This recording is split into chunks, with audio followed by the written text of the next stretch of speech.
นามาถุรัตนตยัสสะขอถวายความนอบน้อมแด่พระรัตนตรัยกราบถวายความเคารพพระมหาเถระพระเถรานุเถระ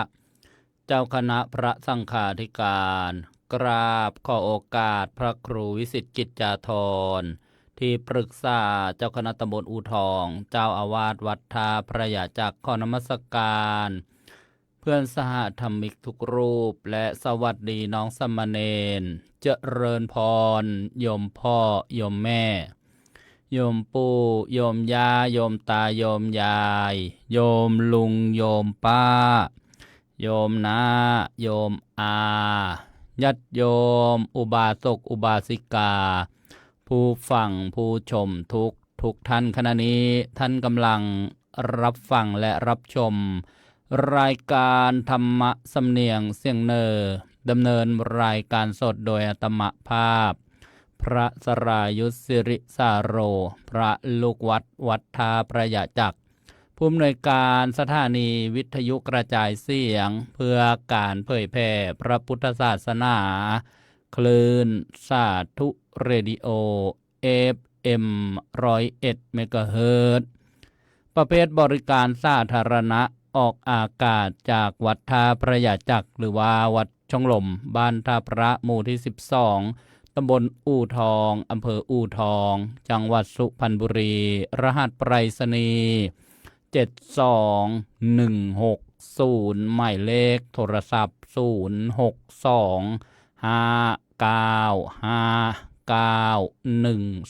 0625959123พร้อมกันนั้นยังได้เชื่อมโยงสัญญาณไปยังสถานีวิทยุกระจายเสียงภาคีเครือข่ายเผยแผ่พระพุทธศาสนาหลายคลื่นความถี่พร้อมกันต้องกราบขอบพระคุณครูบาอาจารย์ผู้อำนวยการผู้บริหารสถานีทุกคลื่นความถี่มาณโอกาสนี้และอนุโมทนาญาติโยมผู้อำนวยการผู้บริหารสถานีทุกคลื่นความถี่ที่ได้เอื้อเฟื้อการเผยแผ่พระพุทธศาสนาเชื่อมโยงสัญญาณตลอดถึงเจ้าหน้าที่เทคนิคประจำสถานีทุกคลื่นความถี่พบกับรายการธรรมะสำเนียงเสียงเนอได้เป็นประจำทุกวันตั้งแต่เวลา 14 นาฬิกาถึงเวลา 15 นาฬิกาก็มาพบกันอีกเช่นเคยเจริญพรทักทายทางสื่อออนไลน์โซเชียลมีเดียหลายแพลตฟอร์มหลายซี่ด้วยกันก็ว่าไปว่ามีหลายแอปพลิเคชันกลับมาพบกันวันนี้กับบรรยากาศอากาศค่อนข้างร้อนที่อำเภออู่ทองจังหวัดสุพรรณบุรีวันนี้ตรงกับวันขึ้น12 ค่ำเดือน 4 ปีมะเส็งวันอาทิตย์ที่ 28 กุมภาพันธ์ พุทธศักราช 2569 ก็เป็นวันสุดท้ายของเดือนใครที่อาจจะลืมกำหนดวันว่าเดี๋ยวสิ้นเดือนจะทำธุระทำกิจทำการทำงานไปจนถึงวันที่30-31วันนี้หมดแล้วเดือนกุมภาพันธ์มีแค่28 วันเท่านั้นแต่ก็มีบางปีเช่น4 ปีอาจจะมีวันที่29 กุมภาพันธ์แล้วก็มีด้วยวันคล้ายวันเกิดของบางคนบางท่านเกิด29 กุมภาพันธ์ก็สรุปว่าแต่ละปีอาจจะไม่มีวันเกิดของตัวเองต้องรอ3 ปีหรือว่า4 ปีอย่างนี้เป็นต้นที่บอกว่าบางท่านอาจจะลงคิดไปเพลินไปกับธุระหน้าที่การงานแม้กระทั่งผู้บรรยายเองก็ยังพลาดลืมไปบ้างบางทีก็นึกว่าอีกหลายวัน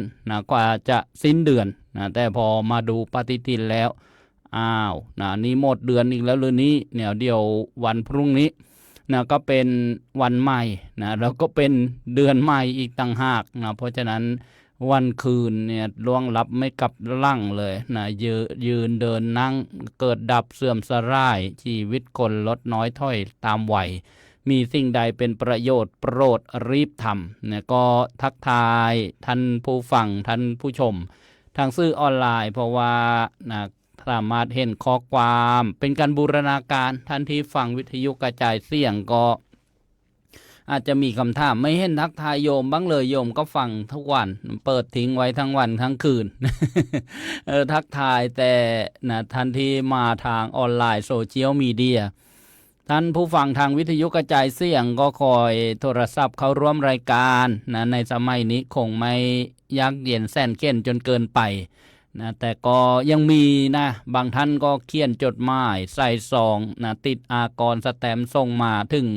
สถานีส่งมาถึงรายการแต่ก็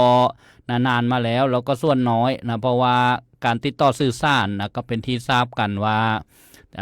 ความสะดวกความสบายอะไรต่างๆนะก็มีวิวัฒนาการนะไปตามการตามเวลาเนี่ยเราก็จะเห็นนะความแปรเปลี่ยนความเปลี่ยนแปลงนี่เรียกว่าอนิจจังเห็นไหมไม่อยู่กับที่ไม่คงที่นะแล้วก็จะทนอยู่แบบเดิมๆนะไม่ได้นะเพราะมันเป็นความทุกข์นะที่บีบคั้นทำให้ต้องมีการแปรเปลี่ยนไปนะไม่ว่าจะเป็นการนะทำสถานีวิทยุแต่อันนี้ก็พูดนะยังไม่ได้เข้าหลักธรรมที่ถูกต้องตามที่ศึกษาเราเรียนอันนั้นก็จะพูดถึงร่างกายของเราอนิจจังทุกขังอนัตตานะแต่ว่าถ้าอุปมานะทั้งเป็นภายนอกนะภายนอกก็เป็นวัตถุเป็นสิ่งของเป็นอุปกรณ์ที่ได้บอกว่า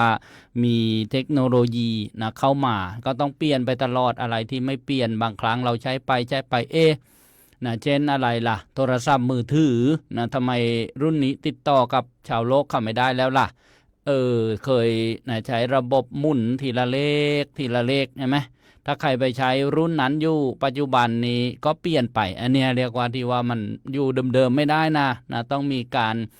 ขยับขยายนะหรือว่าตามการใช้สร้อยของโลกของสังคมแล้วก็เราจะไปบังคับ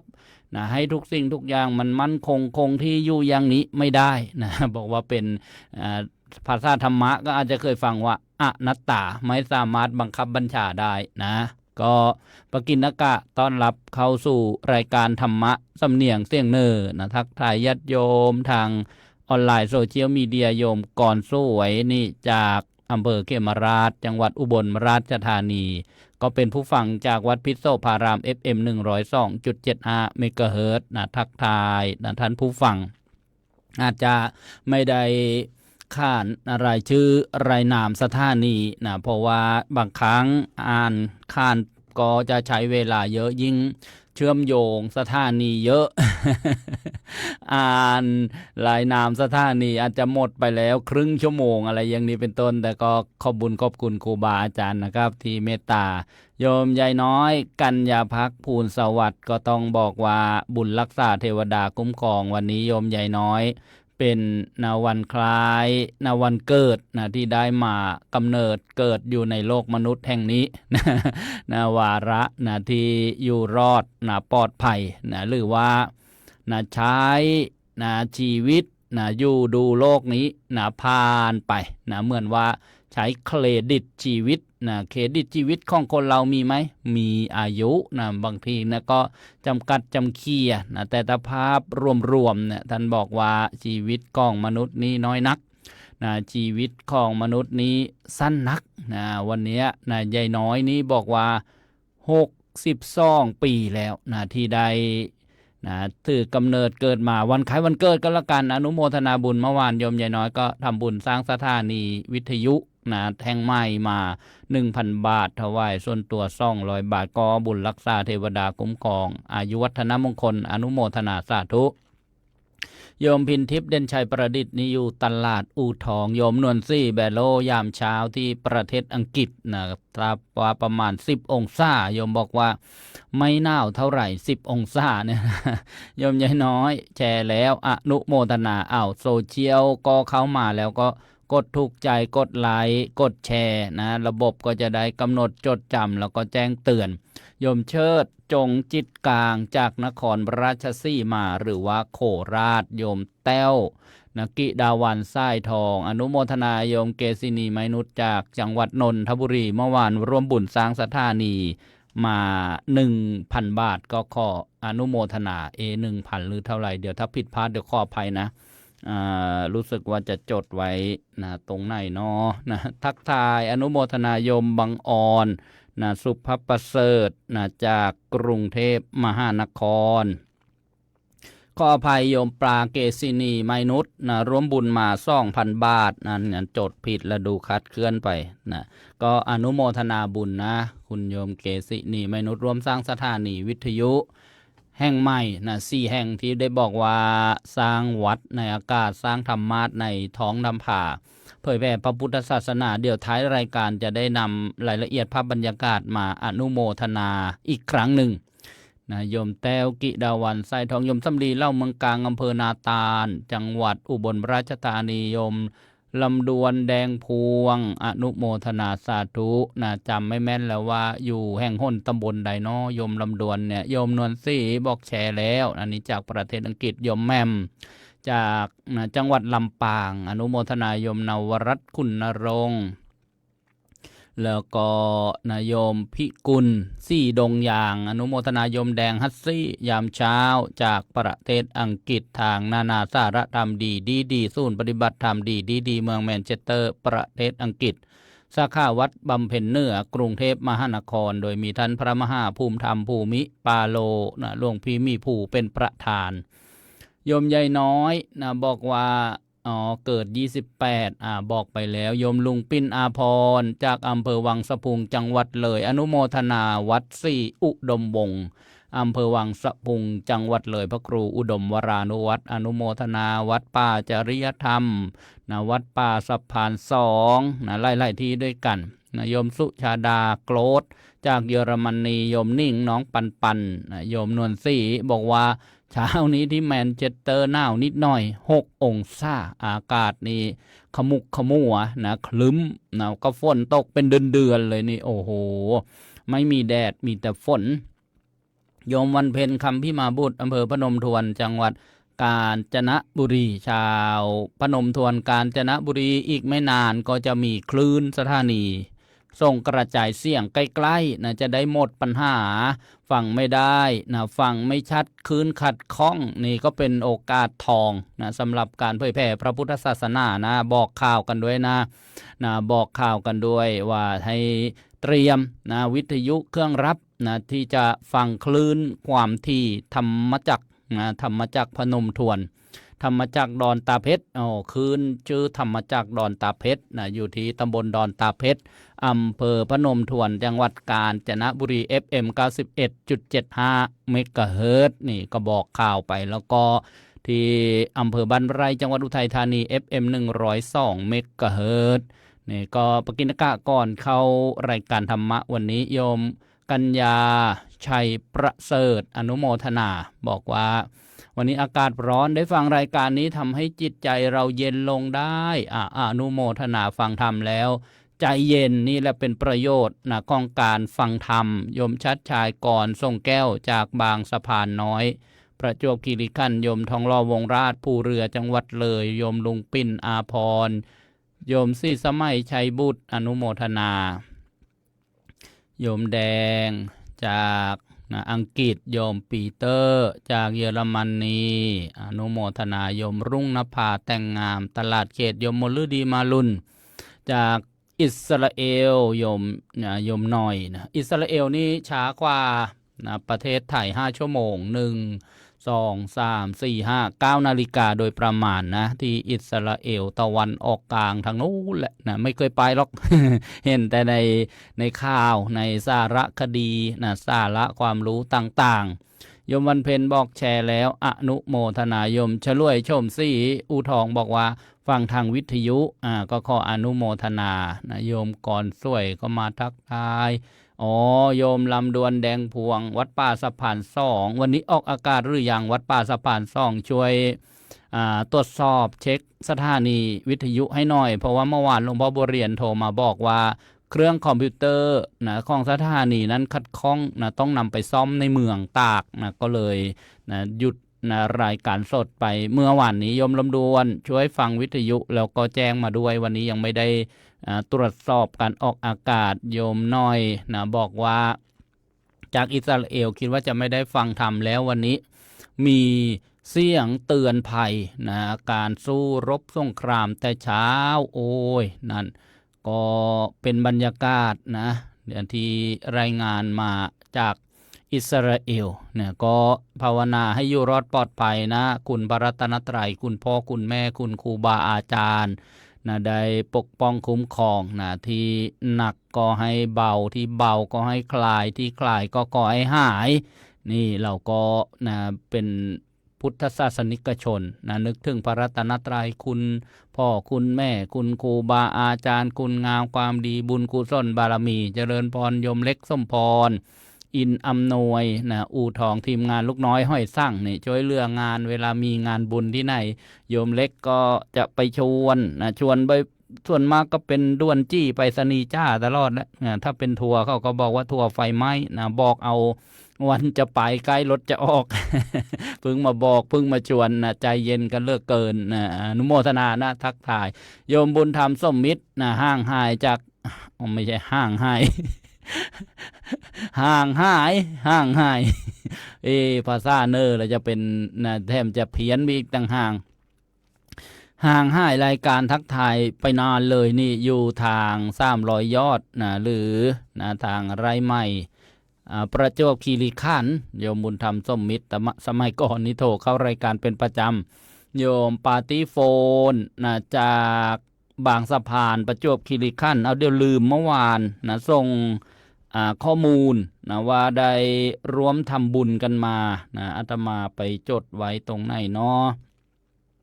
ได้แล้วอนุโมทนาโยมพิษณุดังก้องนะร่วมทำบุญสร้างสถานีวิทยุมานะ200 บาทกับทางบัญชีนะของทางวัดเจอแล้วเดี๋ยวต้องไล่จดชื่อใหม่อีกครั้งหนึ่งนะก็อนุโมทนานะบางท่านอาจจะนะอย่างเรียบเรียงนะไม่ถูก แต่บางท่านก็ส่วนมากก็ได้อนุโมทนาแล้วนะแล้วก็อนุโมทนานะทุกท่านที่ได้ร่วมบุญกันมาเด็กเก่าบางลี่นะพิโยมพินทิพย์นะเด่นชัยประดิษฐ์มาทางบ้านแดงบ้านฟ้าโยมฉลวยทวีศรีนะเนี่ยบอกว่าไม่ได้ดักถ่ายมานานน้องปิงอำเภอห้วยกระเจ้าจังหวัดกาญจนบุรีมีงานบุญบอกว่าจะมีงานประจำปีที่วัดเข้ารักนะอยู่ตำบลดอนสแลบอำเภอห้วยกระเจ้าจังหวัดกาญจนบุรีงานประจำปีวัดเข้ารักนั้นจะมีในระหว่างวันที่2ถึงวันที่4มีนาคม2569นี้แล้วก็วันที่4นี่เรามีการแสดงของอะไรนะน้องต้นข้าวนักร้องดังจังหวัดกาญจนบุรีนะผู้ที่นะกำลังนะโด่งดังก็ไว้อย่างนั้นเถอะ ก็ประชาสัมพันธ์ไปในตัวแม่มาทักทายแต่ก็ดีนะมีข่าวประชาสัมพันธ์อะไรก็พบปะทักทายกันได้นะก็บอกข่าวนะญาติโยมนะชาววัดเข้ารักนะแล้วก็บ้านไกลเรือนเคียงเนี่ยว่าวัดเข้ารักนะดอนสแลบห้วยกระเจ้ากาญจนบุรีจะมีงานประจำปีนะปิดทองพระนั่นเองนะวันที่2ถึงวันที่4วันที่4มีนาคมเนี่ยก็มีนักร้องต้นข้าวก็อาจจะพิจารณาไปดูไปชมกันทักทายโยมเกษินีโยมปลาบอกว่าภาพเสียงชัดเจนนะคุณยายน้องกล้าวกรุงเทพมหานครอนุโมทนาโยมหน่อยจากอิสราเอลมากราบสาธุอำนวยชัยให้พรบ้านไก่โยมนวลซี่แบโลบอกว่าทำบุญนะต้องใจเย็นๆนะทำบุญเนี่ยต้องรีบ นะ อย่าช้านะเพราะทำบุญช้าไปเนี่ยใจจะยินดีในบาปนะไอตัวตนีนะไอตัวกระซิบนะปัจจุบันเขาเรียกว่าเสี่ยงในหัวนะมันจะได้โอกาสนะมันจะง้างเรามันจะทวงเราเพราะฉะนั้นนะตัดสินใจให้เด็ดขาดด้วยจิตเลื่อมใสด้วยใจศรัทธาเป็นเป้าหมายถึงพระนิพพานทำเลยนะน้อยมากก็ตามศรัทธาสะดวกโยมขวัญใจชาวสวนอู่ทองสุพรรณบุรีโยมลำดวนจากทางจังหวัดตากบอกว่ายังซ่อมไม่เสร็จสถานียังเสียงดังฟูอยู่นะแสดงว่าปิดเครื่องส่งเนี่ยการฟังวิทยุกระจายเสียงนะเวลาสถานีเงียบถ้าฟูเนี่ยแสดงว่าปิดเครื่องส่งนะถ้าเงียบแสดงว่าคอมพิวเตอร์ ขัดข้องนะการสังเกตนะการสังเกตคลื่นนะที่ออกอากาศว่าขัดข้องจากส่วนไหนนะก็นะเป็นความรู้เก่าๆนะโยมบุญธรรมสมมิตรทักทายมาบอกว่าส่วนมากฟังทางวิทยุเลยไม่ได้มาทักทายทางออนไลน์โยมกิมหวยแท้เล้าอนุโมทนาสาธุนี่ก็เรียกว่าทักทายกันหมดเลยดูเวลาก็เป็นนะวันหยุดนะเบาๆนะในรายการธรรมะสำเนียงเสียงเนอมาฟังกันต่อนะช่วงนี้ก็ฟังกันในเรื่องของพระเจ้า10 ชาติมหานิบาตชาดกการบำเพ็ญบารมีขององค์พระสัมมาสัมพุทธเจ้าของเราเห็นไหมญาติโยมไม่ใช่ว่านะจะปุ๊บปั๊บนะแล้วก็ตรัสรู้เป็นพระสัมมาสัมพุทธเจ้านะด้วยความนึกนะความคิดนะแบบว่าปัจจุบันทันด่วนนะเพราะฉะนั้นเนี่ยลำดับในการที่จะทำอะไรสักอย่างหนึ่งเนี่ยนะต้องเริ่มมาจากไหนรู้เปล่าญาติโยมจากใจก่อนนะใจเป็นใหญ่ใจเป็นประธานใจเป็นหัวหน้านะมโนปุพพังคมาธรรมาเนี่ยที่เราฟังพุทธศาสนาสุภาษิตกันว่าอย่างกับพระพุทธเจ้าของเราจากปุถุชนคนธรรมดาไม่ได้นะร่ำรวยนะหรือมีคุณวิเศษอะไรมากมายเนี่ยเริ่มนะที่จะช่วยเหลือสัตว์นะเรียกว่าหรือสัตว์คนสัตว์สัตว์เนี่ยคือนะการที่เกิดมาอยู่ร่วมกันนะไม่ว่าจะเป็นมนุษย์นะเทวดาพรหมสัตว์เดรัจฉานเนี่ยทำไมต้องหรือด้วยล่ะนะเพราะว่ามันยุ่งไปหมดเลยนะมันเพาะพัวพันกันนะเกาะเกี่ยวกันนะเป็นกลุ่มเป็นก้อนนะต้องรื้อออกนะบางทีเราเห็นบรรยากาศนะสุ่มทุมพุ่มไม้นะป่าไม้ที่มันรกนะต้องรื้อก่อนนะเหมือนทุ่งไร่ทุ่งนาเนี่ยนะที่เราเห็นในปัจจุบันโล่งๆโป่งๆเนี่ยนึกย้อนไปเนี่ยกว่าจะได้มาเป็นทุ่งไร่ทุ่งนาเนี่ยญาติโยมไม่ใช่ง่ายๆนะเป็นป่าเป็นต้นไม้นะชาวไร่ชาวนาต้องหักร้างถางนะต้นไม้ต่างๆที่มันรกนะขอไผ่บางต้นไม้บางนะแผ่วทางนะให้เตียนนะแล้วก็ต้องขุดนะรากไม้ออกกว่าจะไถกันได้นี่ยากหนักยากหน้านี่ชาวนาเนี่ยทำงานหนักกว่าจะได้นะพื้นดินมาเป็นปัจจุบันที่เราเห็นเนี่ยนะบรรพบุรุษนะปู่ย่าตายายของเราเนี่ยนะต้องเสียสละนะแรงกายนะแผ่วทางบางคนสมัยก่อนเนี่ยใช้จับจองเอานะยังไม่มีเรื่องโฉนดนะยังไม่มีรังวัดอะไรหรอกเพราะว่าคนก็น้อยเห็นไหมมนุษย์ในโลกเนี่ยนะฟังเรื่องเก่าเรื่องเล่านะของโยมพ่อโยมแม่ปู่ย่าตายายเขาเล่าให้ฟังก็นึกว่ามันจะจริงหรือนะมันจะจริงหรือในเมื่อนอยู่กันคนละยุคอย่างนั้นนะจะจริงหรือเปล่านะสมัยนั้นมีอย่างนั้นมีอย่างนี้ลำบากอย่างนั้นลำบากอย่างนี้ไฟฟ้าก็ไม่มีนะโอ้ยนะมันเนี่ยเรียกว่ายากหนักยากหน้ากว่าจะบำเพ็ญบารมีสำเร็จเป็นพระสัมมาสัมพุทธเจ้ากลับเข้ามาที่เรื่องของนะมหาชาติชาดกนะพระเจ้า10 ชาตินะชาติที่5กำลังบรรยายเรื่องมโหสถชาดกนะพระพุทธเจ้าของเรานี้นะบำเพ็ญบารมีปัญญาบารมีนะก็เกิดเป็นโมโหสถบัณฑิตหรือว่าโมโหสถกุมารเป็นลูกของสิริวัฒกะนะเป็นเศรษฐีนะมีบริวารเป็นพันๆเลยนะแล้วก็ในสมัยนั้นมีผู้ปกครองนะเรียกว่าพระเจ้าแผ่นดินนะพระเจ้าวิเทหรัฐพระเจ้าวิเทหรัฐนี่ก็มีนะบัณฑิตเป็นที่ปรึกษานะเป็นอาจารย์นะเสนกะบัณฑิตนะปุกกุสะนะกามินทะเทวินทะนะแล้วก็เสนกะบัณฑิตเนี่ยเป็นหัวหน้าบัณฑิตเนี่ยเป็นที่ปรึกษานะของพระราชานะพระราชานี้นะก็ต้องมีนะอำมาตย์มีเสนามีที่ปรึกษามีข้าราชบริพารต่างๆเนี่ยเสนกะบัณฑิตนี้เป็นคนที่ตนีลาภสักการะนะไม่อยากให้มีบัณฑิตนะคนที่5เกิดขึ้นมาในราชสำนักก็กีดกันนะด้วยวิธีต่างๆนะแต่ว่าตัวเองเนี่ยก็เคยทำนายทายทักไปนะว่าตอนที่มโหสถนะกุมารนี้ลงมาเกิดในโลกมนุษย์การลงมาเกิดเนี่ยเขาเรียกว่าอะไรญาติโยมเช่นเทวดา ลงมาจากเทวโลกสวรรค์จะมาเกิดในครรภ์มารดาในโลกมนุษย์เรียกว่าจุตินะยุทธญาติโยมเรียกว่าจุติ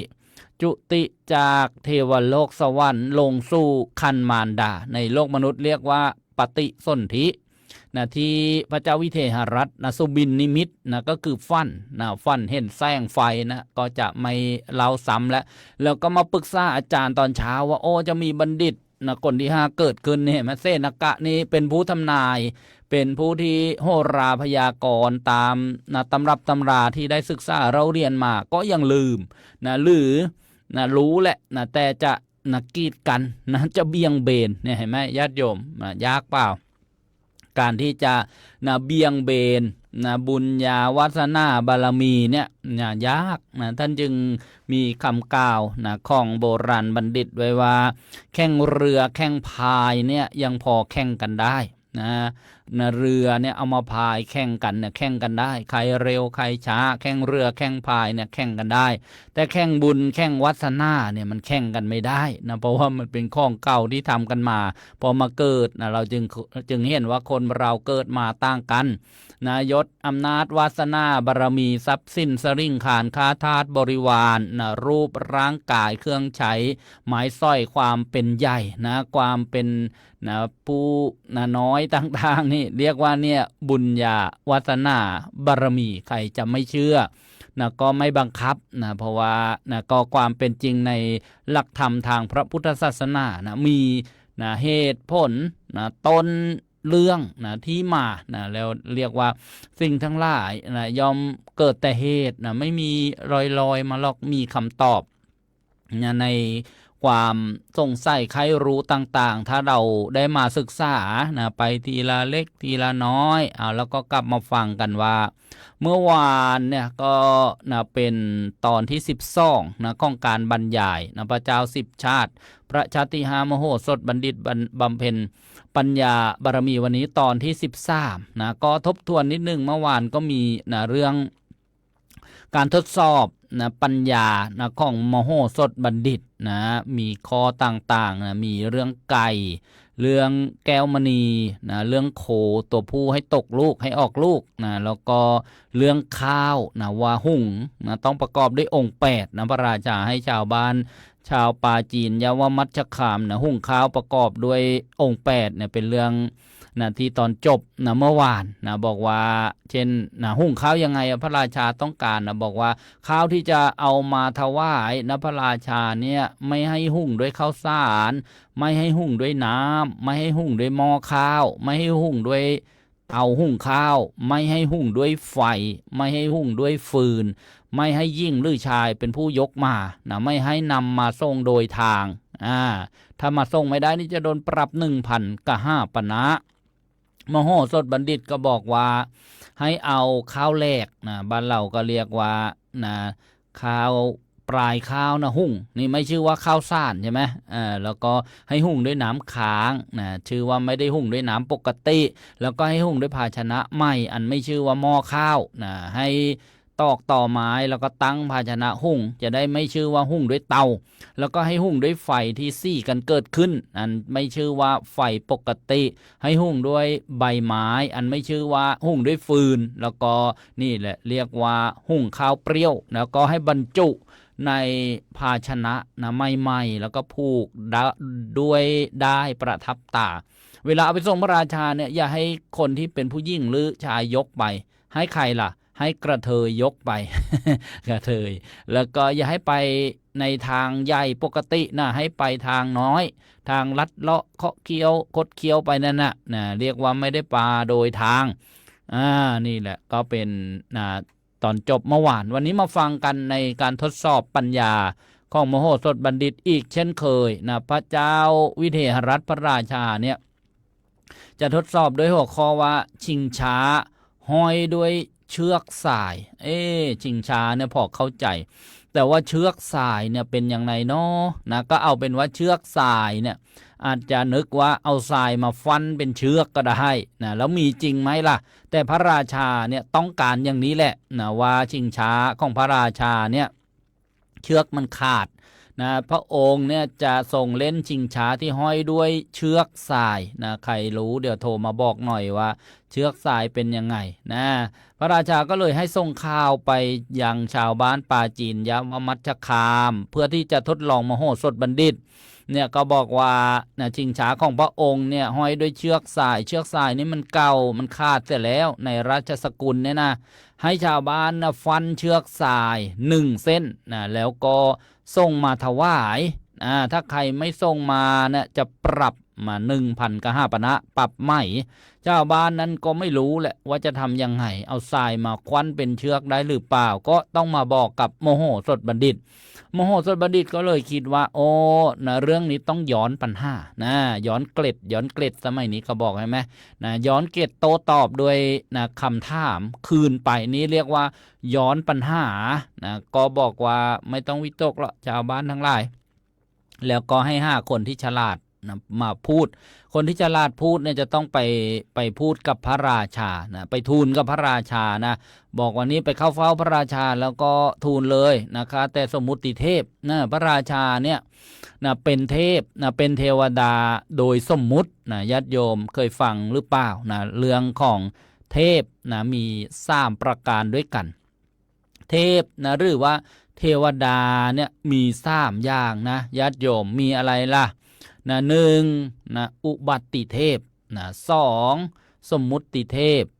3วิสุทธิเทพนะเทพ3นะเทพผู้เป็นใหญ่นะผู้ที่นะเหนือนะมนุษย์นั่นแหละนะก็1ที่บอกว่าอุบัติเทพคือนะก็เราเทพเทวดานะที่อุบัติแล้วก็บังเกิดบนเทวโลกสวรรค์อย่างนี้เป็นต้นนะหรือเทพพรหมนะเป็นพระพรหมนะก็เกิดแล้วก็โตเลยไม่ต้องไปนอนในครรภ์นะเทวดาเนี่ยเหมือนหนุ่มสาวอายุ16นะเช่นเทวภูมิเทวโลกมีสวรรค์6ชั้นด้วยกันจาตุมนะดาวดึงยามาดุสิตนิมานารดีปรนิมิตตสวัตตีนะก็เกิดแล้วก็โตเลยด้วยนะบุญทานบุญศีลนะได้เกิดเป็นเทพเทวดามีสวรรค์มีวิมานนะมีนะรูปร่างกายอันเป็นทิพย์มีสมบัติอันเป็นทิพย์มีอาหารอันเป็นทิพย์มีอารมณ์อันเป็นทิพย์มีสัมผัสอันเป็นทิพย์นะเรียกว่าไม่มีนะกายหยาบนะแบบมนุษย์นะไม่มีส้วมนะอาหารก็เป็นอาหารทิพย์สำเร็จด้วยบุญนะที่เคยได้สร้างได้ทำนี่เรียกว่านะเทพนะโดยนะอุบัติโดยการเกิดขึ้นนะ2สมมุติเทพนะก็คือพระราชาพระมหากษัตริย์อเนกนิกรสโมสรสมมุตินะยกขึ้นนะให้เป็นนะจอมคนนะเป็นพระราชานี่เรียกว่านะข้าแต่สมมุติเทพนะที่ได้ฟังเนี่ยนะก็แสดงความเคารพนะเชิดชูเป็นประมุขนะแห่งประเทศชาติแว่นแคว้นนะเป็นสี่สง่าของประเทศชาติแว่นแคว้นพระราชาพระมหากษัตริย์นี่นะแล้วก็ประการที่3เทพนะข้อที่3เรียกว่าวิสุทธิเทพคือพระอรหันต์นะผู้ที่หมดจดจากกิเลสเครื่องเศร้าหมองนะเป็นผู้ทรงคุณนะเป็นผู้ที่บริสุทธิ์นะเป็นเนื้อนาบุญ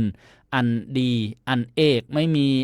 เนื้อนาบุญที่ยิ่งไปกว่านะพระอรหันต์นี่เรียกว่าเทพ3แล้วคนที่ฉลาดเนี่ยไปเฝ้านะพระราชาก็ทูลบอกว่าข้าแต่สมมุติเทพนะชาวบ้านเนี่ยไม่ทราบประมาณแห่งเชือกนั้นว่าเชือกทรายเนี่ยเล็กใหญ่เท่าไรขอสมมุติเทพโปรดให้ส่งท่อนแต่เชือกสายเส้นเก่าเนี่ยมาสักคืบหนึ่งนะหรือว่า4นิ้วนะชาวบ้านนะพอเห็นประมาณเนี่ยขนาดนะความใหญ่ความโตอะไรเนี่ยก็จะได้ฟันเท่านะในที่ประมาณได้นี่เรียกว่าการย้อนปัญหาถามกลับนะพระราชาก็สั่งแก่นะคนที่มาทูลบอกว่าเชือกทรายในพระราชทานของเราเนี่ยมันไม่เคยมีแต่ไหนมาไม่เคยมีมาแต่พระองค์บอกว่ามันขาดใช่ป่ะญาติโยมจำได้ป่ะว่าชิงช้าของพระองค์เนี่ยเชือกมันขาดนะทีเนี้ย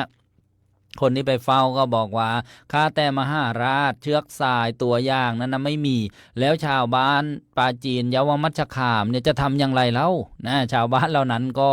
นะทำตามที่มโหสถบัณฑิตเนี่ยได้บอกมาเนี่ยพระราชากระตัดถามว่าโอ้ย้อนปัญหานี่ใครคิดนะใครคิดให้มาย้อนปัญหานะพอทราบว่ามโหสถ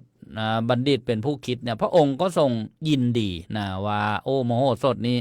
เป็นผู้ที่มีปัญญานะแต่ก็ยังไม่พอเท่านี้นะก็มีเรื่องของสระน้ำอีกต่อไปนะก็คล้ายๆกันนี่แหละพระราชานะก็บอกว่าให้ส่งข่าวไปให้กับชาวบ้านนะชาวปาจีนเยาวมัชฌามเหมือนเดิมเนี่ยที่จะทดลองมโหสถบัณฑิตก็คือพระราชามีความประสงค์ว่าจะส่งเล่นน้ำ ให้ชาวบ้านเนี่ยนะทำสระโบกกรณีนะสระว่ายน้ำนะที่ชาบเรียบแล้วก็ใหญ่เนี่ยแล้วก็บอกว่าให้ดาดด้วยบัวเบญจพรรณนะบัวนะบัวหลวงบัวคาบนะบัวอะไรต่างๆที่เราเคยฟังไปแล้วเนี่ยบัวแดงบัวดอกโกมุตเนี่ยให้มีดอกบัวต่างๆเนี่ย5 อย่างนะเบญจพรรณนะเบญจแปลว่า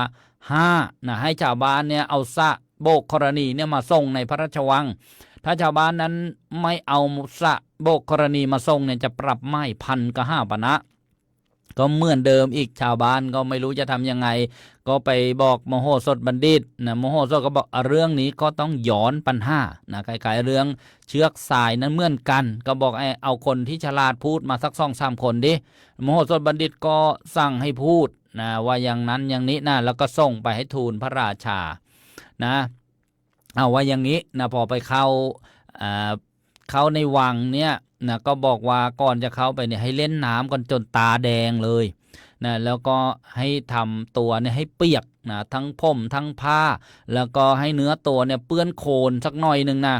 แล้วก็ถือเชือกนะถือก้อนดินนะถือท่อนไม้นะไปที่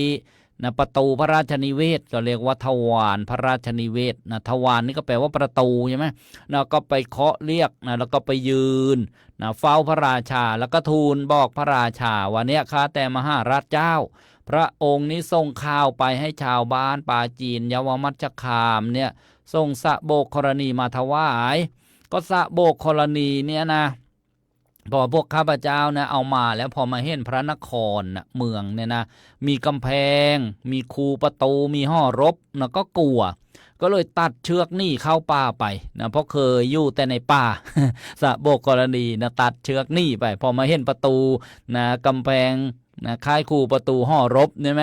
บอกว่าสระโบกกรณีหนีเข้าป่าไปแล้วนะพวกข้าพระองค์เนี่ยโบยตีด้วยก้อนดินแล้วก็ท่อนไม้ก็จะให้กลับมานี่ก็ไม่ยอมกลับมานะขอให้นะพระองค์เนี่ยโปรดพระราชทานนะสระโบกกรณีเก่าของพระองค์นะที่นำมาแต่ป่าเนี่ยนะพวกข้าพระองค์เนี่ยจะผูกไว้นะแล้วก็ควบเข้ากับสระโบกกรณีใหม่นะแล้วก็นำมาถวาย บอกว่าเอาสระในวังเนี่ยนะผูกมานะเดี๋ยวจะเอาไปลากนะสระใหม่เนี่ยเอาเข้ามาในวัง แล้วก็จะนำมาถวายนะพระองค์เองนะข้าแต่สมมุติเทพนะทีนี้นะพระราชาก็รับสั่งว่าในสระโบกกรณีของเราที่นำมาแต่ป่าเนี่ยนะมันไม่เคยมีมาแต่การไหนๆนะเราก็ไม่เคยส่งสระโบกกรณีไปเพื่อผูกกับอะไรเลยเนี่ยนะจะนำมายังไงล่ะทีนี้ก็ได้ทีได้ทาใช่ไหมคนที่มาเฝ้าก็บอกข้าแต่สมมุติเทพถ้าเมื่อเป็นอย่างนั้นแล้วชาวบ้านปาจีนเยาวมัชฌามเนี่ยจะส่งสระโบกกรณีนั้นมาถวายได้อย่างไรชาวบ้านนี่ก็รับคำแนะนำของมโหสถแล้วก็มากล่าวกับพระราชาทุกสิ่งทุกประการพระราชาทรงทราบว่าโมโหสถนี่รู้ปัญหาก็ทรงยินดีทีนี้ก็ปัญหาข้อต่อมาอีกก็เรื่องอุทยานอุทยานนี่เราฟังแล้วจะมีความคิดว่ายังไงอุทยานนี่ก็ต้องมีต้นไม้มีดอกไม้ที่รื่นรมอุทยานเนี่ยนะเรื่องนี้ก็มีอยู่ว่าพอมีอยู่วันหนึ่งเนี่ยพระเจ้าวิเทหราชก็ส่งทหารไปเหมือนเดิมบอกว่าให้ไปส่งข่าวท่านเรียกว่าพระราชานัดว่าข่าวจากพระราชาพระองค์เนี่ยส่งใครจะเร้นอุทยานจะประพาสอุทยานก็แต่ว่า พระราชอุทยานของพระองค์ที่มีอยู่เนี้ยนะต้นไม้เก่ามันหักโค่นหมดแล้วก็เลยให้ออกนะคำสั่งไปว่าให้ชาวบ้านปาจีนเยาวมัจฉขามหมู่บ้านของมโหสถบัณฑิตเนี่ย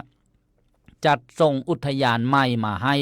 พระราชามาถวายพระราชานะแล้วก็บอกว่าให้ดาไปด้วยดรุณรุกขชาตินะดรุณเนี่ยดรุณแรกนะก็คือต้นไม้นะที่เกิดขึ้นใหม่ๆแล้วก็นะให้ทรงดอกบานนะมีดอกไม้บานๆเอาเข้ามาถวายถ้าไม่ส่งเข้ามาตามพระราชประเพณีเนี่ยจะปรับไม่1,000 กับ 5,000 นะชาวบ้านนั้นก็เอาอีกแล้วนะไม่รู้ว่าพระราชาเป็นอะไรมีโจทย์มีปัญหาก็คงจะไม่เป็นอันทำกินทำงานทำการก็ชาวบ้านเนี่ยก็วิ่งแก้ปัญหาพระราชาในสมัยนั้นกันนะก็ไม่รู้จะทำยังไงก็ต้องมาแจ้งกับมโหสถอีกนะแต่ว่าก็ยังดีนะว่ามโหสถบัณฑิตเขามีโรงทานชาวบ้านทำไมไปทำไร่ทำนาก็มานะกินข้าวกินอาหารกันที่โรงทานได้มโหสถนั้นเป็นเศรษฐีใจบุญนายทุนใจดีก็มีโรงทานอันนี้ก็เป็นนะความคิดนะที่เสริมเข้าไปก็แล้วกันญาติโยม ก็เลยมาบอกมโหสถก็เลยคิดว่าเรื่องนี้ก็คงต้องย้อนปัญหาย้อนปัญหาก็คือนะย้อนกลับไปถามนั่นแหละก็นะคล้ายๆกับนะที่เรื่องที่ผ่านมาก็ให้คนที่มีความเฉลียวฉลาดกล้าพูดนะไปเฝ้าพระราชาก็บอกว่าเนี่ยเจ้าอุทยานนะของเขาเนี่ยนะจะเอามาเนี่ยนะก็มาไม่ได้นะมันติดเชือกคือตัดเชือกนี่ไปนะก็คล้ายๆเรื่องของสระน้ำจะเอาอุทยานเก่าเนี่ยมาผูกเชือกแล้วก็ลากอุทยานใหม่เข้าในวังพระราชาก็ตัดเหมือนเดิมมันไม่เคยมีนะไอ้เรื่องแบบนี้แล้วไม่มีแล้วจะให้ชาวบ้านนะจะทำให้มีได้ยังไงนะก็ทราบว่าเป็นมโหสถบัณฑิตผู้แก้ปัญหาพระราชานี่ก็ทรงชอบใจนะแต่ทีเนี้ยพระราชาเมื่อได้นะฟังการตอบอย่างนี้แล้วนะก็ถามอาจารย์นะเสนกะบัณฑิตเนี่ยนะว่าเนี่ยถึงเวลาหรือยังนะที่จะนำมโหสถบัณฑิตเข้ามาในพระราชวังอาจารย์เสนกะเนี่ยก็กราบทูลด้วยความตณีลาภสักการะนี่ก็คือไม่อยากให้ใครเนี่ยมาเป็นบัณฑิตนะแล้วก็แบ่งนะลาภสักการะก็คือนะค่าจ้างเงินเดือนเงินดาวนะความดีความชอบต่างๆนั่นแหละนะไม่อยากจะถูกเฉลี่ยนะออกไปจากตัวเองใช่ไหมนะญาติโยมไม่อยากเฉลี่ยนะลาภสักการะนี่ก็เรียกว่าเป็นความตณีเคยได้บรรยายไปในตอนต้นๆแล้วนะโทษนะของความตณีเสนกะบัณฑิตนี่นะก็เลยบอกว่าบุคคลไม่ชื่อว่าเป็นบัณฑิตนะด้วยเหตุเพียงเท่านี้นะที่แก้ปัญหามาต่างๆนั้นนะขอให้พระองค์เนี่ยทรงรอไปก่อนนะอย่าเพิ่งนะรอไปอีกหน่อยพระเจ้าวิเทหราชพอได้ฟังคำของเสนกะบัณฑิตนะก็มีดำริเนี่ยนะว่ามโหสถบัณฑิตเนี่ยแก้ปัญหาแห่งทารกะทั้ง7ข้อถูกใจเราปัญหาอะไรล่ะทารกหรือว่าทารกะ7ข้อนะก็เรื่องนะมีคนที่นะทะเลาะกันนะญาติโยมที่บรรยายไปแล้ว7ข้อนะเนี่ยเช่นเรื่องลักขโมยลักขโมยโคเครื่องประดับแล้วก็เด็กทารกเนี่ยนั่นเป็นต้นแล้วมโหสถบัณฑิตเนี่ยก็เป็นผู้วินิจฉัยหรือว่าตัดสินใครเป็นเจ้าของที่ถูกต้องใครเป็นโจรเนี่ยพระองค์ชอบใจถูกใจมากเลยแล้วก็ยังมีการพยากรณ์ในการทดลองปัญหาลึกลับที่จะต้องใช้การย้อนปัญหาย้อนปัญหาของมโหสถบัณฑิตเนี่ยท่านบอกว่าเป็นดุจของพระพุทธเจ้าที่ถามกลับปฏิปุจฉาถามกลับถ้าอย่างนั้นที่พระองค์ตอบมาว่าไม่มีแล้วของพวกผมจะมีได้อย่างไรจะทำได้อย่างไรเห็นไหมนี่เรียกว่าการย้อนปัญหานี่สรุปว่าอาจารย์เสนกะเนี่ยก็ไม่ให้นำมโหสถบัณฑิตเข้ามาแล้วทีเนี้ยพระองค์ก็คิดวันนี้เราเรื่องแก้ปัญหาต่างๆก็มีมาถึงขั้นนี้แล้วจะไม่ให้นำเข้ามาแล้วเสนกะเนี่ยมัวแต่คัดค้านอยู่เราจะไม่ได้ประโยชน์เดี๋ยวเราจะต้องนำมโหสถบัณฑิตนั้นมาเองแล้วนะ ทีนี้พระเจ้าวิเทหราชก็เสด็จไปเองเลยนะเสด็จโดยพระองค์เองเลยนะจะไปสู่หมู่บ้านปาจีนเยาวมัชคามนะก็ด้วยนะขบวนนะเรียกว่ามีบริวารอันยิ่งใหญ่นะพระองค์เนี่ยทรงม้ามงคลนะก็เสด็จไปนะทีนี้เมื่อเสด็จไปแล้วนะกีบนะคือเท้าของม้าเนี่ยไปกระทบพื้นที่แตกระแห้งนะกีบม้าก็แตกนะพอกีบม้าแตกนะพระองค์นี่ก็ต้องเสด็จกลับเข้าพระนครนะม้ามงคลกีบแตกแต่แล้วอาจารย์เสนกะก็มาเฝ้าพระราชาแล้วก็ทูลถามว่าพระองค์นะเสด็จไปบ้านปาจีนเยาวมัชคามเนี่ยเพื่อจะนำมโหสถบัณฑิตมารื้อพระเจ้าค่ะนะพระองค์ก็นะบอกว่าเสด็จไปแล้วพออย่างนั้นแล้วนะเสนกะบัณฑิตก็ทูลตอบว่าอีกนะว่าข้าแต่มหาราชเจ้าเนี่ยเห็นไหมพระองค์เนี่ยทึกทักนะเอานะข้าพระองค์ว่าเป็นผู้ใคร่ความพินาศนะก็คือว่าพระองค์เนี่ยคิดไปเองนะว่าข้าพเจ้าเนี่ยนะคิดไม่ดีใคร่ความพินาศนะเห็นไหมนะทรงพิจารณาเห็นหรือยังในเมื่อที่ข้าพระองค์เนี่ยทัดทานไม่ให้พระองค์เนี่ยนะนำมโหสถบัณฑิตเข้ามาเนี่ยเห็นไหมก็บอกว่าให้รอก่อนเนี่ยเห็นไหมพอพระองค์ไปเนี่ยก็บังเอิญกีบม้ามงคลเนี่ยก็เลยแตกออกนะเห็นไหมไปครั้งแรกก็กีบม้าแตกเสียแล้วนะเนี่ยก็เหมือนโดนอาจารย์ดุนะว่าอย่างนั้นนะญาติโยมทีเนี้ยพระเจ้าวิเทหราชพอได้ฟังคำของเสนกะนี่ก็ส่งนิ่งนะเรียกว่าดุษณีภาพนะดุษณีภาพวันนี้นะในการบรรยายนะธรรมะสำเนียงเสียงเนอพระเจ้า10 ชาติพระชาติที่5มโหสถบัณฑิตบำเพ็ญปัญญาบารมีตอนที่13นะวันนี้ได้นะบรรยายในเรื่องของนะชิงช้านะแล้วก็สระน้ำแล้วก็อุทยานนะแล้วก็พระเจ้าวิเทหราชเนี่ยจะเสด็จไปบ้านนะของมโหสถบัณฑิตแต่ว่ากีบม้าแตกเสนกะบัณฑิตก็เลยบอกว่านี่เห็นไหมที่ทัดทานไว้แต่ละครั้งนะว่ายังไม่ถึงเวลาบอกว่าให้รอก้อนนะพอพระองค์ไปครั้งแรกนะกีบม้าก็แตกแล้วนะก็นะจบด้วยนะสังเขปเวลาเพียงประมาณเท่านี้อนุโมทนาญาติโยมทุกท่านที่นะได้เข้ามารับชมนะรับฟังนะก็จะได้มาทักทายแล้วก็เตรียมนะโทรศัพท์นะเขาร่วมรายการถามปัญหาธรรมะนานาสาระแจ้งผลการรับฟังได้นะช่วงท้ายรายการนะทักทายอนุโมทนาโยมรุ่งนภาแต่งงามบ้านตลาดเขตอนุโมทนาสาธุโยมปลาเกษินีมาจากบ้านแดงโยมเต็มชัดเพชรสายทองโยมคมชานมาลานครนายกโยมส้มนึกนกสกุลนะบ้านช้างสองพี่น้องอนุโมทนาสาธุโยมส้มยิ่งมีชื่อจากอำเภอบ้านมีจังหวัดลพบุรีนะโยมวัฒนากันเจียกสุพรรณบุรีโยมจักรวาลอุบลวันนะรู้สึกว่าจะทับสแกประจวบคีรีขันธ์โยมกนกวันอินทานจากน้องคายโยมครูเต่าสาวิตรีสายทองอู่ทองเค้กส้มรสดีกรุงเทพมหานครอันนี้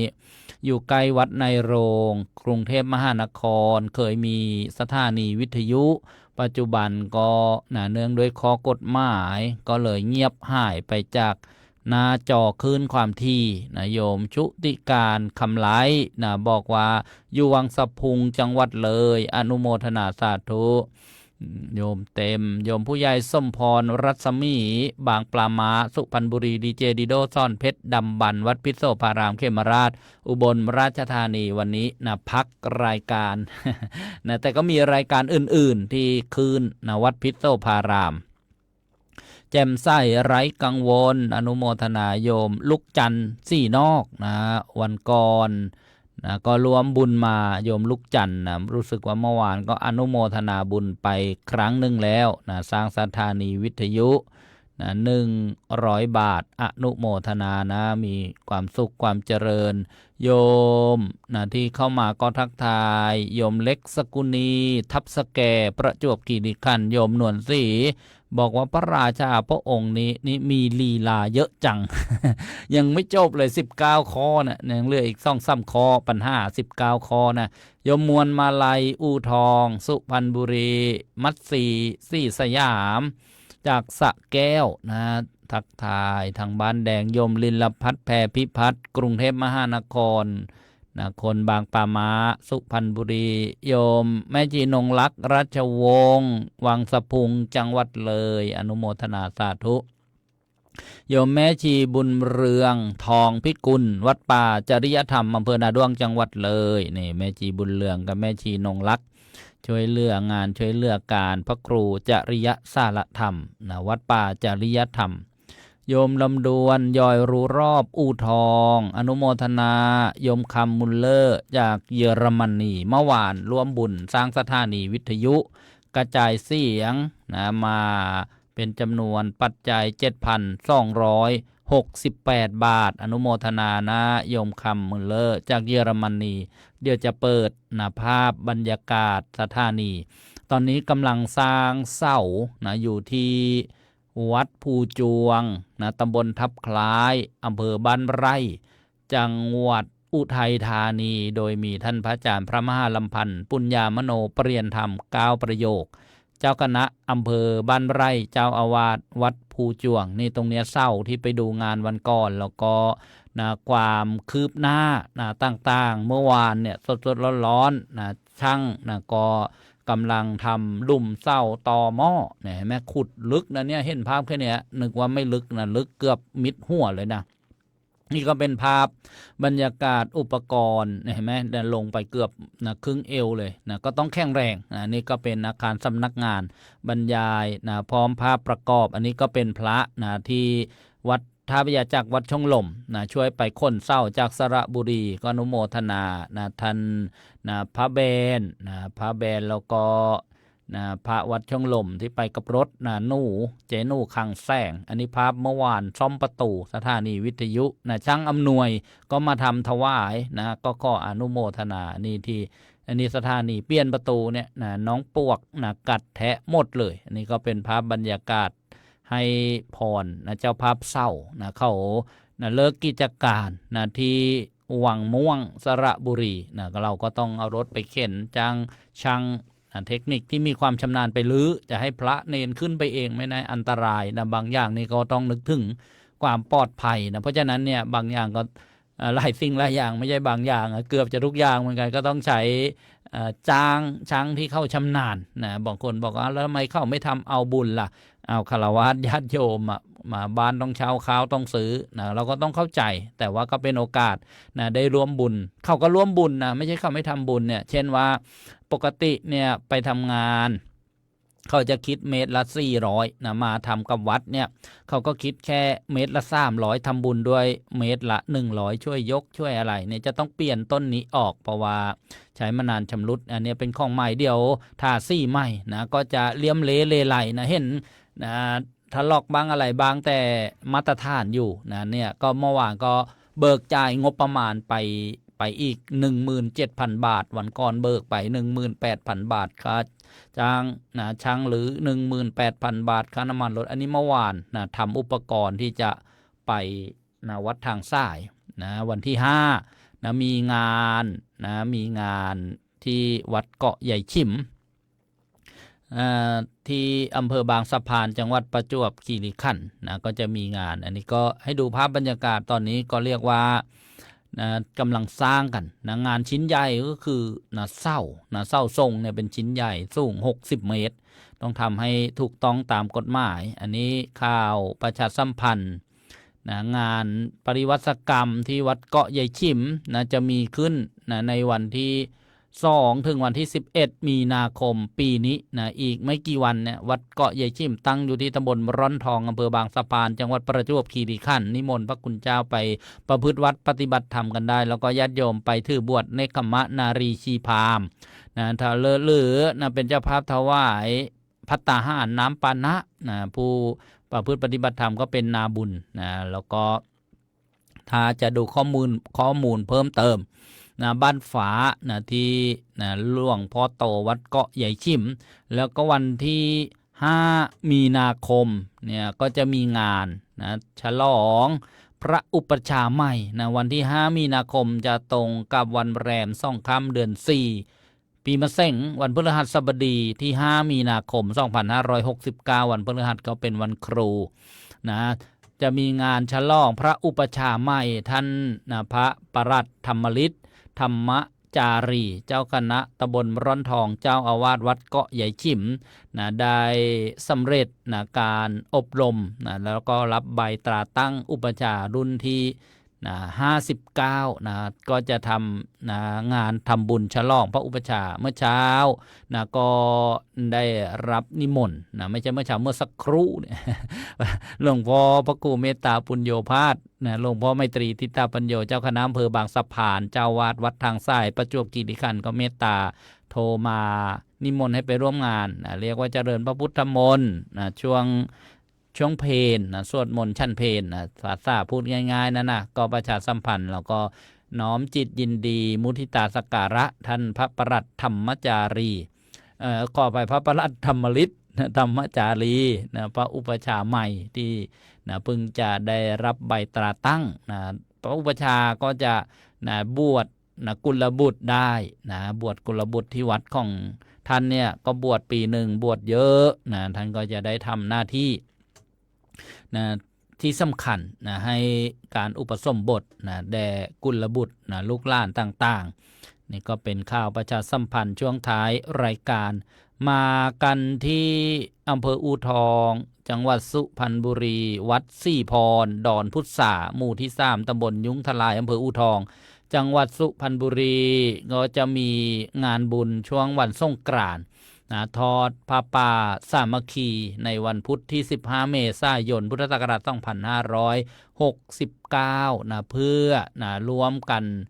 ทอดผ้าป่าในวันนั้นเริ่มกันตั้งแต่เวลา 10 นาฬิกาเรียกว่าทอดผ้าป่า 11 นาฬิกาถวายภัตตาหารเพล 12 นาฬิกาญาติโยมที่มารวมทอดผ้าป่าก็รวมรับประทานอาหารโดยมีประธานในการทอดด้านพลโทอมรินทร์ทรงผาสุขอดีตผู้ทรงคุณวุฒิพิเศษสำนักงานปลัดกระทรวงกลาโหมแล้วก็ครอบครัว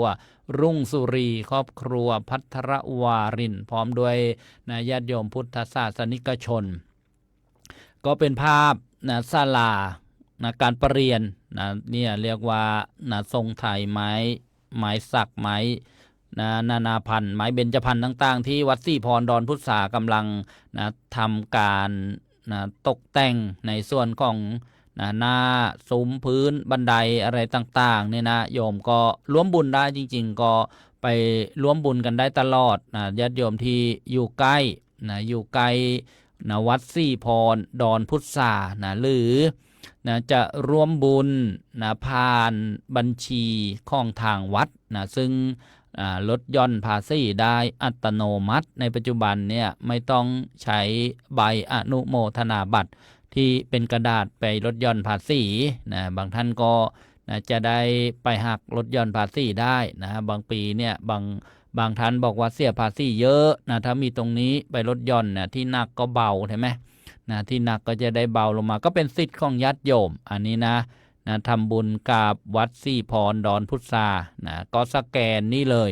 QR code ลดหย่อนภาษี e-donation ทำบุญกับวัดสี่พรหรือบางท่านอาจจะอยากจะทราบว่าแล้วบัญชีโดยตรงเลขอะไรธนาคารกรุงไทยหมายเลขบัญชี725-067-4080วัดสี่พรวงเล็บค่าก่อสร้างและอื่นๆนี่ก็เป็นช่องทางแล้วก็โทรศัพท์บอกกับทางท่านเจ้าอาวาสได้เดี๋ยวอาตมาลืมจดมาอีกแล้วขออภัย ส่วนของวัดท่าพระยาจักรที่ว่าได้ขยายสถานีวิทยุ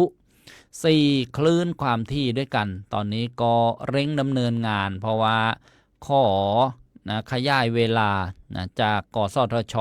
ปกติจะต้องพร้อมในวันที่1 มกราคมนี้แต่ว่า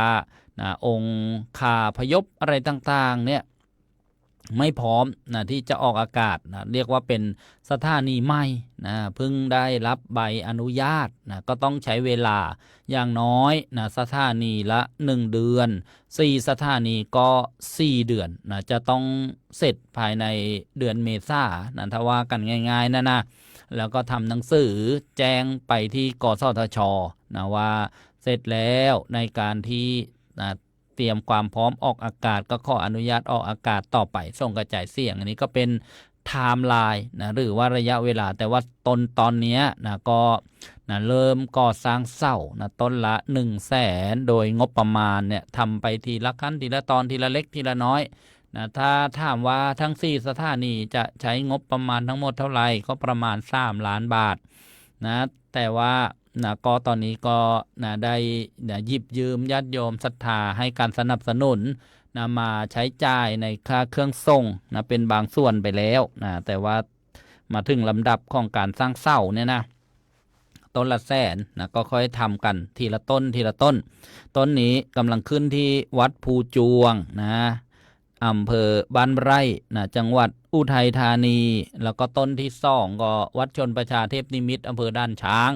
จังหวัดสุพรรณบุรีต้นที่3วัดเกาะแก้วนะพับพาชัยอำเภอซ่องพี่น้องสุพรรณบุรีต้นที่4นะวัดพุทธบูชาดอนมะขามตำบลดอนตาเพชรอำเภอพนมทวนจังหวัดกาญจนบุรีอันนี้เป็นภาพQR Code บัญชีของทางวัดท่าพระยาจากวงเล็บสถานีวิทยุกระจายเสียงอีโดเนชั่นหักย่อนลดภาษีได้ไม่ต้องขอใบอนุโมทนาน่าจะเป็นระบบอัตโนมัตินี่นะก็เป็นช่องทางร่วมบุญนะที่ญาติโยมผู้มีศรัทธาจะได้มาร่วมกันหรือบางท่านอาจจะจดนะเป็นหมายเลขบัญชีนะต้องจดไว้เลยญาติโยมนะแล้วก็เป็นการสนับสนุนสถานีนะวัดท่าพระยาจักรด้วยนะค่าบริหารจัดการต่างๆค่าน้ำค่าไฟนอกจากวัดท่าพระยาจักรแล้วก็ยังมีสถานีสมทบนะที่ได้รับในการดูแลนะค่าใช้จ่ายต่างๆอีกหลายสถานีนะก็ถือว่าเป็นบุญธรรมทานญาติโยมธนาคารกรุงไทยหมายเลขบัญชี72508672996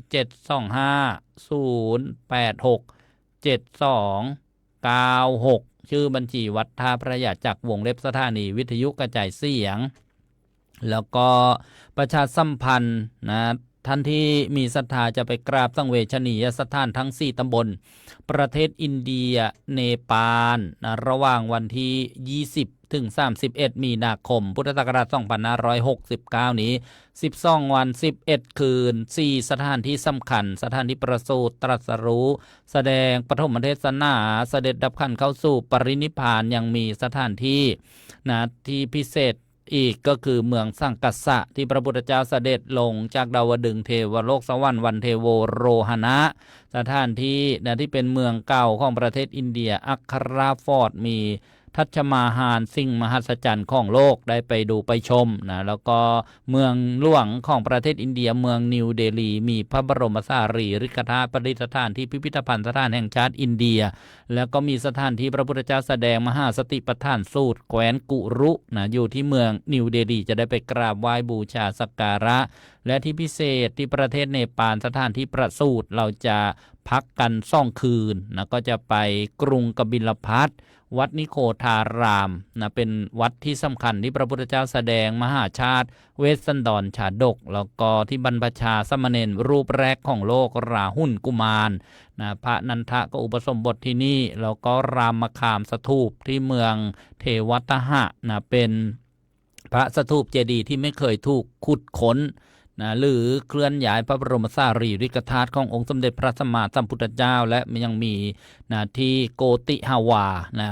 และนิหริตาวานะเศร้าอโศกที่จะรึกว่าพระพุทธเจ้าพระองค์ที่1ประสูติตรงนี้พระพุทธเจ้าพระองค์ที่2ประสูติตรงนี้นะเราก็จะได้ชมกันแล้วก็ยังมีแม่น้ำโรหินีนะที่พระพุทธเจ้าทรงเสด็จไปห้ามพระประยุรญาติไม่ให้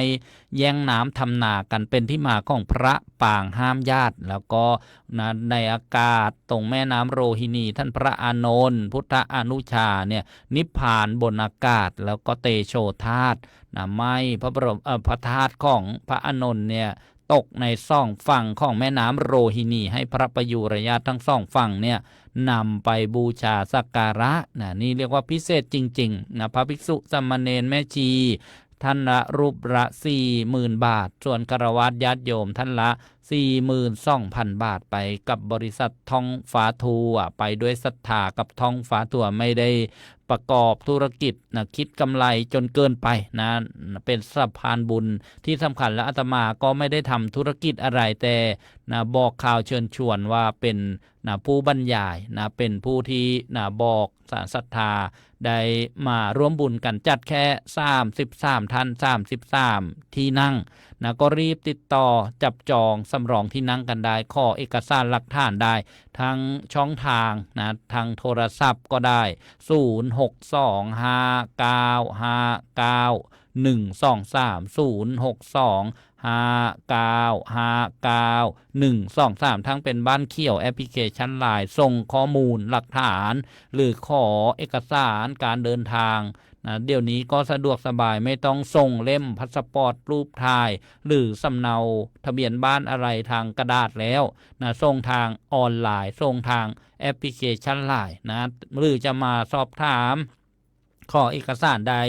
ที่สถานีวิทยุวัดท่าพระยาจากวัดช่องลมเข้ามาในวัดแล้วก็เลยมานิดนึงนะอยู่นะซ้ายมือตรงโบสถ์เก่าเจดีย์เก่ามีป้ายบอกนะมีหลังคาป้ายนะสีแดงๆเนี่ยทำไมจึงมา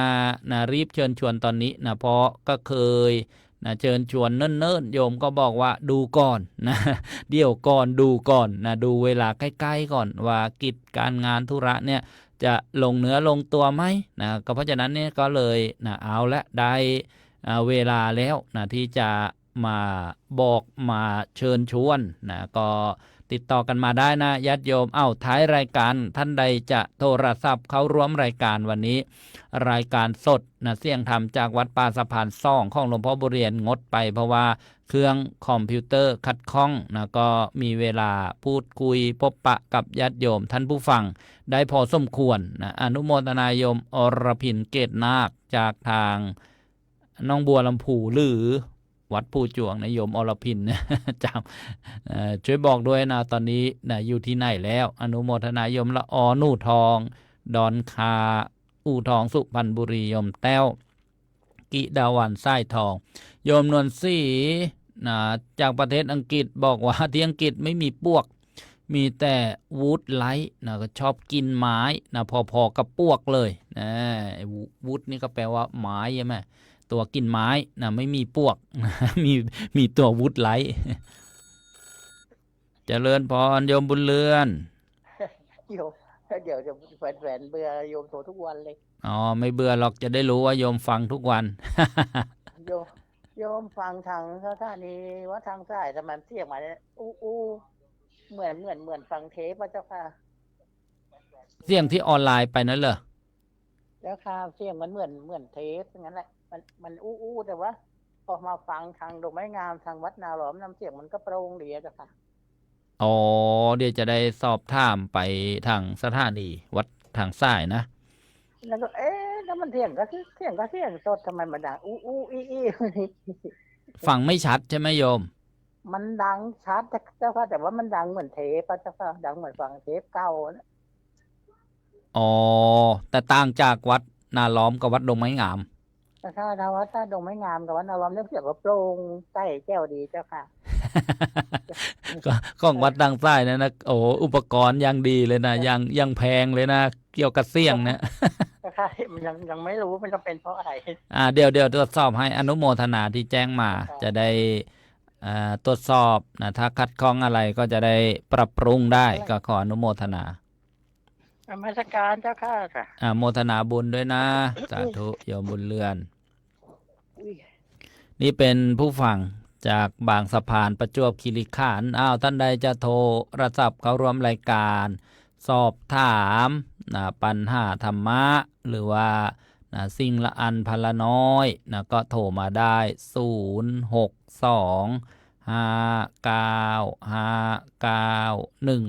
0625959123เป็นทั้งโทรศัพท์เป็นทั้งแอปพลิเคชัน LINE เป็นทั้งพร้อมเพย์หมายถึงว่าท่านใดจะทำบุญส่วนตัวถวายปัจจัย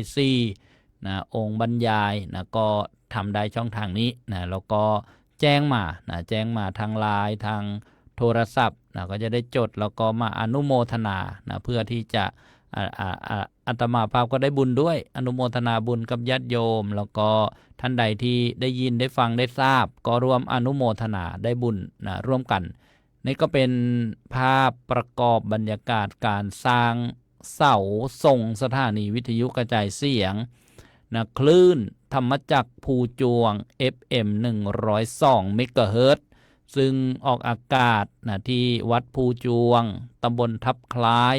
อำเภอบ้านไร่จังหวัดอุทัยธานีนะเดี๋ยวแล้วเสร็จก็คงไม่นานนะไม่นานที่จะได้ออกอากาศเพราะว่าเครื่องส่งก็ได้จัดหานะได้ซื้อเข้าระบบเรียบร้อยแล้ว2 เครื่องด้วยกันอนุโมทนาโยมบายพีชจระเข้สัมพันธ์พระทวีบุญเจริญนะตอนนี้มาช่วยงานที่วัดวิปัสสนาดงเย็นอำเภออู่ทองจังหวัดสุพรรณบุรีนะบวชนะฉลองอุโบสถนะอีกไม่กี่วันก็จะได้พาไปนะถวายนะอาลัยนะเรียกว่านะพระบรมราชชนนีพระพันปีหลวงที่บรมมหาราชวังนะโยมบุญศรีทวิลาจากจังหวัดเลยอนุโมทนาโยมสุพัชชาสุวรรณะนะจากกรุงเทพมหานครโยมน้อยมลดีมาลุนจากอิสราเอลอนุโมทนาสาธุโยมปาบอกว่าอาจารย์เสนกะนี่ช่างกีดกันนะโยมแม่นะแม่ลำเอียงบุญยเกตโยมแม่ต้อยนะเข้ามาทักทายในรายการอนุโมทนาน้อมบุญให้โยมพ่อโยมแม่วันนี้วิทยุเสียนะยังไม่ได้ซ่อมเลยของโยมพ่อ เมื่อเช้าไปเอามาแล้วโยมอุ่นเรือนโมมะเกลือนะจากทาง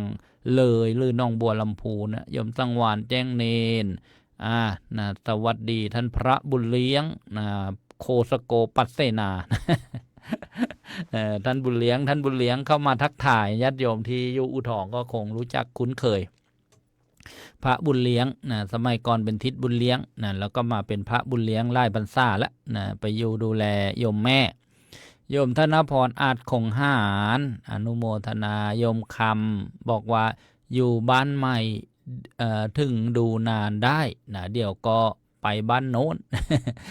สาธุอนุโมทนานะโยมคำได้ร่วมบุญกันมาสร้างนะวัดในอากาศสร้างธรรมาสในท้องนภาเผยแผ่ธรรมะใบอนุญาตนะ5 ปีนี่เราก็สร้างนะ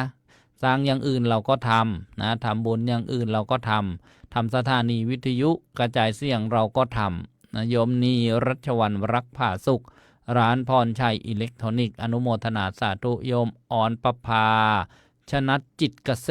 มอนุโมทนาโยมลำดวนย่อยรู้รอบทักทายดูที่ว่า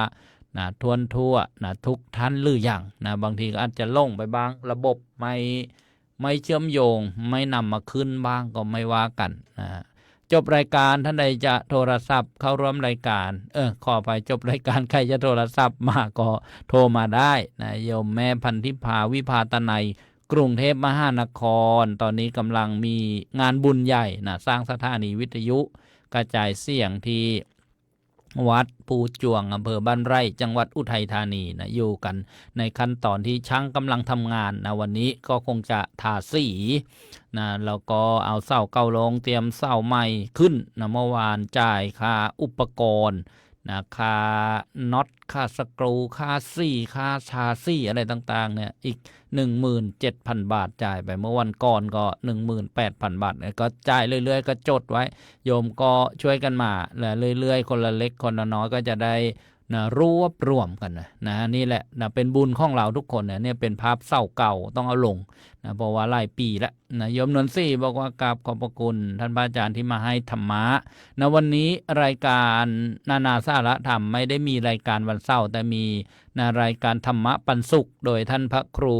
สุนทรธรรมนิเทศดร.วัชนาทิพย์เฉลิมอำเภอเมืองจังหวัดสตูลออนไลน์ญาติโยมก็รับชมรับฟังได้นะเวลา1 ทุ่มที่ประเทศไทยเที่ยงวันที่ประเทศอังกฤษบ่าย1 โมงที่ยุโรปนะก็ทางสื่อออนไลน์นะโซเชียลมีเดียก็อนุโมทนาในภาพบรรยากาศเนี่ยขังแสงเจนูนะโยมศิรภพโยมที่ได้สนับสนุนนะให้ยืมนะรถบรรทุกนะไปเข็นเศร้านะโยมทั้งสองนี้ก็ไปอินเดียมาด้วยกันแล้วก็มีศรัทธานะช่วยกันก็ขอให้มีความสุขความเจริญในกิจหน้าที่การงานกิจการยิ่งขึ้นไปนี่เจนูคลั่งแสง LED ก็อยู่ติดวัดท่าพระยาจากวัดช่องลมนี่แหละนะแล้วก็เป็น พี่ชายของช่างโต้งนะทิศโต้งช่างประจำสถานีตอนนี้ไปช่วยงานอยู่ที่วัดป่าชัยมงคลนะอำเภอลำปายมาศจังหวัดบุรีรัมย์ของนะพระอาจารย์พระครูสมุทวีเกตุธรรมโมนะก็ไปเรื่องเครื่องเสียงนะท่านบอกให้อาตมาภาพนี่เป็นที่ปรึกษานะด้านเครื่องเสียงห้องประชุมนะอาคารศาลาที่กำลังสร้างนะที่วัดป่าชัยมงคลจังหวัดบุรีรัมย์นะท่านพระครูสมุทวีเป็นเจ้าอาวาสนะช่างก็เดินทางไป3 วันแล้วนะก็อนุโมทนาโยมอุ่นเรือนโมมะเกือบอกว่าโยมนี่อยู่อำเภอสี่บุญเรืองจังหวัดหนองบัวลำพูทีเนี้ยจะต้องจำไว้แล้วว่าโยมอุ่นเรือนโมมะเกืออยู่อำเภอสี่บุญเรืองจังหวัดหนองบัวลำพูนะสาธุโยมเคลโอนะจากฝรั่งเศสนี่ให้ไปไหนมาเนี่ยมาโพจนจะจบรายการแล้ว บอกว่าคืนนี้รายการธรรมะปันสุขนะถ่ายทอดผ่านบ้านแดงไหมนะมีนะบ้านแดงของธรรมะปันสุขเนี่ยชื่อช่องนะโยม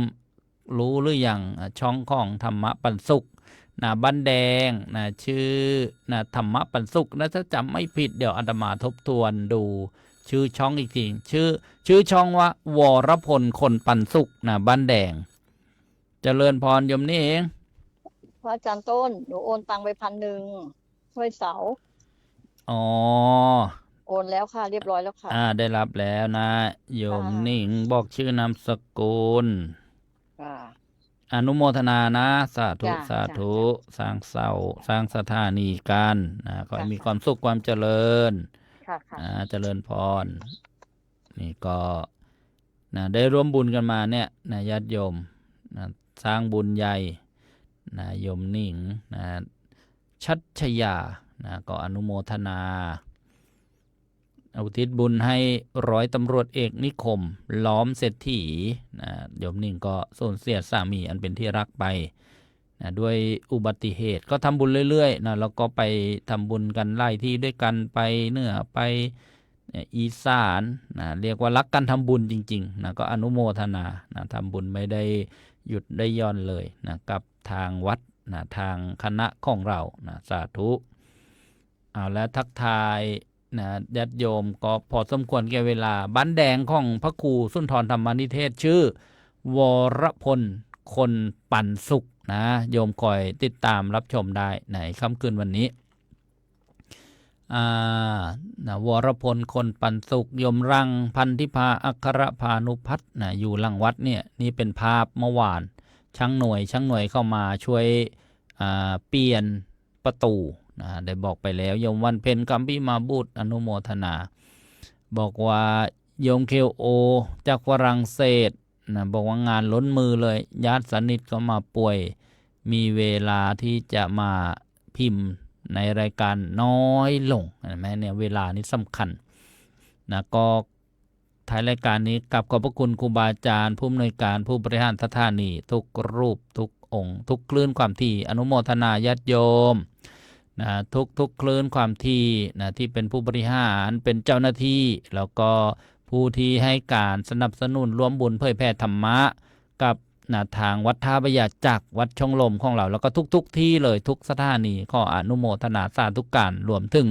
ท่านผู้ฟังนะสถานีวิทยุกระจายเสียงทุกคลื่นความถี่แล้วก็ท่านผู้ชมทั่วทุกมุมโลกนี้ได้บุญร่วมกันอนุโมทนาบุญร่วมกันสร้างบุญร่วมกันฟังไปทีละเล็กทีละน้อยเป็นเหตุเป็นปัจจัยถึงความพ้นทุกข์เพราะฉะนั้นก็อนุโมทนานะขอความสุขความเจริญจงบังเกิดมียิ่งขึ้นไปแก่ทุกท่านเป็นปัจจัยถึงความพ้นทุกข์ขอเจริญพร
เกียรติผู้มีศรัทธาผู้ปฏิบัติธรรมทุกท่านครับ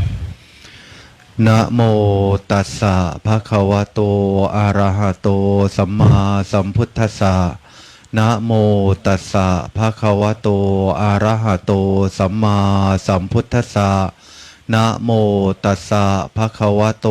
อะระหะโตสัมมาสัมพุทธัสสะขอกราบนิมนต์พระอาจารย์สรายุทธสิริสาโรผู้อำนวยการสถานีวิทยุ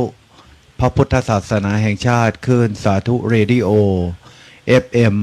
101.00 เมกะเฮิรตซ์วัดท่าพญาจักรอำเภออู่ทองจังหวัดสุพรรณบุรี ได้โปรดเมตตาแสดงธรรมเพื่อประดับสติปัญญาศรัทธาสาธุชนคนดีที่ตั้งใจมาถือศีลปฏิบัติธรรม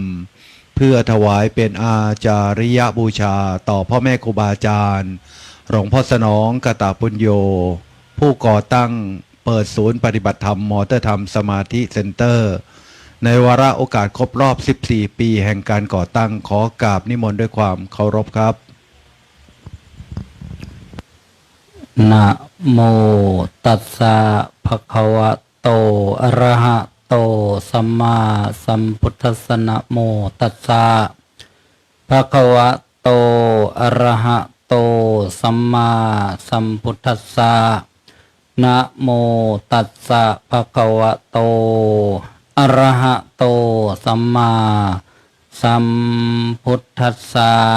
สัพพะทานังธัมมะทานังชินาติสัพพะระสังธัมมะระโสชินาติสัพพะระติงธัมมะระติชินาติตัณหักขโยสัพพะทุกขังชินาติติณวโรกาสปัจนี้อัตมภาพจะได้แสดงพระธรรมเทศนาเพื่อเป็นเครื่องประดับสติปัญญาส่งเสริมศรัทธาความเชื่อและวิริยะความภาคเพียรตามคำสั่งสอนขององค์สมเด็จพระบรมศาสดาสัมมาสัมพุทธเจ้าแด่ท่านศรัทธาสาธุชนผู้ใจบุญใจกุศลมีนะคุณโยมนพคุณโยมตุ้ยนะคุณโยมในพลนะแล้วก็ญาติโยมที่มาจากจังหวัดเลยและที่สานุทิศนะจนกว่าจะถึงเวลาอันสมควรเพื่อสะดวกต่อการสดับก็อนุญาตให้วางมือลงนะแล้วก็สดับรับฟังในโอกาสต่อจากนี้ไปนะวาระโอกาสการฟังบรรยายนะธรรมะฟังเทศฟังธรรมซึ่งนะพระพุทธเจ้าทรงตรัสสอนเรื่องอานิสงส์นะหรือว่าประโยชน์ที่ได้จากการสดับรับฟังธรรมนะธรรมัสวนานิสงส์ก็ได้อานิสงส์ฟังธรรมหนึ่งย่อมได้ฟังสิ่งที่ยังไม่เคยได้ฟังสองนะสิ่งที่เคยได้ฟังแล้วก็แจ่มชัดขึ้นแจ่มแจ้งขึ้นสามก็บรรเทาความสงสัยเสียได้นะสี่นะจิตผู้ฟังย่อมผ่องใสห้านะทำให้มีความเห็นถูกต้องนะถูกตรงนะเรียกว่าเป็นสัมมาทิฏฐินะการฟังเทศฟังธรรมเนี่ยเรียกว่าเป็นสิ่งที่สำคัญเพราะฉะนั้นการจัดงานนะครบรอบมอเตอร์ธรรมสมาธินะเซ็นเตอร์14 ปีเนี่ยที่หลวงพ่อสนองกตปุญโญอดีตเจ้าวาดวัดสังฆทานได้เมตตาได้ให้ชื่อนะสถานที่ปฏิบัติธรรมแก่โยมนพนะหรือว่าโยมตุยทั้งสองอุบาสกอุบาสิกาผู้ใจบุญเนี่ยแล้วก็โยมแม่ชีด้วยนะก็เป็นอีกสถานลานบุญหนึ่งที่จะนำพานะเราท่านทั้งหลายเนี่ยไปสู่ทางนะที่ดีนะเรียกว่าสุขติบางท่านก็บอกว่าไปที่ชอบที่ชอบนะไปไล่คนแล้วไปที่ชอบ ไปที่ชอบแห่งการกระทำไม่ใช่ว่าไม่ถึงความหมายไม่ดีนะเพราะฉะนั้นเนี่ยก็มาสดับรับฟังกันได้ความเมตตาจากครูบาอาจารย์นะพระมหาเถระนะมีหลวงพ่อบุญลือหลวงพ่อผาสุกและครูบาอาจารย์ นะอีกหลายรูปด้วยกันพระอาจารย์ตีเล็กก็เมตตาเดินทางมาให้ธรรมะนี่ก็ถือว่าญาติโยมนี่ก็เป็นผู้มีบุญนะมีบุญนะมีวาสนามีโอกาสนะมีโอกาสดีแล้วก็ไม่ละทิ้งโอกาสได้มาฟังธรรมนะแบบธรรมะภาคปฏิบัติอารมณ์กรรมฐานก็พิจารณาจะบรรยายเรื่องอะไรดีเนาะนะก็ฉุกคิดขึ้นมาได้นะว่าถ้าเราไม่พ้นทุกข์นะจะทำอย่างไรดีหัวข้อนะถ้าไม่พ้นทุกข์นะเราจะทำอย่างไรกันดีความพ้นทุกข์เนี่ยเราก็ทราบนะว่าเป็นจุดมุ่งหมายนะแห่งการมาประพฤติ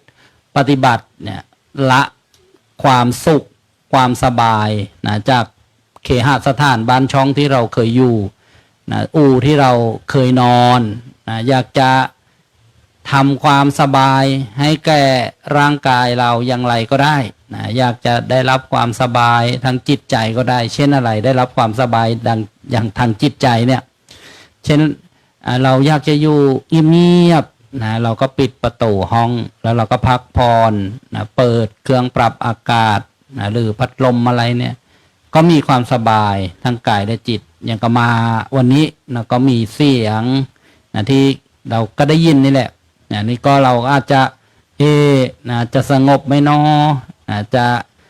คิดนะไปทางโน้นไปทางโน้นไปทางนั้นหรือเปล่าอะไรอย่างเงี้ยนี่ก็เรียกว่าเป็นสถานการณ์ที่อยู่กับปัจจุบันนะถ้าใครคิดไปที่บ้านเนี่ยก็เรียกว่าละปัจจุบันแล้วนะคิดไปพรุ่งนี้นะก็ละปัจจุบันแหละเนี่ยที่เราเคยฟังเทศฟังบรรยายนะว่านะคิดถึงอดีตที่ผ่านมาที่ล่วงไปแล้วด้วยความอาลัยละโหยห่าหรือนะไม่ปลื้มใจนะเศร้าซ้อยอย่างเงี้ยนะแล้วก็ว้าวุ่นนะกับอนาคตที่ยังมาไม่ถึงนี่เรียกว่าทิ้งปัจจุบันนะได้ฟังพระอาจารย์พระประราชชำนาญท่านก็มาปกิณกะนะระหว่างที่เตรียมความพร้อมผู้บรรยายขึ้นเนี่ยท่านก็นะพูดนะอัตชีวประวัตินะบางสิ่งบางประการก็ชุกคิดว่าท่านก็นะระลึกชาติหนล่างได้เหมือนกันนะแต่ว่าเป็นอกุศลชาติ ชาติที่อาจจะมีอุปสรรคในการดำเนินชีวิตนะต้องไปนะทำเบียดเบียนสัตว์บ้างนะปาณาติบาตบ้างนะทำได้มากนะบางคนบางท่านไม่ได้ศึกษาธรรมะก็ดีใจนะว่าม่านหากินเก่ง ดีใจได้เยอะนะเช่นการล่าสัตว์ต่างๆเนี่ยอาตมาภาพก็เป็นเหมือนกันนะเป็นนายพรานเก่าล่าป่าล่าปู ลูกทุ่งนะลูกชาวนาเป็นวิถีชีวิตนะที่ผ่านมานะปีนี้นะอายุก็นะ48นะยังเข้า48ได้อุปสมบทบวชมานี่ก็ผ่านไปแล้ว25พรรษา 25พรรษาได้บรรพชาอุปสมบทตอนอายุ23ปีนี่ก็เรียกว่าอยู่ทางพระทางพระพุทธศาสนาเนี่ยมากกว่าอยู่ทางฆราวาสนะในชั้นนี้นะในชั้นนี้นะก็นะเป็นมานะในทางพระพุทธศาสนาได้ศึกษาได้เล่าเรียนได้ปฏิบัติบ้างได้ทำงานเผยแผ่นะพระพุทธศาสนาบ้างนะได้เทศได้บรรยายนะได้ไปงานปฏิบัติธรรมต่างๆนะได้ดูได้เห็นนะได้ไปศึกษาไปกราบพระไหว้พระต่างประเทศบ้างนะก็เป็นนะเส้นทางนะชีวิตนะปกิณกะให้ญาติโยมบางท่านที่อาจจะยังไม่คุ้นเคยนะเรียกว่าเป็นประวัตินะผู้บรรยายเล็กๆน้อยๆเช่นก่อนอุปสมบทก่อนบวชเนี่ย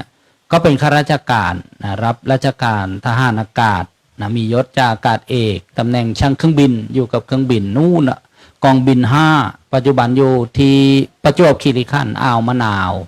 นะไปไหนก็ไปก็เครื่องบินนะทั่วประเทศแหละนะแล้วทีนี้ประเพณีวัฒนธรรมของลูกผู้ชายไทยก็ต้องได้บวชได้เรียนทดแทนพระคุณค่าข้าวป้อนน้ำนมบิดามารดานะตามวัฒนธรรมประเพณีที่ นะปู่ย่าตายายบรรพบุรุษบรรพชนของเราเห็นว่าดีแล้วก็ทำมาเนี่ยเมื่อเราฟังนะหลวงพ่อบุญลือท่านบรรยายนะตอนหัวค่ำเนี่ยท่านก็บรรยายเรื่องการทดแทนพระคุณบิดามารดานะพระสุวรรณสามชาดกอดีตพระพุทธเจ้าของเรานะตอนที่นะมีการบำเพ็ญบารมีนะที่ถูกนะยิงแล้วก็มีพ่อแม่นะที่ตาบอดทั้งคู่นั่นแหละแล้วก็มาชาติสุดท้ายพระพุทธเจ้าก็ทรงเสด็จไปโปรดนามารดาที่ดาวดึงส์เทวโลกสวรรค์นะแล้วก็เสด็จไปโปรดพระพุทธบิดานะที่กรุงกบิลพัสจนท่านได้บรรลุคุณธรรมเบื้องสูงนี่เรียกว่าทดแทนพระคุณเนี่ยนี่ก็เรียกว่ามาบวชด้วยวัฒนธรรมประเพณียังไม่รู้อะไรมากมายแต่รู้ว่าเนี่ยนะโตเนี่ยต้องบวชนะก็ตอนที่รับราชการได้4 ปีเศษอายุ23 ปีนะรับราชการตั้งแต่อายุ19 ปีเศษติดยศนะก็ลาราชการมาอุปสมบทชั่วคราวนะก็คือว่าทางราชการกลาโหมเนี่ยให้ลาได้120 วันนี่เรียกว่าลาอุปสมบท4 เดือนนั่นแหละทีนี้นะพอลามาอุปสมบทแล้วเนี่ยก็พิจารณาชีวิตนะที่ผ่านมานะแล้วก็ชีวิตที่เหลืออยู่แล้วก็ปัจจุบันนะในความศรัทธาหรือว่าความชอบพูดง่ายๆนะความชอบในทางพระพุทธศาสนาก็เลยตัดสินใจว่าลาออกจากราชการนะก็ขอบวชอยู่มาเนี่ยแหละนะตั้งแต่บวชมานี่ยังไม่เคยศึกเลยนะญาติโยม 25 พรรษาเนี่ย ยังไม่เคยลาศึกนะไปไหนเลยแต่ไม่ได้ยืนยันการันตีอะไรหรอกนะว่าจะนะเป็นนะอมตะหรือว่าอะไรนะก็บอกว่ายังชอบอยู่นะยังเห็นกันอยู่อย่างนี้นะก็นะไม่อยากจะให้ความคาดหวังอะไรกับใครนะก็เรียกว่าดูกันไปนะวันหนึ่งก็ได้นะดูกันไปนะให้เห็นถ้าเห็นอยู่อย่างนี้ก็อยู่อย่างนี้นี่เรียกว่าปกิณกะเบื้องต้นเพื่อที่ญาติโยมจะได้รู้จักนะตอนแล้วพอได้บวชได้เรียนได้ศึกษาได้ทำงานเผยแพร่ก็เลยได้รู้จักกับครูบาอาจารย์เนี่ยพระครูจริยสารธรรมวัดป่าจริยธรรมทำงานสถานีวิทยุกระจายเสียงต่อมาก็เป็นในภาคของโซเชียลมีเดียนะที่ไปได้ไกล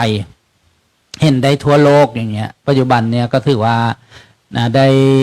มีรายการดีๆเกิดขึ้นมานะเช่นสนทนาธรรมกับครูบาอาจารย์พระธรรมทูตสายต่างประเทศที่ประเทศสหรัฐอเมริกาจะมีการประชุมสนทนากันทุกวันอังคารนะแล้วก็วันพุธนะถ้าอยู่ประเทศไทยเนี่ยก็2 ทุ่มถึง3 ทุ่มครึ่งถ้าอเมริกาก็ตี 5ถ้าอังกฤษก็บ่ายโมงเนี่ยแล้วก็ยุโรปบ่าย1 โมงก็จะมีการสนทนากัน8 รูป 9 รูปมีหัวข้อมาแล้วก็ไปศึกษาค้นคว้ามาแล้วก็มาพูดนะสรุปให้ผู้ฟังผู้ชมฟัง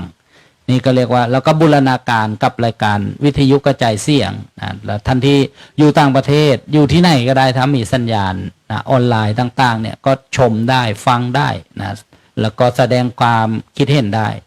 แล้วก็อีกรายการหนึ่งกับศูนย์ปฏิบัติธรรมดีที่ประเทศอังกฤษนะรวมกับสถานีวิทยุนี่แหละแล้วก็ครูบาอาจารย์ผู้เผยแพร่นักเทศต่างๆก็ทั่วประเทศนะแล้วก็ต่างประเทศบางก็ร่วมกันอันนี้จะมีวันอาทิตย์วันจันทร์วันพฤหัสแล้วก็วันศุกร์นะ1 ทุ่มนะถึงนะ3 ทุ่มนะเรียกว่า2 ชั่วโมงครูบาอาจารย์กับ7 รูปบ้าง8 รูปบ้างก็น่าสนใจดีนะก็มีหัวข้อธรรมะอะไรก็ตั้งเป็นกระทู้นะแล้วก็หาความรู้มานะเหมือนบรรยายสรุปว่าเรื่องนี้มุมมองทางพระพุทธศาสนามีความเห็นว่าอย่างไรเรื่องนี้มีความเห็นว่าอย่างไรหรือจะเป็นเรื่องในพระไตรปิฎกนะประวัติบุคคลนะประวัติพระประวัติอุบาสกประวัติอุบาสิกานะแล้วก็คนจนนะที่น่าสนใจมีใครบ้างยกตัวอย่างที่ได้จัดสนทนาธรรมกันมาเมื่อคืนก็เรื่องมหาเศรษฐีในสมัยพุทธกาลนะมีใครบ้างก็จะไปค้นคว้าในพระไตรปิฎกมาแล้วก็มาสรุปให้ผู้ฟังผู้ชมฟังว่าคนนี้นะเขารวยมาเพราะอย่างนี้อย่างนี้หรือบางทีเขาทำอะไรไม่ดีมาเขาจึงได้นะต้องถูกพ่อแม่ทอดทิ้งนะอะไรอย่างนี้เป็นต้น ก็เป็นรายการที่น่าสนใจแล้วก็รายการหลักๆก็ธรรมะสำเนียงเสียงเนอนะเวลาบ่าย2 โมงถึงบ่าย3 โมงสถานีวิทยุกระจายเสียงแล้วก็ทางสื่อเรียกว่าสื่อออนไลน์โซเชียลมีเดียนะโยมก็ชมกันฟังกันนะก็เป็นการนะเผยแพร่ธรรมะอีกรูปแบบหนึ่งนะในปัจจุบันยังกับมอเตอร์ทำสมาธินี่เมื่อปลายปีที่แล้วคณะกรรมการกสทช.ก็ให้ขออนุญาตใช้คลื่นความถี่แต่ว่าขอเข้ามาแล้วนะแต่ว่าไม่ได้รับการจัดสรรให้นะก็จึงไม่ได้มาตั้งสถานีไว้ที่นี่แต่ก็เชื่อมโยงสัญญาณเวลามอเตอร์ทำสมาธิมีรายการคารวะธรรมวันเสาร์วันอาทิตย์ก็ถ่ายทอดออกสถานีวิทยุกระจายเสียงนะไล่คลื่นความถี่ไล่จังหวัดนะก็ให้โอกาสนะคารวะนะที่สนทนาธรรมนะที่พูดธรรมะโดยเฉพาะโยมนพโยมตุ้ยเนี่ยมีใจที่จะเผยแผ่นะเรียกว่าในทางเส้นทางของคารวะยังไม่ถึงขั้นที่จะละทิ้งบ้านเรือนไปได้ด้วยเหตุผลด้วยความจำเป็นต่างๆแต่นี่แหละพระพุทธศาสนาของเราเนี่ยมีความงดงามที่นะมีหลักธรรมนะมีข้อประพฤติปฏิบัติให้แต่ละสถานะเนี่ยเลือกเอาประพฤติปฏิบัติด้วยความ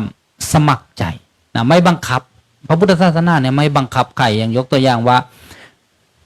เรื่องประเพณีการบวชนะนี่ก็คือเป็นประเพณีเป็นกรอบระเบียบนะของวัฒนธรรมของเราที่จะกล่อมสอนลูกสอนหลานนะว่าโตเนี่ยนะต้องทดแทนพระคุณพ่อพระคุณแม่นะด้วยลูกผู้ชายก็ต้องบวชเรียนนะลูกผู้หญิงล่ะจะทำยังไงนะก็ต้องตกแต่งนะตามประเพณีให้ได้ขันหมากอะไรอย่างนี้เป็นต้นนี่ก็เป็นความงดงามที่เชื่อมโยงกับพระพุทธศาสนาของเราเพราะฉะนั้นเนี่ยเมื่อมาถึงวาระงานเช่นงานอุปสมบทนะบรรพชาเนี่ยก็จึงมีการดีใจนะเหมือนเราเห็นได้ยินเสียงบรรยากาศดีใจนะว่าลูกหลานนะได้บวชนะได้เรียนจะได้นะเกาะชายพระเหลืองได้เกาะชายพระเหลืองจริงๆได้ไหมก็ได้จริงๆได้จริงๆเช่นอะไรล่ะพ่อแม่นะผู้บวชนะไม่เคยเข้าวัดทำบุญเลยนะไม่คุ้นวัดไม่คุ้นครูบาอาจารย์นะพอจะจัดงานก็ต้องเข้าวัดเห็นไหมเรามองให้เป็นประโยชน์ก็ได้ประโยชน์นะเมื่อมีงานก็ได้กราบพระไหว้พระได้สมาทานศีลได้เห็นพระได้เห็นคณะสงฆ์เมื่อลูกบวชแล้วเป็นพ่อพระเป็นแม่พระได้ใส่บาตรทำบุญได้ไปถวายน้ำภัตตาหารเช้าเพลน้ำบานะตอนเย็นใจก็อยู่กับลูกพระนะสมัยก่อนไม่นึกถึงนะลูกทำงานก็นึกถึงแต่ที่ทำงานนะลูกไปท่องเที่ยวนะก็นึกถึงแต่ที่ท่องเที่ยวของลูกนะแต่พอบรรยากาศที่ลูกเข้ามาวัดเนี่ยถึงแม้ว่าบางคนบอกว่าบวชระยะสั้นนะไม่ซับซึ้งอะไรแต่มองให้เป็นประโยชน์ก็ได้อยู่นะได้อยู่อันนี้เรียกว่านะวัฒนธรรมนะประเพณีนะที่นะเกี่ยวข้องนะกับพระพุทธศาสนานะของเรานะแล้วก็จำแนกให้เหมาะนะใครจะบวชก็สมัครใจมาบวชนะใครอยู่ไม่ไหวนะมีกิจมีธุระแบบคฤหัสถ์ญาติโยมพระพุทธเจ้าก็อนุญาตนะให้ลาสิกขาออกไปนะเปลี่ยนแปลงเพศไปนี่เรียกว่าความงดงามพระพุทธศาสนาของเราเพราะฉะนั้นเวลาพูดเวลาสนทนาเนี่ยก็จะให้ความเข้าใจนะว่าพระพุทธศาสนาของเราไม่ได้บังคับใครนะจะได้มีความสบายใจนะบางคนถ้าจับประเด็นไม่ถูกนะมุมมองนะไม่ถูกนะก็อาจจะมีใจที่ไปในทางที่ลบท่านบอกว่าใจเป็นอกุศลนี้ก็คือนะไม่ดีนะเนี่ยแปลว่าไม่นะไม่ฉลาดนะไม่ดีนะไม่พอกพูนซึ่งบุญทานนะการกุศลต่างๆนี่เรียกว่าพระพุทธศาสนาของเราเนี่ยก็มีให้เลือกนะอย่างกับฆราวาสญาติโยมก็มีแบบนะครองเรือนศีล 5นะหรือจะฝึกให้สูงกว่านั้นนะก็ระดับอุโบสถศีลนะศีล 8นะผู้บวชนะก็มีข้อที่จะต้องฝึกนะงดเว้นนะบางข้อตามที่เราได้ทราบแล้วเนี่ยท่านก็บอกว่าเป็นการเดินตามรอยนะพระอรหันต์ที่ท่านพ้นแล้วนะจากเครื่องร้อยรัดต่างๆ เราก็เรียกกันว่าเจ้ากิเลสนี่แหละคนเราเกิดมาเนี่ยสิ่งที่ได้เสมอกันเนี่ยบางคนก็บอกว่านะก็คือได้เวลาเท่ากันนะทุกคนคนเราเนี่ยนะได้เวลาเท่ากันทุกคนได้นะหนึ่งชีวิตนะมาเท่ากันทุกคนได้อะไรอีกล่ะที่เท่ากันบางคนก็บอกว่าคนเราเกิดมาที่มีมาเท่ากันเนี่ยก็มีกิเลส3กองมาเท่ากันนะมีความโลภมีความโกรธมีความหลงนะเพราะว่าผู้ที่หมดกิเลสเนี่ยไม่มาเกิดแล้วนะพ้นแล้วนะคือพระอรหันต์แล้วเจ้ากิเลส3กองนี้มากับเราตอนไหนล่ะนะกระโดดติดตามเรามาตอนไหนเรียกว่าหาเบื้องต้นไม่เจอนะแล้วก็จะไปหมดกันเมื่อไหร่ก็ไม่รู้นะเบื้องปลายนะจุดสิ้นสุดแต่ถ้าหมดเมื่อไหร่แล้วเนี่ยโอ้ยิ่งกว่านะความสุขอื่นนะบรมสุขนะนิพพานังปรมังสุขขังนะแล้วผู้ที่หมดกิเลสอยู่ที่ไหนนี่ก็นะร่มเย็นเป็นสุขยิ่งอยู่นานนะยิ่งเป็นประโยชน์นะเช่นอะไรเช่นพระอรหันต์อยู่นานเท่าไหร่นะเป็นเนื้อนาบุญที่ดีนะความนาบุญอันดีทั้งหลายนะเรามีวัตถุทานนิดหน่อยนะแต่เปี่ยมไปด้วยศรัทธาถวายทานทำบุญตามวาระโอกาสที่สะดวกเนี่ยอานิสงส์นะพ้นบุญเนี่ยโอ้มากนะสุดล้นสุดจะประมาณเลยนะเมื่อคืนได้สนทนากันในเรื่องของเศรษฐีใจบุญเนี่ยในสมัยพุทธกาลก็จะหยิบยกเรื่องการนะได้ถวายทานทำบุญนะกับพระอรหันต์นะแล้วก็ออกจากนิโรธสมาบัตินะจากคนธรรมดาเนี่ยกลายเป็นเศรษฐีขึ้นมาได้นะภายในพริบตาเลยนะแต่ว่าในยุคนี้สมัยนี้เนี่ยโอกาสที่เราจะได้เจออย่างนั้นเนี่ยก็คงจะน้อยนะเพราะว่าเหตุปัจจัยแวดล้อมต่างๆนะการเวลาภูมิประเทศต่างๆนะเป็นปัจจัยนะที่มีความแปรเปลี่ยนไปนะหรือว่าหลังจากพระพุทธเจ้านะเสด็จนะปรินิพพานแล้วมาปัจจุบันเนี่ย2,569 ปีนะถ้านับแต่วันที่พระพุทธเจ้าตรัสรู้นะตายตนพระศรีมหาโพธิ์มาจนถึงปัจจุบันนี้ก็2,614 ปีนะนับจากพระพุทธเจ้าตรัสรู้ถ้าอยากจะรู้ว่านับจากนะพระพุทธเจ้านะประสูติก็เอา 2,614 ปีบวกไปอีก45 ปีนะก็2,600นะ59 ปีนะนี่เรียกว่าถ้าจะนับแบบนับจากพระพุทธเจ้าประสูติเพราะฉะนั้นเนี่ยยุคที่เจริญที่สุดของพระพุทธศาสนานะก็ตอนที่พระพุทธเจ้ามีพระชนชีพอยู่มีพระอรหันต์เกิดขึ้นนะมากมายเป็นนาบุญอันดีนะและทีนี้นะเรา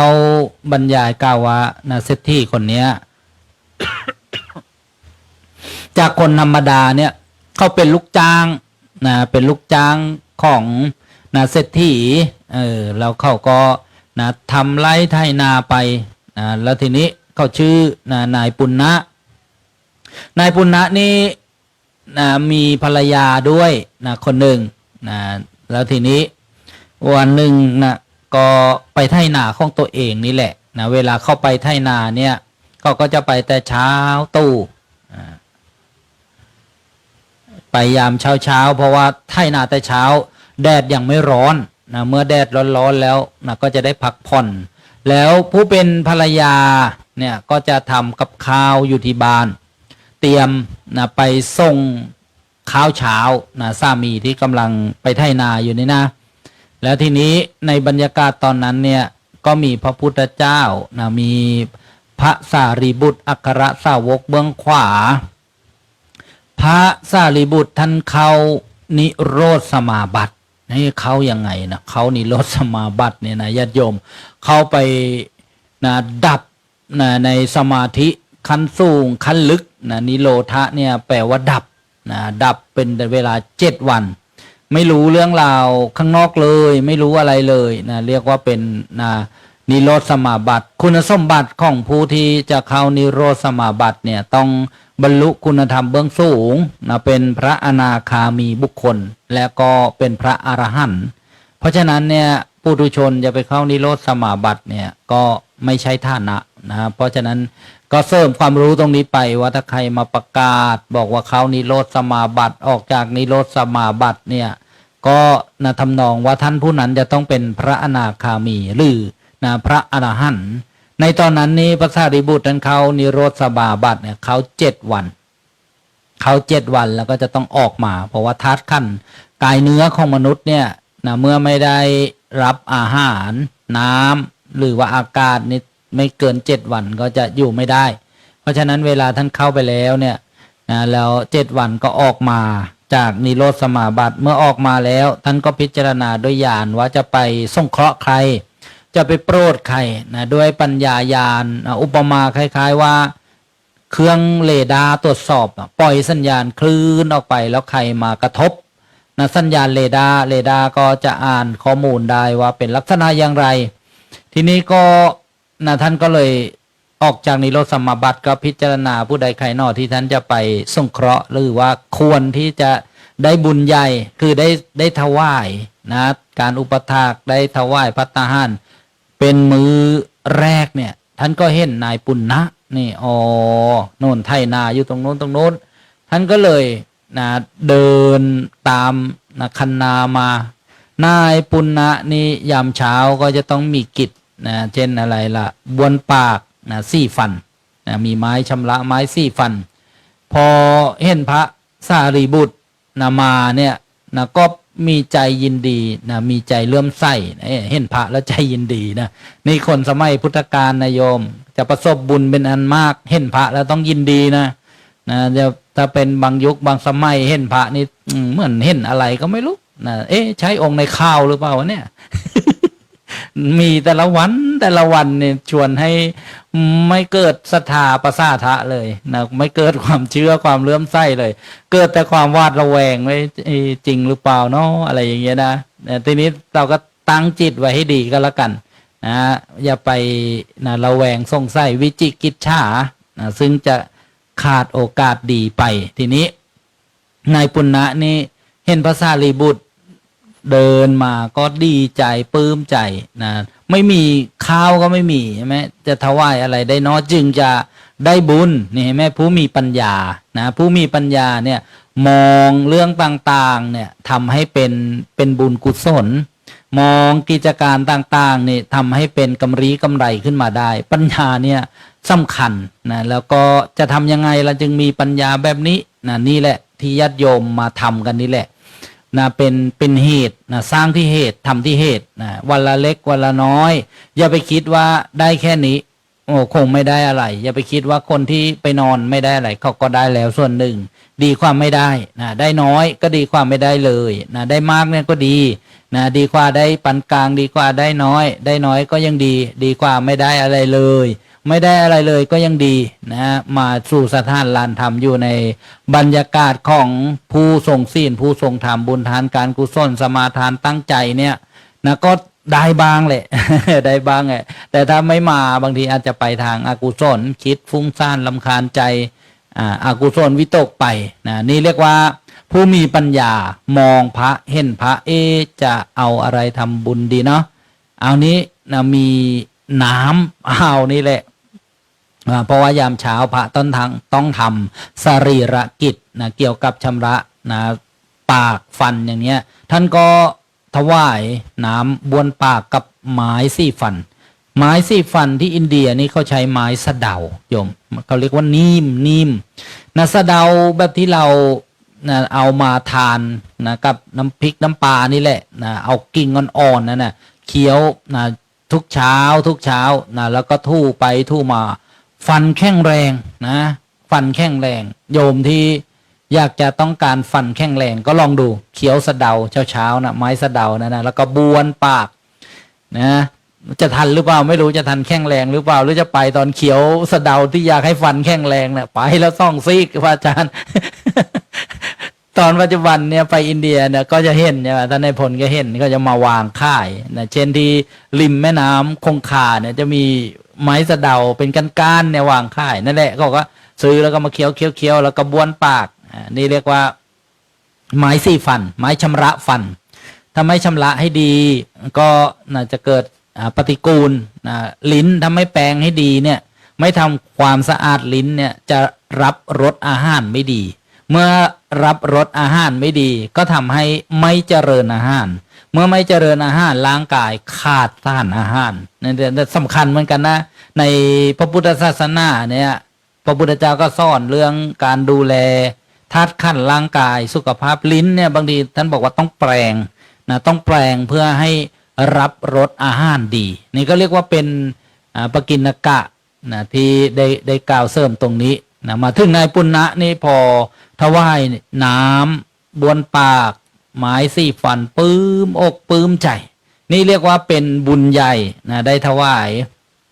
อุปถากพระสารีบุตรพึ่งออกจากนิโรธสมาบัติแล้วเป็นพระอรหันต์นะไม่มีกิเลสเครื่องเศร้าหมอง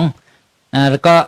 ตั้งความปรารถนาให้พ้นจากความทุกข์ยากลำบากแล้วก็ได้เป็นปัจจัยได้บรรลุธรรมนะที่ท่านบรรลุเนี่ยสำคัญนะเมื่อตั้งความปรารถนาเนี่ยทำบุญตั้งความปรารถนาได้ไหมได้โยมไม่ได้ผิดอะไรนะตั้งความปรารถนาผู้ที่ประสบนะได้รับอานิสงส์ตามความปรารถนา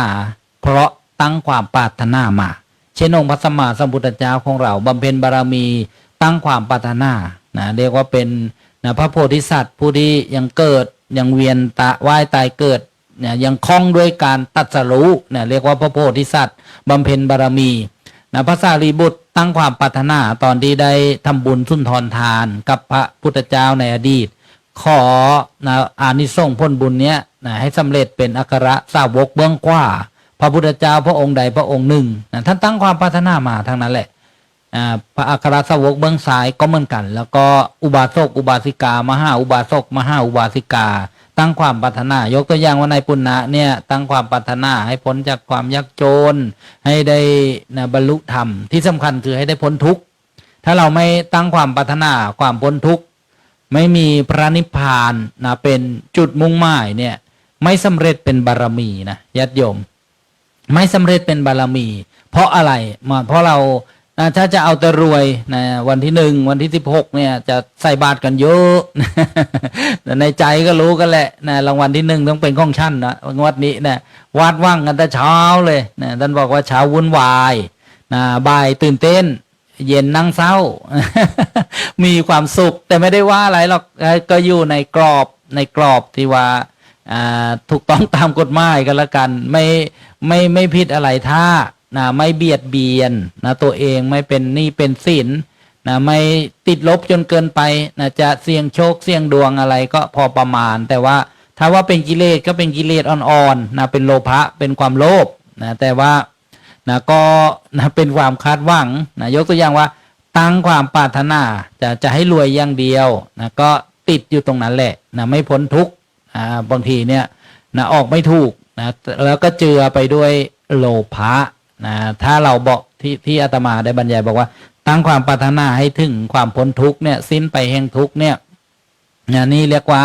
สำเร็จนะเป็นบารมีคือนะการกระทำที่จะยังให้ผู้บำเพ็ญผู้กระทำเนี่ยถึงฟากฝั่งคือพระนิพพานนี่เรียกว่าบารมีนะญาติโยมมาเนี่ยก็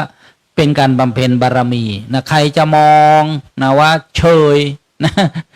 เฉยไปเข้าวัดหรือใครจะมองว่ามีทุกข์อะไรล่ะก็ปล่อยเข้าไปนะวางใจนะวางใจนะเขาจะพูดจะนินทาอะไรเนี่ยเขาก็นะเราก็ไปบังคับเข้าไปได้ด้วยนะมีแต่ถ้าทำให้เขาเห็นนะหรือว่าบางครั้งเราก็นั่นแหละนะข่าวนำเสนอมาอาจจะไปสำนักอะไรที่ไม่ถูกนะไม่บริสุทธิ์บ้างอะไรบ้างแต่ก็ว่ากันไปตามเนื้อข่าวนะแต่ทีนี้ก็มาถึงว่าท่านก็เลยตั้งความปรารถนาในปุณณะเนี่ยนะเดี๋ยวดูเวลาเดี๋ยวจะไม่จบแต่นะตีหนึ่งจะจบหรือเปล่าเนี่ยยอดโยม เมื่อไหร่ก็นายปุณณะยังไม่ไถนาสักที แล้วจะรวยเมื่อไหร่เนี่ย เวลาเยอะโยมเวลาเยอะ ครูบาอาจารย์บอกเวลาเยอะไม่ต้องรีบ แล้วก็วัดก็ไม่ได้อยู่ไกล ไม่ต้องกังวลว่าพระอาจารย์จะต้องเดินทางกลับไปไกลไม่ไกลเลยแป๊บเดียวแต่ก็ถึงแล้วเดี๋ยวพรุ่งนี้มาก็ไม่ใช้เวลาเยอะหรอกทีนี้นายปุณณะก็ปลื้มอกปลื้มใจแล้วก็ไถนาต่อไปทีนี้พระสารีบุตรก็เดินไปอีกทางหนึ่งแล้วภรรยาของนายปุณณะเนี่ย ทำกับข้าวนะมาส่งสามีนะกำลังไถนาอยู่ที่ทุ่งนาเนี่ยนะบรรยากาศเราก็นึกไปนะท้องทุ่งท้องทุ่งแบบตำบลนี้หรือเปล่าเนี่ย มีทุ่งนามีคลองเนี่ยโอ้ก็นะคล้ายคลึงเหมือนกันนะบรรยากาศยามเช้าเนี่ยก็เดินมาภรรยาก็เดินมาพระสารีบุตรก็เดินมาภรรยาก็เห็นพระการเห็นพระเห็นสมณะเนี่ยในมงคลสูตร38ประการเนี่ยพระพุทธเจ้าตรัสสอนว่าสมณานันจะทัศนังเอตมังคลมุตตมังแปลเป็นภาษาไทยว่าการได้เห็นสมณะผู้สงบผู้ระงับผู้บวชสงบจากความชั่วบาปเวรกรรมอะไรต่างๆที่ไม่ดีเนี่ยท่านละท่านเว้นเนี่ยเป็นสมณะไม่เบียดเบียนใครนะไม่ทำร้ายใครนะไม่ว่าร้ายใครนะเนี่ยแปลว่าผู้สงบนะผู้สงบจากบาปประธรรมทั้งหลายนะเป็นสมณะเป็นบุญนะเป็นบุญเป็นมงคลเป็นเครื่องให้ถึงความเจริญนะเป็นการเห็นที่ดีนะทีเนี้ย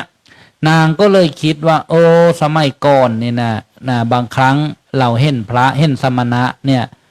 ใจเป็นบุญอยากจะทำบุญแต่ไม่มีสิ่งของนะเรียกว่าทายทานนะหรือว่าวัตถุทานนะสิ่งของนะที่ทำแล้วนานให้แล้วเกิดบุญเนี่ยนะบางครั้งไม่มีนะบางครั้งมีสิ่งของอยู่บ้านไม่มีสมณะมาให้ทำบุญไม่มีพระมานะก็ประสงค์อยากจะทำบุญอยากจะได้บุญนะเพราะว่าบุญเนี่ยนำความสุขมาให้บุญเนี่ยเป็นชื่อของความสุขนะบุญแปลว่าเครื่องชำระนะชำระจิตใจแล้วใจเราทำไมต้องชำระด้วยล่ะทำไมมันชำระเป็นยังไงนะก็จะเศร้าหมองนะเมื่อร่างกายของเราอ่ะที่เราสวดมนต์เนี่ยนะอายังโคเมกายโยร่างกายนี้เนี่ยนะแปลรวบไปก็ว่านะเน่าอยู่เป็นนิด อะไรที่ดีๆเนี่ยญาติโยมเวลาเราสวดบทพิจารณาปัจเจเวกนะไม่ว่าจะเป็นเครื่องนุ่งห่มอาหารนะที่อยู่อาศัยเราเรียกว่าเสนาสนะนะโต๊ะตั้งเตียงฟูกหมอนนะศาลาอะไรต่างๆเนี่ยเรียกว่าเสนาสนะนะที่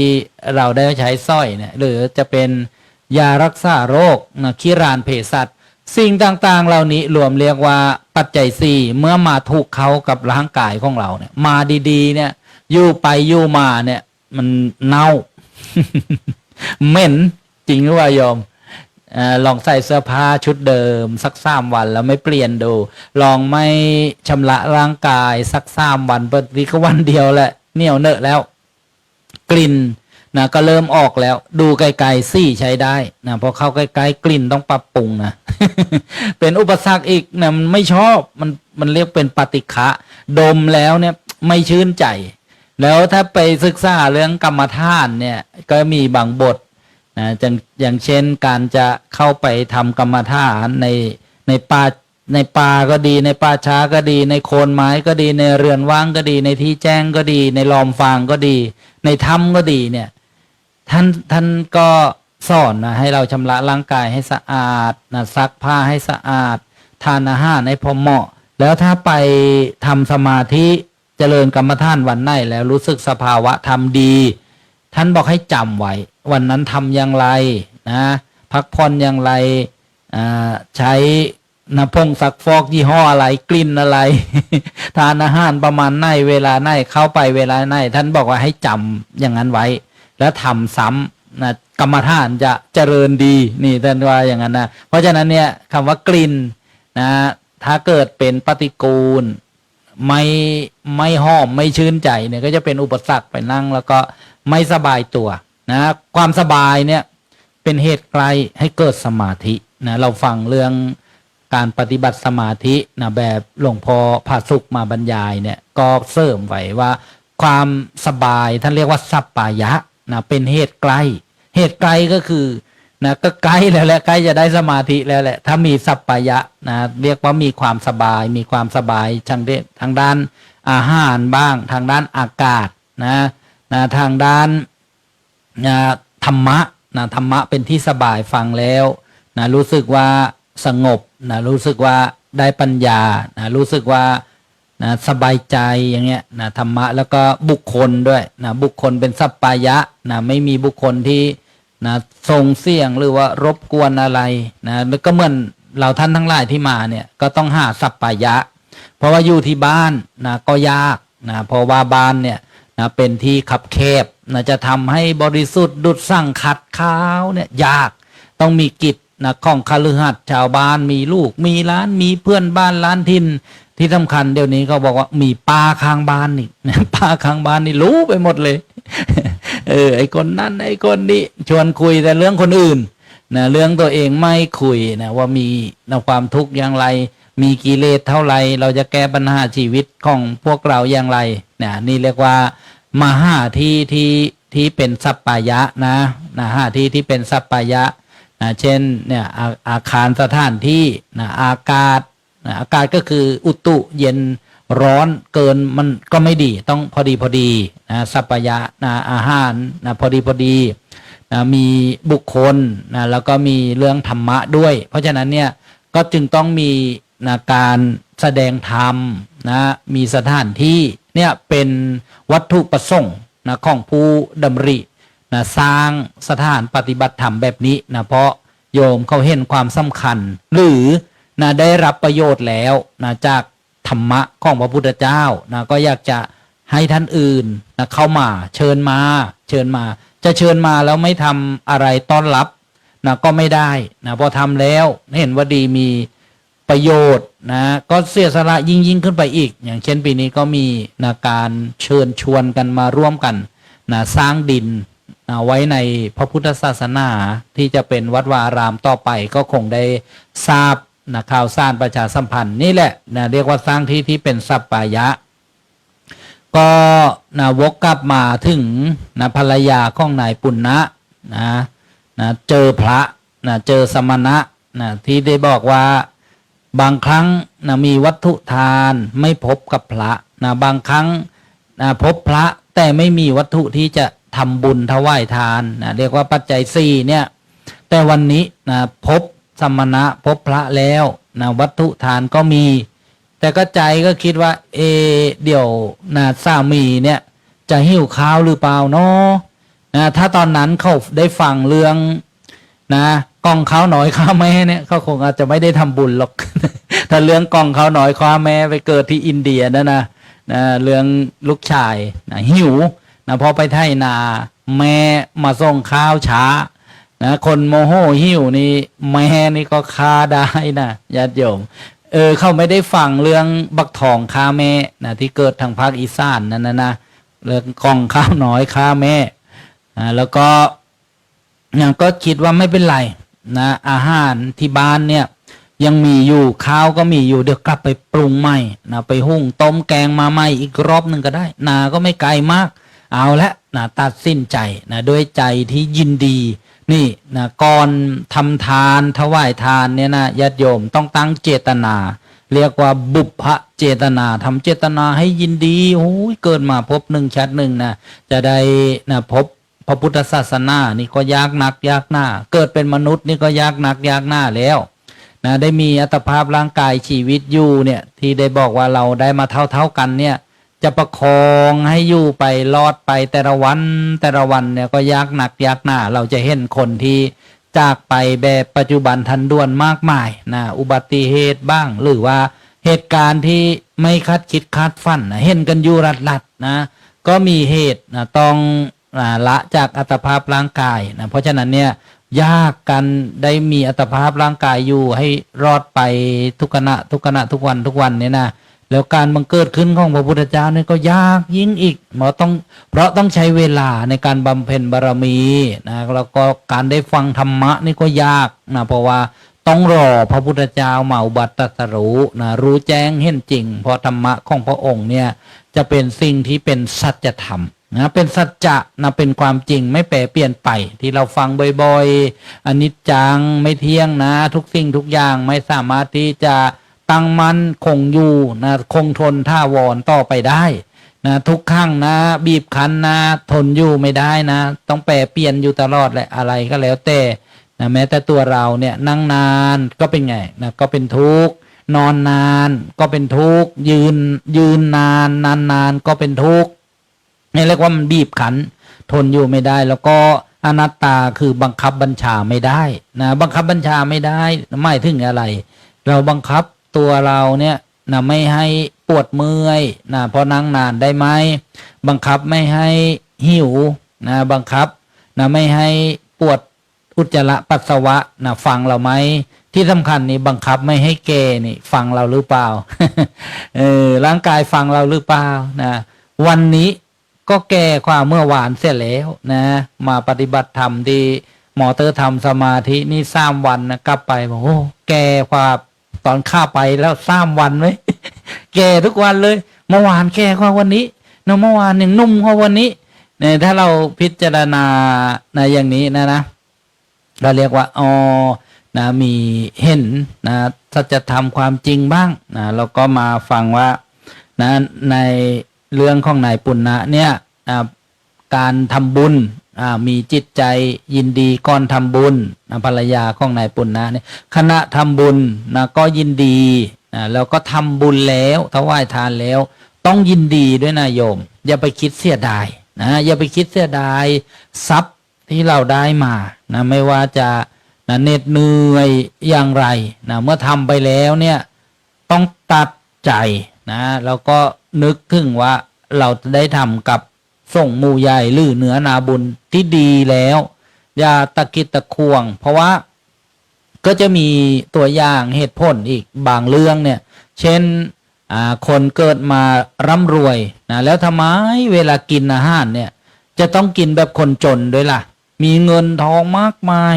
ทำไมต้องกินน้อยๆกินของเก่าๆที่เก็บไว้ในตู้เย็นของใหม่มาเอาเข้าตู้เย็นเอาของเก่าออกมากินก่อนเนี่ยมีจริงๆโยมมีจริงๆเสื้อผ้าเนี่ยจะซื้อเนื้อดียังไงก็ได้นะใส่ขาดบางคนก็ชุดเดิมปะแล้วปะอีกนะไม่ส้มท่านะไม่ยินดีในการใช้สร้อยทรัพย์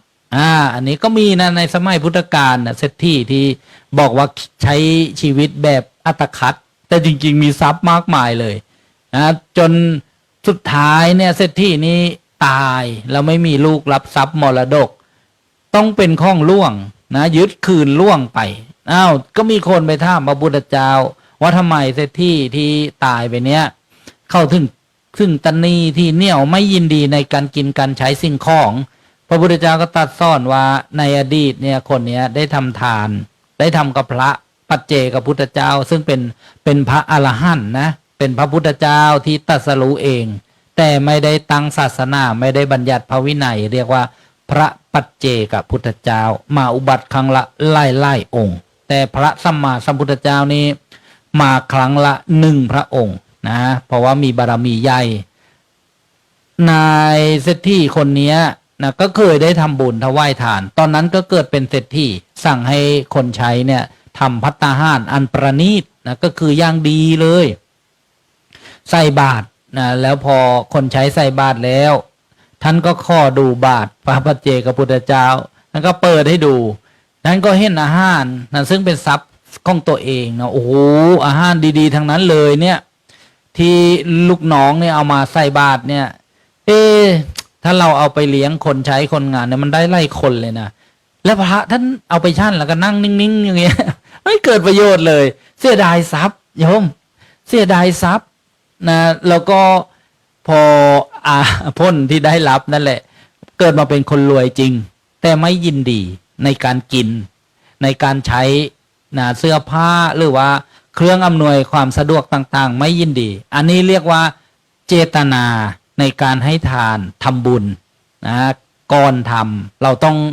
ทำให้เกิดความคิดเกิดปัญญานะคิดยังไงล่ะให้เกิดเป็นเจตนาที่ดีนะคิดว่าเนี่ยอย่างที่ได้บรรยายมาเราเนี่ยโอกาสเราดีแล้วนะคนอื่นเนี่ยไม่ได้เกิดเป็นมนุษย์นะสัตว์เลี้ยงเนี่ยเป็นเดรัจฉานนะเป็นอบายภูมินะเขาไม่ได้ทำบุญนะบางคนเกิดมาเป็นมนุษย์หรือเป็นคนแล้วเนี่ยไปเกิดในภูมิภาคประเทศที่แห้งแล้งกันดารไม่ได้นะบางคนนี้นะไม่มีโอกาสไม่มีพระไม่มีนาบุญที่ดีนะไปเกิดในคนป่าคนดงไม่รู้สิ้นรู้ธรรมเลยนะเป็นเผ่ากินคนก็มีอะไรอย่างเงี้ยนะคิดเนี่ยเราก็คิดถึงหลักธรรมะคนที่เกิดมายากจนคนแค้นเนี่ยเพราะ ทำทานมาน้อยนะคนที่เกิดมาในตระกูลเศรษฐีร่ำรวยนะเพราะเป็นคนที่ชอบให้ทานอย่างเงี้ยคิดให้เกิดนะปีติใจภาษาปัจจุบันก็บอกให้ใจฟูใจฟูแล้วเบากายเบาจิตบางคนนี้ค้นลุกค้นพองเลยนะพอระลึกนึกถึงนี่ด้วยปัญญานะด้วยปัญญาด้วยท่านข้อมูลที่เราเคยฟังเนี่ยการฟังเนี่ยพี่ได้บอกว่าก่อให้เกิดนะสติเกิดปัญญาจะเป็นท่านข้อมูลนะเมื่อเราใช้สื่ออุปกรณ์นะอิเล็กทรอนิกส์ในปัจจุบันเนี่ยเขาก็มีระบบอัจฉริยะAI นะหรือว่าพิมพ์อยากรู้อะไรเข้ารู้หมดเพราะมีคนป้อนข้อมูลเข้าไปแล้วนะเพราะฉะนั้นเนี่ยการฟังธรรมเนี่ยก็คือการเติมชุดข้อมูลที่ดีเข้าไปเวลานั้นเราจะดึงขึ้นมานะหรือนะเขาจะพูดเกิดขึ้นมานะธรรมะเนี่ยเราก็จะได้ประโยชน์นะเพราะฉะนั้นเนี่ยการที่ได้เตรียมก่อนทำบุญก็ดีขณะทำก็มีสติมีความยินดีนะที่นะได้ทำบุญสุนทรทานไม่ส่งจิตใจไปไหนไม่โมโหโทโซใครนะไม่งุดหงิดใครนะพรุ่งนี้ใส่บาตรนะตักบาตรอะไรบางทีบรรยากาศที่อาจจะมีการจองที่บ้างการยืนชิดกันบ้างนะถ้ารักษาใจไม่ดีก็อาจจะเกิดนะปฏิฆะจิตใจขุ่นมัวอันนี้เรียกว่าเจตนาคณะธรรมเนี่ยทำให้ดีอย่าไประแวงสงสัยพระนี้บริสุทธิ์จริงหรือเปล่าเนาะเป็นยังได้ข้าวหรือเปล่าทำบุญจะได้บุญหรือเปล่าเนาะอย่าไปตรงนั้นนะต้องตั้งจิตได้ดีเนี่ยทำเจตนาในขณะใส่บาตรทำบุญต่อมาก็หลั่งจากทำแล้วเนี่ยนะทำให้ปลื้มใจบุญสำเร็จแล้วนะเราได้ทำแล้วทานบารมีนะเพื่อเป็นปัจจัยให้ถึงความพ้นทุกข์นะตั้งความปรารถนาอะไรก็ตั้งความปรารถนานะเมื่อโยมนบโยมตุ้ยหมอเตอร์ทำเนี่ยนะวันพระนะก็ตั้งโรงทานนะก็เห็นอยู่อันนี้ไม่ได้ว่าชื่นชมหรอกโยมนะมายอ ยอด้วยความจริงเนี่ยได้พูดในความเป็นจริงก็อนุโมทนานั่นเองนะอนุโมทนาว่านะได้ดำเนินนะตามทางปฏิปทาเนี่ยซึ่งก็อยู่ในหัวข้อนะที่ได้เกริ่นไว้นั่นแหละโยมนะถ้าไม่บรรลุไม่พ้นทุกข์จะทำอย่างไรดีนี่แหละนะก็ทำแบบนี้แหละทีนี้ย้อนกลับมานะว่าภรรยาของนายปุณณะโยมบอกเรื่องนี้ยังอยู่อีกเลย ยังไม่จบใช่ไหมเนี่ยภรรยานายปุณณะได้ถวายภัตตาหารกับพระสารีบุตรนะก็ปลื้มใจแล้วก็ตั้งความปรารถนาให้พ้นจากความยากจนเข็ญใจนะให้เป็นปัจจัยได้บรรลุธรรมะคุณธรรมเบื้องสูงความพ้นทุกข์ที่ท่านถึงแล้วอะไรอย่างนี้นะแล้วนะก็ปลื้มใจนะแล้วก็กลับไปบ้านไปปรุงอาหารไปหุงต้มแกงกลับมาแล้วทีนี้ก็เดินมาถึงสามีที่กำลังไถนาอยู่ก็ธรรมดาใช่ไหมก็กลัวว่าสามีจะหิวจะอะไรไหมแต่ไม่เป็นอย่างนั้นทั้งคู่นี้ยิ้มแย้มแจ่มใสให้กันและกัน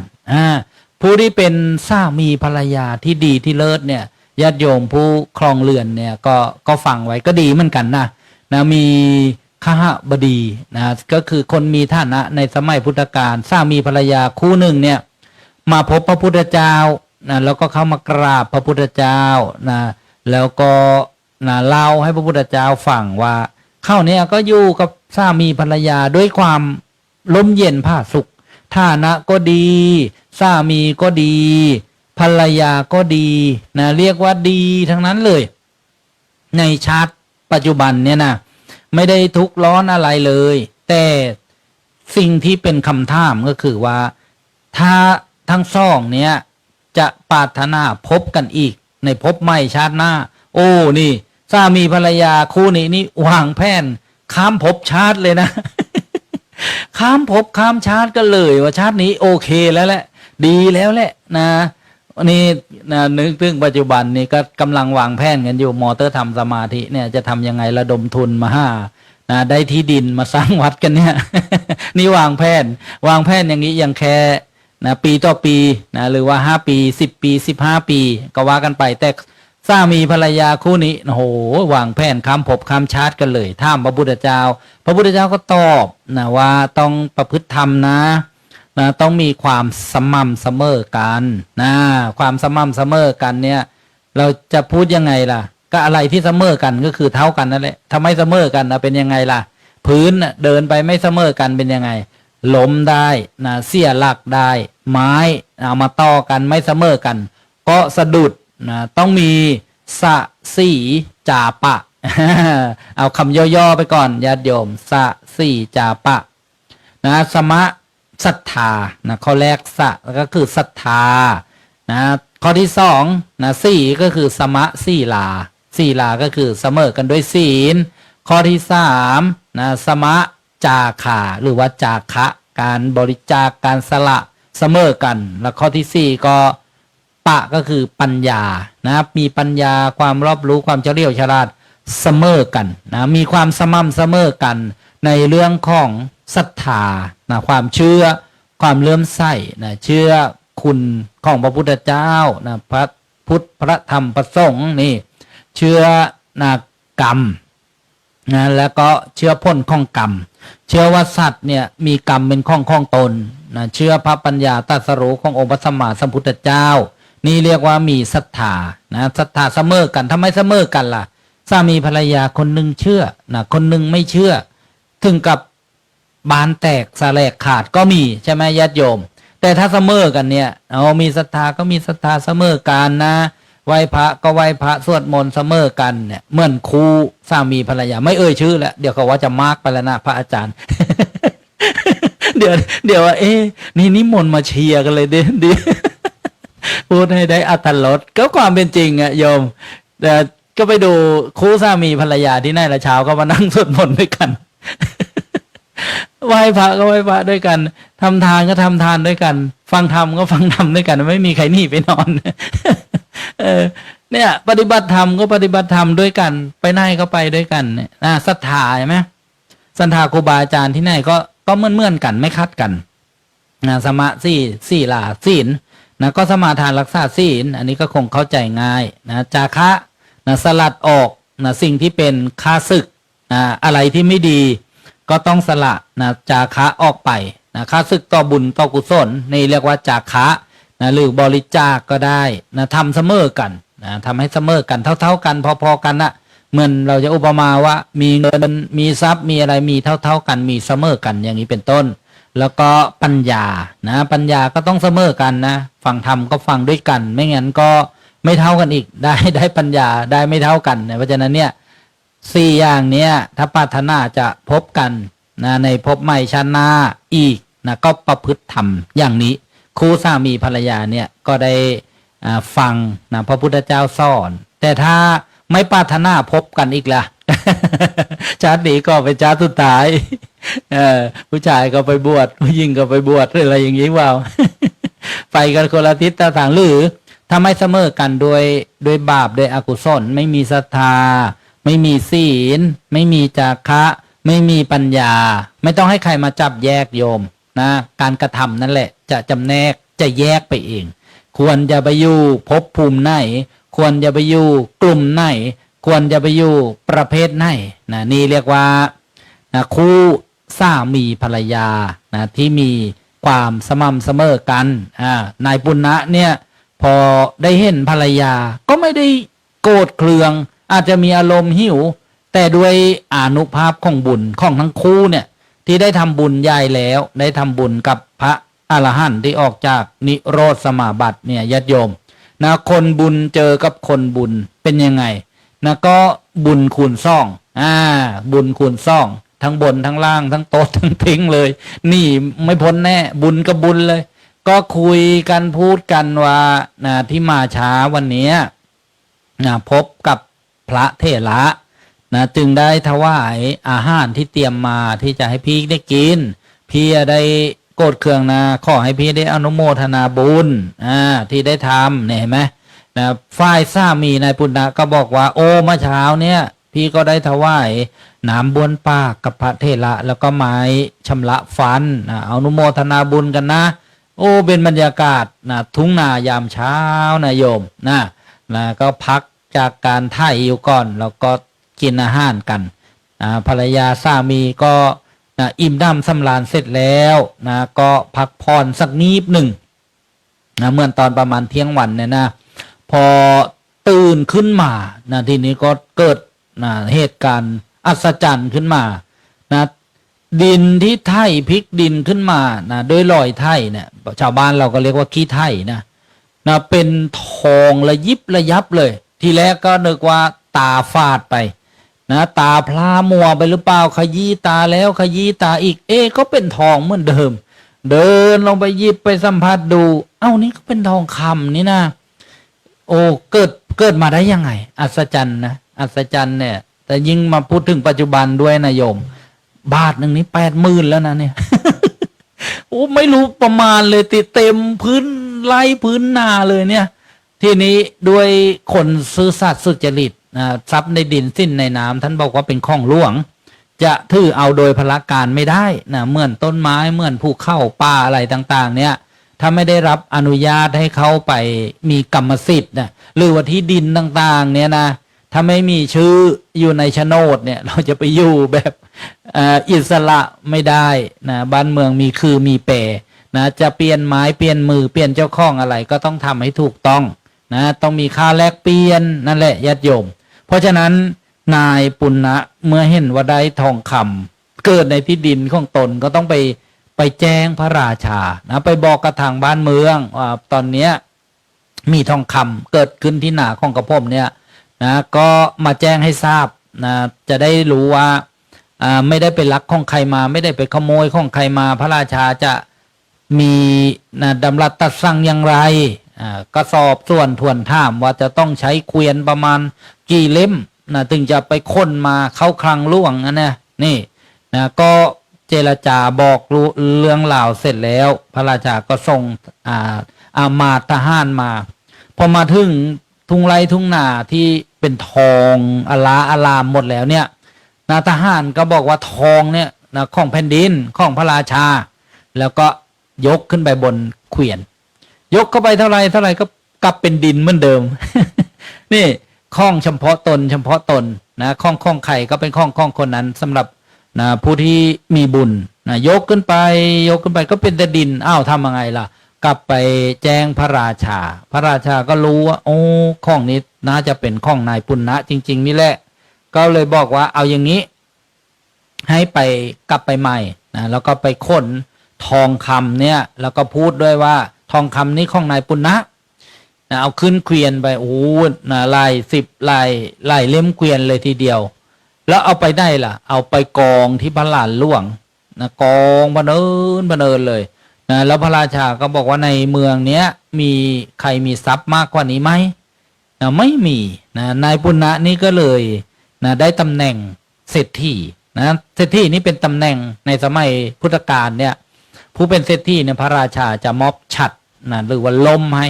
นะเป็นล้มตำแหน่งของเศรษฐีนี่จากคนยากจนนะไถไร่ไถนาแต่มีโอกาสได้ทำบุญ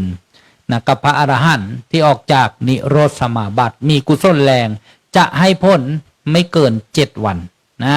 บางคนเป็นผู้หญิงนะได้ทำบุญลักษณะเนี้ยได้เป็นมเหสีภายใน7 วันนี่เรียกว่าความจริงนะแต่ว่าในปัจจุบันเนี้ยก็หายากนะพระอรหันต์ก็หายากนะพระที่เข้านิโรธสมาบัติได้ก็ยิ่งนะยากยิ่งนักนะแต่ว่าเราน้อมนะไปในสงฆ์หมู่ใหญ่นะที่พระพุทธเจ้าสอนเนี่ยอานิสงส์เนี่ยถ้าเป็นบุญเนี่ยจะมาชั่งมาตวงมาวัดอะไรไม่ได้เลยนะเหมือนน้ำในมหาสมุทรทั้ง4เนี่ยเราจะตวงนะว่ากี่ลิตรนะกี่บาเรลอะไรเงี้ยไม่ได้นะญาติโยมเพราะฉะนั้นเนี่ยนะตัวอย่างนะบุคคลของเศรษฐีนะที่ได้ทำบุญสุนทรทานแล้วก็ได้อานิสงส์แต่ว่าโยมก็ฟังแล้วก็คิดว่าปัจจุบันถ้าไม่ได้อย่างนั้นล่ะ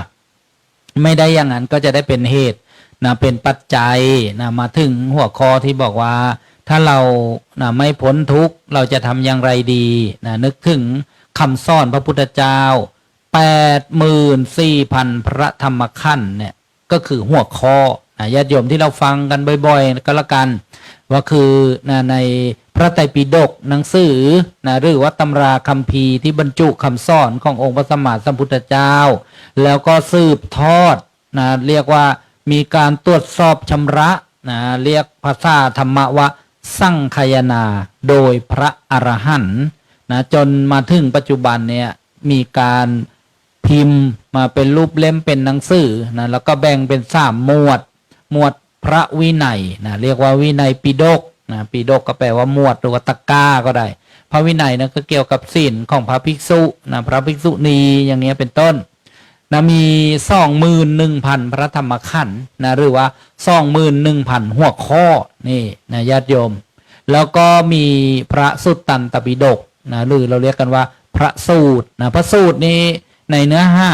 นะโดยย่อๆนี่ก็เนี่ยนะเรื่องของบุคคลทำความดีได้ผลอย่างไรเช่นนายปุณณะนะเศรษฐี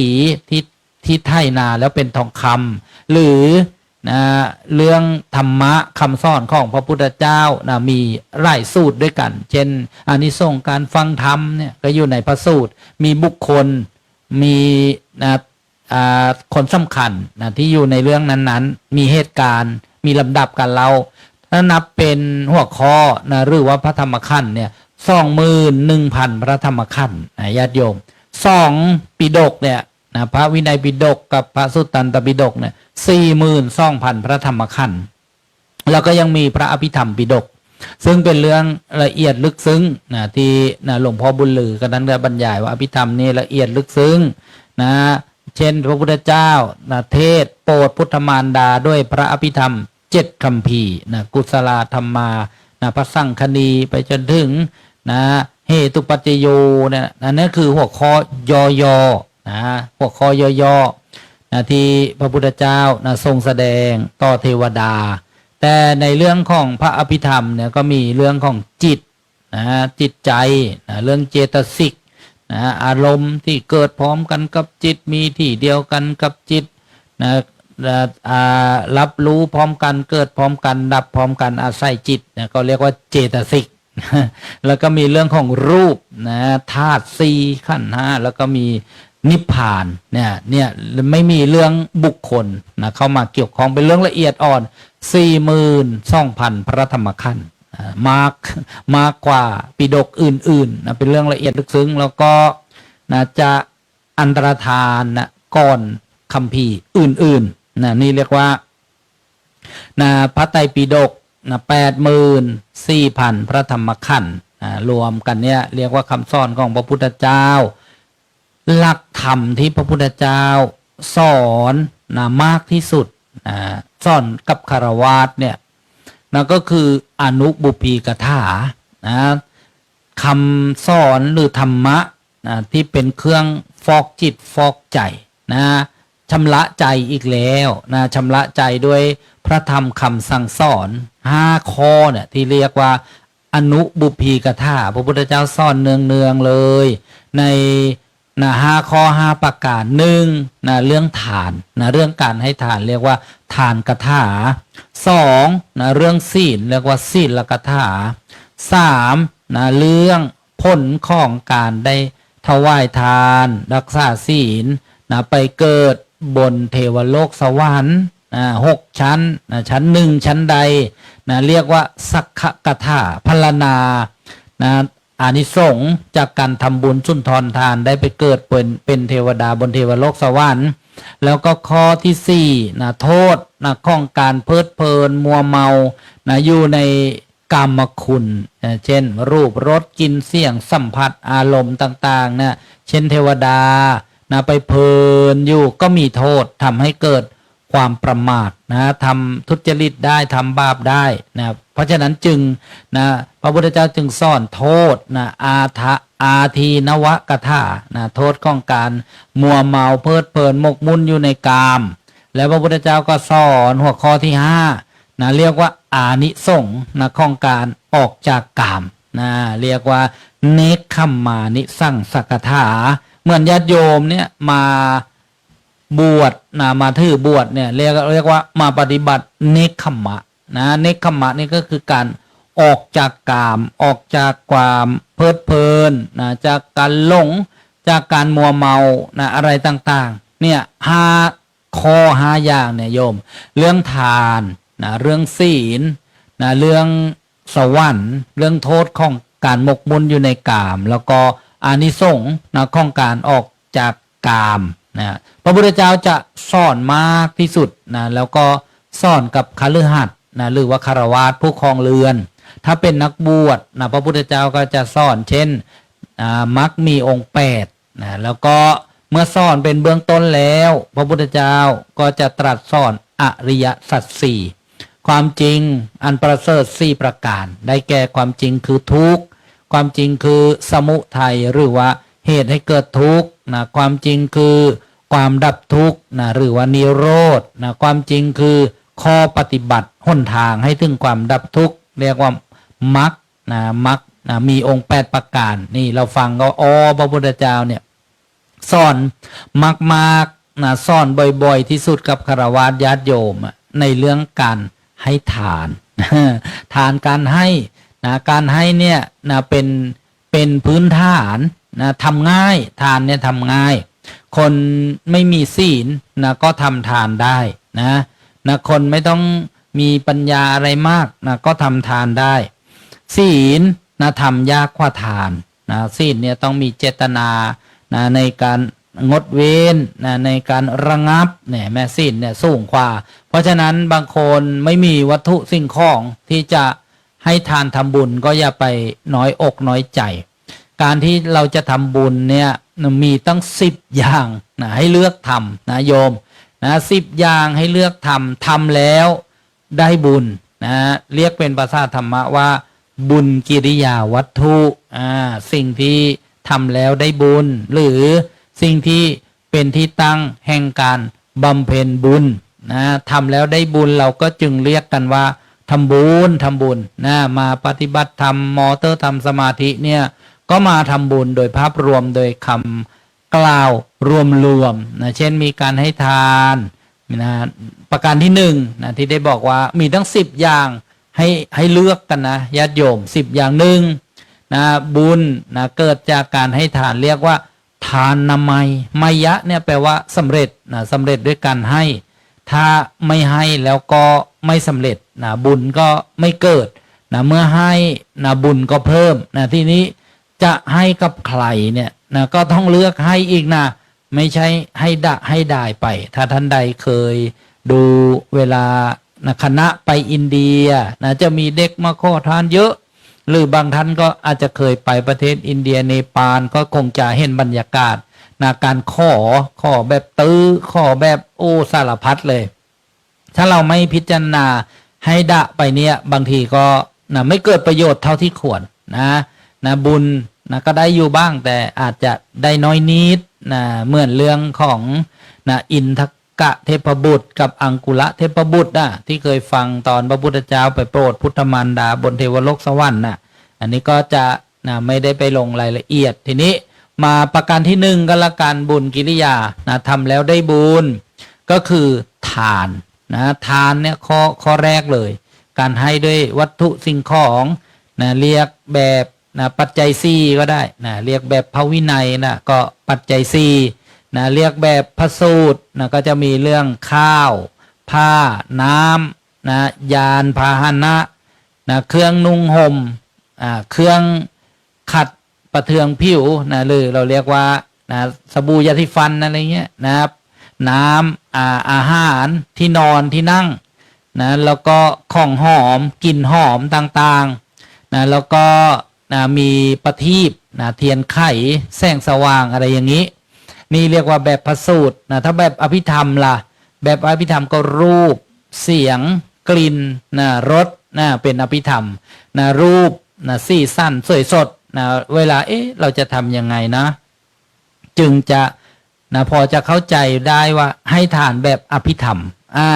ในยะตามอภิธรรมเนี่ยให้สิ่งของให้รูปก็ให้รูปที่ดีดูแล้วนะเจริญตานะให้วรรณะให้สีที่ดีเมื่อเราหาดอกไม้นะมาบูชาพระมาถวายพระถวายครูบาอาจารย์นะเราก็หาสีสวยๆแล้วก็นะมีกลิ่นด้วยนะทำทานด้วยกลิ่นหอมๆเสียงนะก็เสียงเพราะสัมผัส นะสัมผัสนุ่มนวลผ้าก็เป็นผ้าเนื้อดีนะที่นั่งที่นอนอะไรเนี่ยอันประณีตเนี่ยนี่เรียกว่าทานแบบนัยยะนะตามพระอภิธรรมนะก็ยังมีชั้นอีกว่าทำกับนะพระพุทธเจ้านะพระอรหันต์พระนะอนาคามีพระนะสกิทาคามีพระโสดาบันพระอรหันต์พระปุถุชนคนนะรักษาศีล8ศีล5ก็ไล่ลำดับกันไปแต่ว่าโดยรวมก็คือทำทานให้ทานกับผู้มีศีลนะทำที่ไหนทำที่เรามีศรัทธานะความเชื่อความเลื่อมใสนี่แหละนะสำคัญประการที่หนึ่งนี่เรียกว่านะทำบุญด้วยการให้ทานประการที่สองนะก็รักษาศีลนะที่ได้เคยกล่าวบางคนไม่มีวัตถุทานสิ่งของทานก็นะรักษาศีลสิทำยากกว่านะเพราะทำไมจึงเรียกว่าบุญมากกว่าการให้ทานเพราะว่าศีลนี้เป็นมหาทานมหาแปลว่าใหญ่เป็นการให้ฐานะนี่ให้ที่ยิ่งใหญ่ยกตัวอย่างศีล5ให้อะไรล่ะให้ความปลอดภัยทางด้านชีวิตข้อที่หนึ่งปาณาติบาตเนี่ยไม่มีเจตนาที่จะไปนะปงชีวิตใครแล้วไม่มีเจตนานะที่จะไปเอาชีวิตใครไม่ว่าจะเป็นมนุษย์นะหรือว่าสัตว์เดรัจฉานอะไรต่างๆเนี่ยนี่เรียกว่าให้ความปลอดภัยทางด้านชีวิตต่อมาข้อที่สองในศีล5เนี่ยนะให้ความปลอดภัยทางด้านทรัพย์สินนะไม่ลักขโมยนะข้องไข่นะบ้านเมืองถ้าผู้คนประชาชนเนี่ยรักษาศีล5เนี่ยรั้วก็ไม่ต้องมีนะประตูกรอะไรก็ไม่ต้องมีนะไม่ต้องใส่ประตูบ้านนะเพราะว่าเป็นบุคคลที่มีศีลนะเมื่อมาปฏิบัตินะในวัดก็ดีในสถานที่ปฏิบัติก็ดีเราเนี่ยมีความเบาใจนะมีที่พักนะที่พอจะเอนล่างตรงไหนไม่ว่าจะเป็นเต็นท์นะเป็นเพิงเป็นอะไรเนี่ยไม่มีกุญแจล็อกแน่นหน้าไม่ได้ใส่รหัสอะไรเราก็ไม่ร้อนใจนะเพราะมีศีลทุกคนเนี่ยให้ความปลอดภัยในทรัพย์สินสิ่งของซึ่งกันและกันนะไม่ต้องมีเจ้าหน้าที่มาดูแลความสงบความเรียบร้อยกลัวว่าใครเดินไปเดินมานี่จะเป็นขโมยหรือเปล่าเพราะทุกคนเนี่ยมีศีลนะที่ได้บอกว่าเสมอกันก็สบายใจบ้านเมืองไหนที่มีการรักษาศีล5ในข้อนะอทินนาเนี่ยงดเว้นจากการลักขโมยเนี่ยก็สบายใจนะแม่นี่เรียกว่าเป็นการให้ทานทางด้านความปลอดภัยทางด้านทรัพย์สินต่อมาข้อที่3ในศีล5ถ้าเรารักษาศีลได้นี้ก็เป็นการให้ทานนะในการปลอดภัยคู่ครองนะคู่ครองลูกของใครนะภรรยาของใครนะทุกคนรักษาศีลได้นี่หรือคนที่รักษาศีลนะต้องมีเจตนาด้วยนะคนที่ไม่มีเจตนาถามว่าเขาเป็นคนดีไหมคนที่นอนเฉยๆแต่ไม่รู้อะไรไม่มีเจตนาเขาเป็นคนมีศีลไหมนะยังไม่มีศีลเขาเป็นคนดีไหมนะก็เป็นคนดีนะแต่ยังไม่ได้ทำดีนะหรือผู้ต้องหาอยู่ในเรือนจำไม่ได้ทำอะไรเลยเนี่ยอยู่คนเดียวโดนขังเดียวเนี่ยเขาเป็นคนดีไหมนะคนดีที่ยังไม่มีโอกาสทำความผิดนะสิคนดีนะแต่ยังไม่ได้ทำความดีเพราะฉะนั้นเนี่ยการให้นะความปลอดภัยหรือการรักษาศีลต้องมีเจตนาที่จะเว้นที่จะไม่ทำนี่ข้อที่4ในศีล5ยกตัวอย่างว่าคนรักษาศีลได้เนี่ยให้ความปลอดภัยนะในด้านความสัตย์ความจริงไม่ต้องกลัวว่าคนนั้นจะมาพูดนะกับเราแล้วเป็นเรื่องโกหกนี่เรียกว่าให้ความสัตย์ความจริงนะไม่ต้องกลัวว่าคนนั้นจะมาด่าทอให้เราเจ็บช้ำน้ำใจไม่ต้องกลัวนะไม่ทำให้ใครเนี่ยต้องพูดหรือว่าฟังในสิ่งที่นะเป็นคำหยาบนะไม่น่าฟังเลยนะพูดทีไรก็มันกระทบกระเทือนจิตใจคำหยาบคำที่ฟังแล้วไม่รื่นหูนะไม่พูดเพ้อเจ้อกันนะเพ้อเจ้อนี่นะไม่มีสาระแก่นสารพูดเล่นพูดล้อเนี่ยเรียกว่าสัมภปราปะนะพูดเพ้อเจ้อแต่แล้วก็ถ้าไม่ส่อเสียดกันล่ะคือยุแยงนะคำว่าพูดส่อเสียดเนี่ยยกตัวอย่างให้ฟังบางท่านอาจจะเคยฟังแล้วก็ยกไว้บางท่านก็อาจจะวิจิกิจฉาสงสัยว่าที่เราฟังพระท่านให้ศีลนะ ข้อที่สี่เนี่ยว่ามีตั้งสี่อย่างด้วยกันข้อที่สี่นะเว้นจากการพูดปดก็คือคำโกหกเว้นจากการพูดคำหยาบนะเว้นจากการพูดคำส่อเสียดเว้นจากการพูดเพ้อเจ้อส่อเสียดเป็นอย่างไรนะยกตัวอย่างคำส่อเสียดเนี่ยบางคนก็นึกว่าว่าให้เจ็บใจนะบางคนก็อาจจะนึกว่านะลักษณะว่าคนผิวสีออกเข้มๆดำๆแล้วก็ไปพูดว่าโอ้นะคุณสำลีอะไรเงี้ยอาจจะนึกว่าอย่างนี้เนี่ยเป็นคำส่อเสียดหรือเปล่านะตามหลักธรรมเกี่ยวกับศีลข้อนี้คำส่อเสียดคือนะพูดนะให้คนสองคนที่เข้าสมัครสมานสามัคคีดีกันอยู่เนี่ยผิดใจกันแตกสามัคคีกันนะญาติโยมนะพูดทางนี้อย่างหนึ่งนะว่าฟังนั้นนะเขาว่าแกนะเหมือนยายป้าข้างบ้านอะไรประมาณเนี้ยเนี่ยใส่ความตรงนี้เรามาพูดอีกฝั่งหนึ่งไอ้ฝั่งโน้นนะว่าแกอย่างนั้นแกอย่างนี้คนสองคนนี้ดีกันอยู่ดีๆก็เลยผิดใจกันนี่เรียกว่าพูดส่อเสียดเพราะฉะนั้นเนี่ยรักษาศีลข้อที่สี่ก็ให้สิ่งเหล่านี้เป็นทานแล้วก็ข้อที่ห้าเนี่ยไม่ดื่มสุราเครื่องดองของมึนเมาอันนี้ก็สำคัญเหมือนกันในสังคมของเราที่เราเห็นคนจะดื่มของ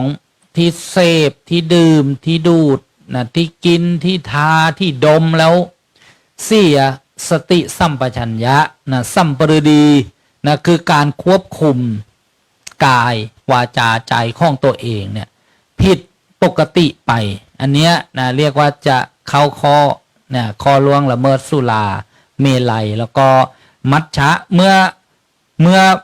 ครองสติไม่ดีใช่ไหมเราเห็นกันเป็นประจำละเทศกาลหรือวันปกติเนี่ย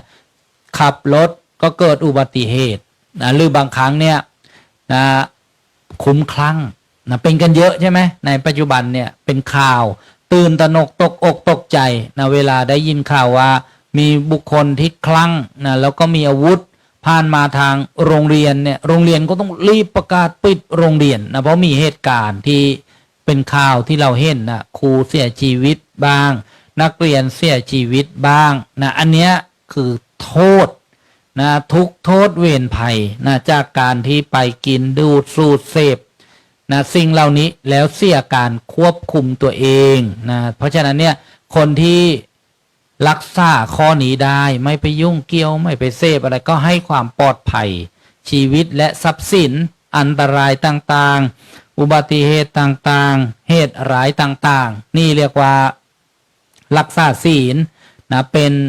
มหาทานเป็นมหาทานก็เสริมตรงเรื่องทำลายสติด้วยของมึนเมาเนี่ยสำคัญในสังคมเนี่ยญาติโยมท่านที่ฟังทางบ้านก็ฟังด้วยถ่ายทอดสดวิทยุกระจายเสียงอยู่ตอนนี้ก็ถือว่าเป็นโอกาสได้ฟังให้เห็นโทษเห็นภัยในสิ่งที่เราเห็นอยู่กลาดเกลื่อนเดือนดาษเนี่ยเมื่อเราเห็นโทษเห็นภัยเรามีปัญญาเราจะได้มีสติที่จะไปยับยั้งระงับบอกสอนตัวเองก่อนแล้วก็ไปบอกลูกสอนหลานสอนเยาวชนคนรุ่นหลังที่เกิดมาเนี่ยให้เห็นโทษเพราะว่าอะไรเพราะว่าสติเนี่ยเป็นสิ่งที่สำคัญมากมากแค่ไหนมากกว่ามากเพราะเราศึกษาปฏิบัติธรรมกรรมฐานเนี่ยเราก็ต้องมาเจริญสติมามีการเจริญสติด้วยการเจริญพระกรรมฐานมีการเดินจงกรมมีการเจริญสมาธิภาวนาก็ต้องมีสติพระพุทธเจ้าแสดงหลักธรรมที่ได้กล่าวโดยสรุปย่อๆว่าเนี่ยเป็นทางไปอันเอกทางเดียวเท่านั้นไม่มีทางอื่นเอกานโยมัคโคเนี่ยทางนี้ทางนั้นทางนี้ทางเดียวที่จะพ้นไปจากความโศกเศร้าพิไรลำพันธ์ความเกิดความแก่ความเจ็บความตายก็คือมหาสติปัฏฐานสูตรหรือว่าเราฟังว่าสติปัฏฐานสี่เนี่ยญาติโยมสถานที่พระพุทธเจ้าแสดงเนี่ยยังมีอยู่จริงเรียกว่าแคว้นกุรุรัตปัจจุบันเนี่ยอยู่เมือง นิวเดลฮีหรือว่านิวเดลีเมืองหลวงของประเทศอินเดียคณะอาตมาเนี่ยก็ไปมาเมื่อปลายปีที่แล้วเนี่ยหลักธรรมที่สำคัญเกี่ยวกับการเจริญสติทีนี้ได้กล่าวอย่างเนี้ยเพราะว่าสติเนี่ยเป็นธรรมฝ่ายกุศลนะเมื่อสติเกิดกุศลบุญต่างๆจะเกิดอีกมากมายเลยถ้าสติไม่เกิดอกุศลจะเกิดนะโลภะโทสะโมหะนะจะได้โอกาสแทรกเข้ามาเพราะฉะนั้นเนี่ยนะการฝึกสติเจริญสตินะเพื่อนะให้มีความระลึกได้นะรู้เนื้อรู้ตัวอยู่เป็นเนืองนะลดละนะการเผลอนะเผลอลืมอะไรเนี่ยก็กลับมาใหม่กลับมาที่กรรมฐานเช่นนะหลวงพ่อครูบาอาจารย์สอนนะกลับมาพุทโธอย่างเงี้ยเป็นต้นนะสอนบริกรรมให้มีสติอยู่กับพุทโธนะจะเร็วจะรัวยังไงก็มีสติไว้พุทโธไว้นะจะเป็นนะสะสมนะจนเป็นพลังนะสมาธิคณิกะสมาธิอุปจารสมาธิอัปปนาสมาธินี่เรียกว่าคุณค่าของสตินะที่ปัจจุบันสังคมเนี่ยไม่ให้ความสำคัญนะเมื่อไม่ให้ความสำคัญแล้วทำตรงกันข้ามทำลายสติด้วยอะไรล่ะของมึนเมาต่างๆนะเป็นปัญหานะระดับโลกกันเลยทีเดียวไม่ใช่เฉพาะประเทศไทยนะประเทศไทยชาวพุทธอย่างเดียวต่างชาติต่างประเทศเป็นกันเยอะคนเสียสติเสียการควบคุมเสียดายอัตภาพร่างกายโอกาสที่ดีนะเพราะฉะนั้นเนี่ยก็เสริมนะในข้อศีลห้าเรื่องการทำลายสติมีก็ยากนะรักษาก็ยากนะผู้ที่สมบูรณ์ที่สุดก็คือพระอรหันต์มีสติสมบูรณ์นะนี่เรียกว่าคุณค่าที่สำคัญเอาแล้วก็มาฟังว่า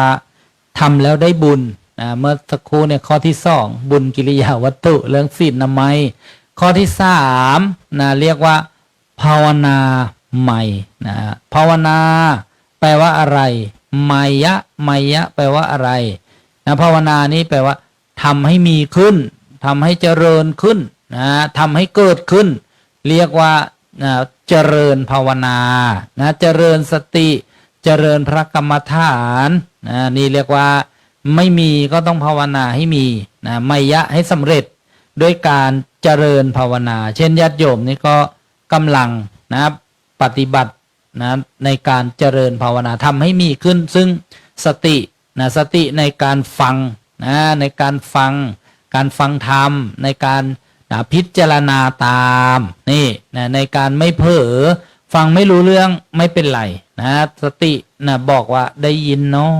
ได้ยินเนาะได้ยินเนาะประเดี๋ยวก็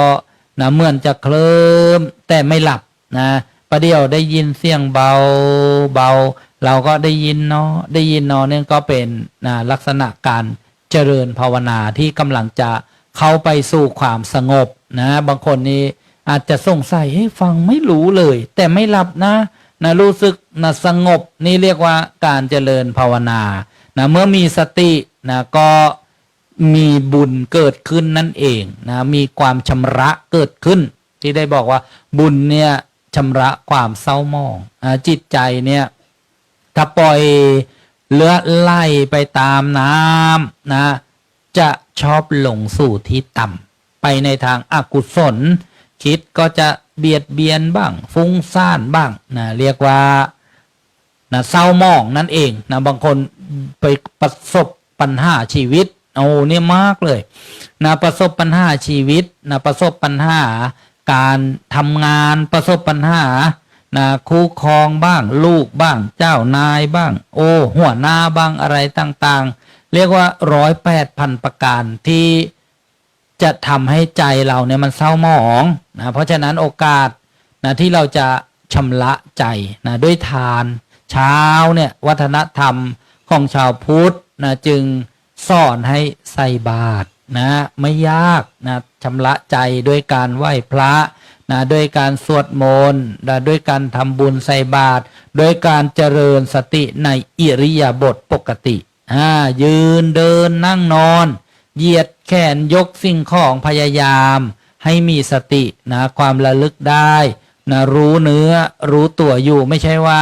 ปฏิบัติธรรมนะจะต้องหลบ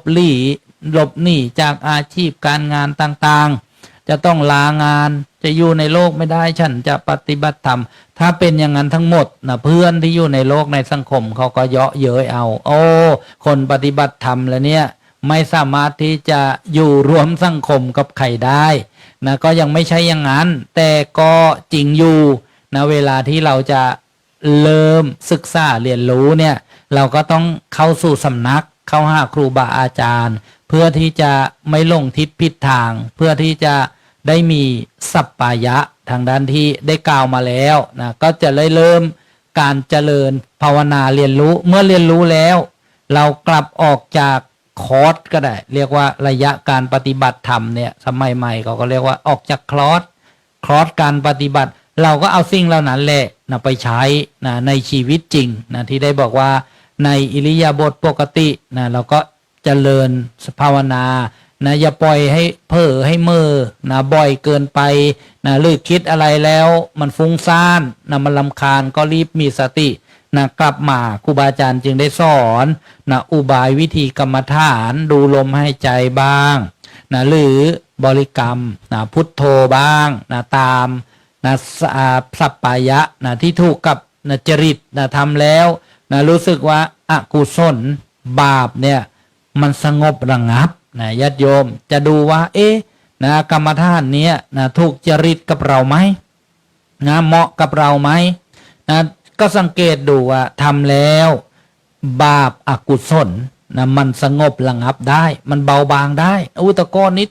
คิดมากหงุดหงิดนะเป็นคนมีเชื้อเจ้านะเจ้าอารมณ์นะกระทบกระทั่งไปหมดเห็นอะไรก็ขว้างหูขว้างตาพอมาปฏิบัติธรรมกรรมฐานเจริญภาวนาแล้วมีปัญญาเกิดขึ้นมาเห็นจิตเห็นใจเห็นอารมณ์นะอ่านตัวออกบอกตัวได้ใช้ตัวเป็นวางได้นะเรียกว่าวางลงปลงตกพอมาศึกษาแล้วนะมาเรียนรู้แล้วนะมาทำความยอมรับได้น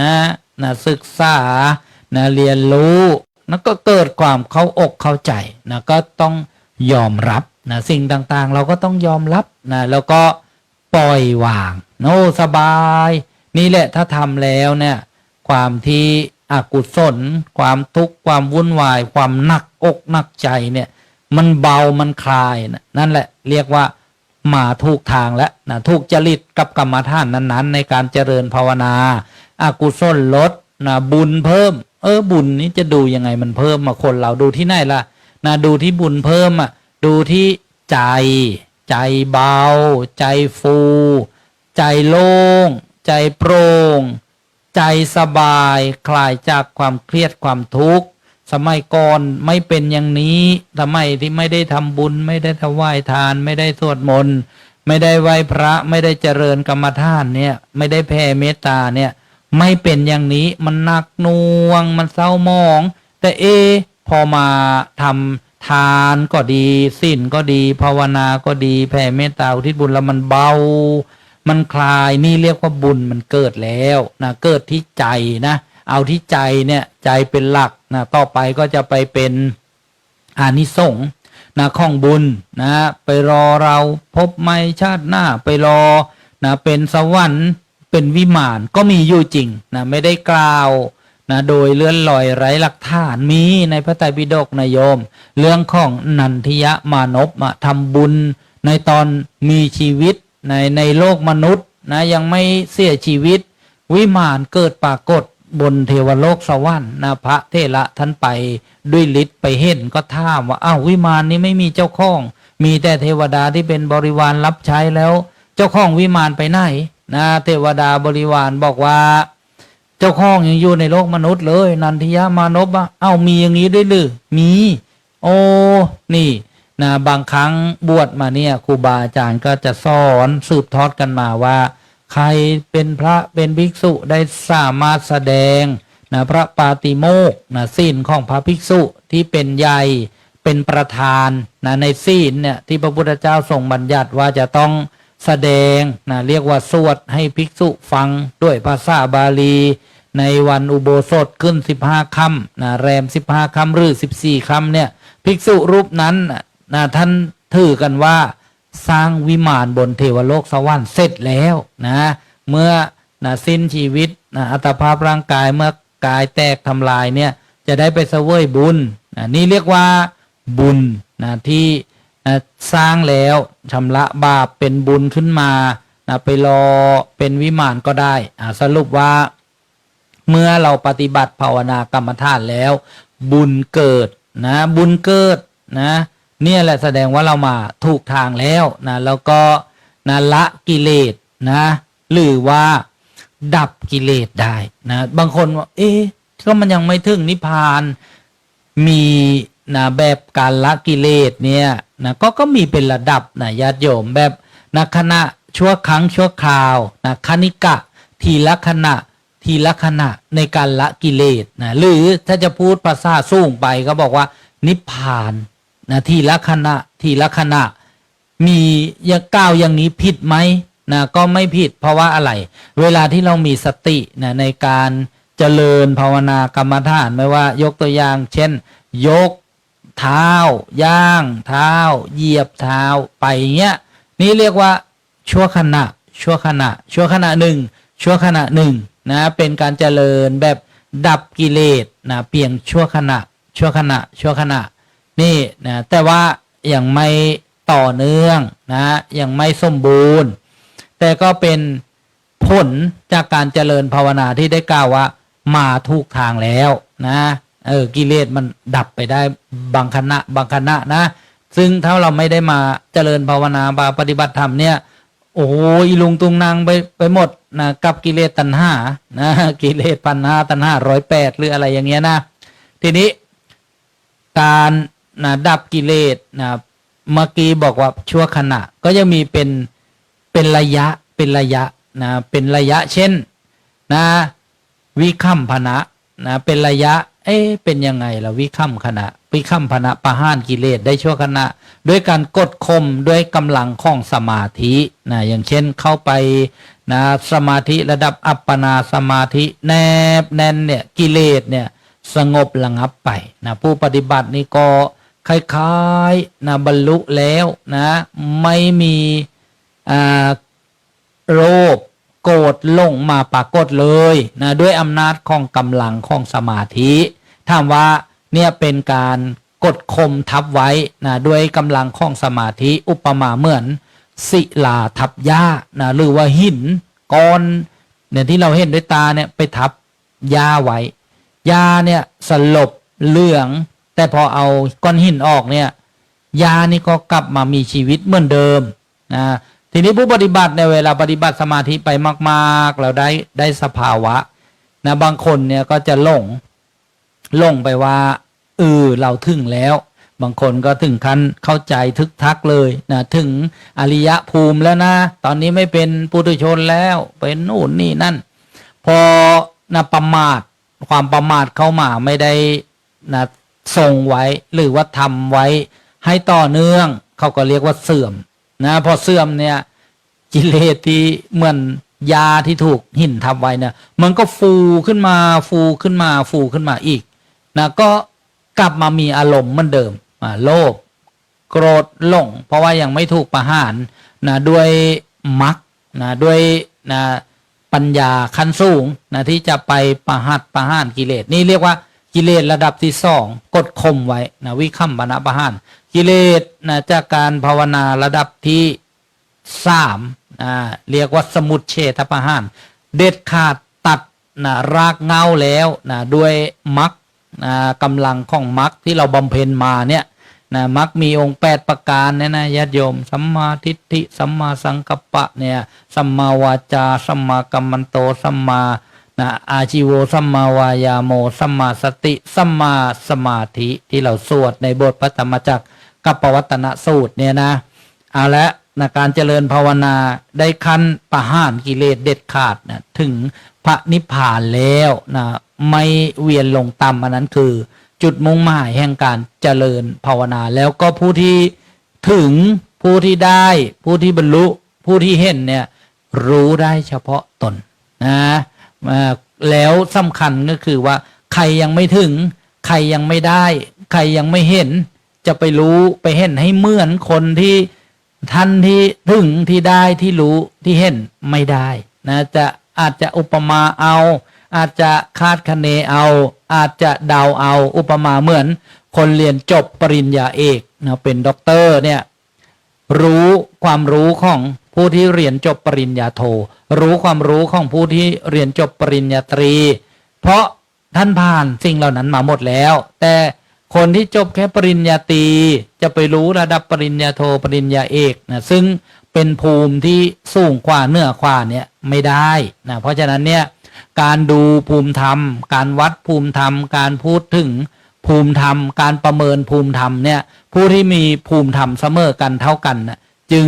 รู้กันได้นะบอกกันถูกนะพระอรหันต์กับพระอรหันต์รู้กันได้บอกกันถูกพระอนาคามีนะกับพระอนาคามีรู้กันได้นะบอกกันถูกเพราะฉะนั้นนี่นะก็เสริมในเรื่องของการเจริญภาวนานะแล้วได้บุญได้กุศลนะในข้อที่3ข้อที่4เนี่ยทำแล้วได้บุญนะไม่ต้องเสียปัจจัยเงินทองนะเรียกว่านะอัปปจายนะใหม่คืออะไรล่ะคือการอ่อนน้อมถ่อมตนแก่ผู้ที่ควรกราบควรไหว้ควรทำความเคารพนะที่มีนะความเหนือกว่าเรานะด้วยชาตินะด้วยวัยด้วยคุณธรรมนะเหนือกว่าเรา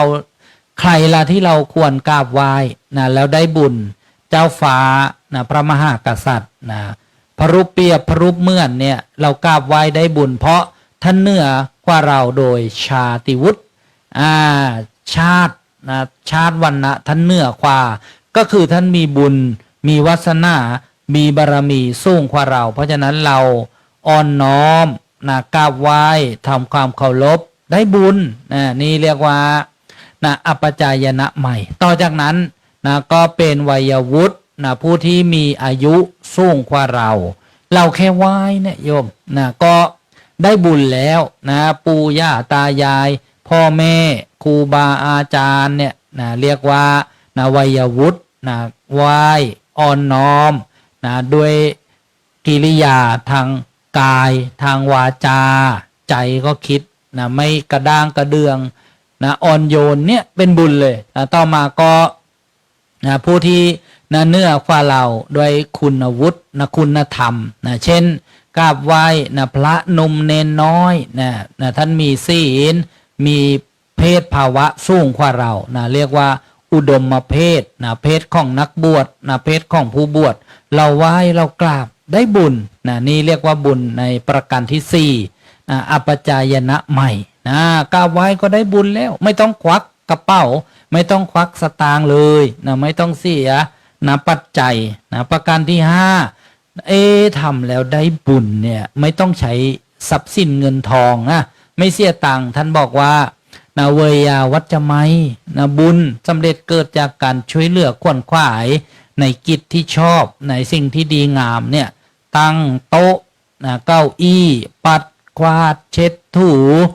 นะทำความสะอาดอะไรต่างๆขวนขวายในกิจที่ชอบในสิ่งที่ดีงามเนี่ยเห็นไหมได้บุญนะเรียกว่าอวยยาวัจจะไมบุญนะญาติโยมเนี่ยเรามาโอกาสในการประพฤติปฏิบัติธรรมเนี่ยมีบุญให้เราเลือกทำมากมายโดยไม่ต้อง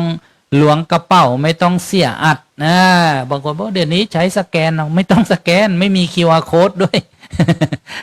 ล้างห้องน้ำคัดปัดกวาดเนี่ยใครละกิเลสได้มากกว่ากันนะคือ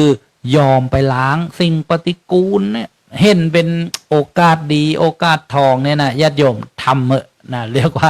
ละอัศมิมานะตื่อตัวตื่อตนละลายตัวตนนะอาตมาก็เคยมีประสบการณ์ครั้งหนึ่งไปเข้าปฏิบัติธรรมนะโครงการวิปัสสนานี่แหละก็เคยฟังเทศมาเคยอ่านหนังสือมาบ้างเอาละนะเวลาเที่ยงนะก็เป็นเวลาพักผ่อนอิริยาบถใช่ไหมรูปอื่นๆท่านก็พักผ่อนอิริยาบถนะจำวัดบ้างหรือผ่อนคลายอิริยาบถอาตมาก็คิดเราต้องเอาเวลาให้เป็นบุญนะไปล้างห้องน้ำโอ้ยขัดกวาดเช็ดถูปลื้มใจนะได้มีโอกาส1 ชั่วโมงที่เราได้ไปทำนะนี่เรียกว่า เวยาวัจจะไมบุญนะทำแล้วก็สบายใจนะนี่ก็นำมานะเป็นปกิณกะต่อมานะข้อที่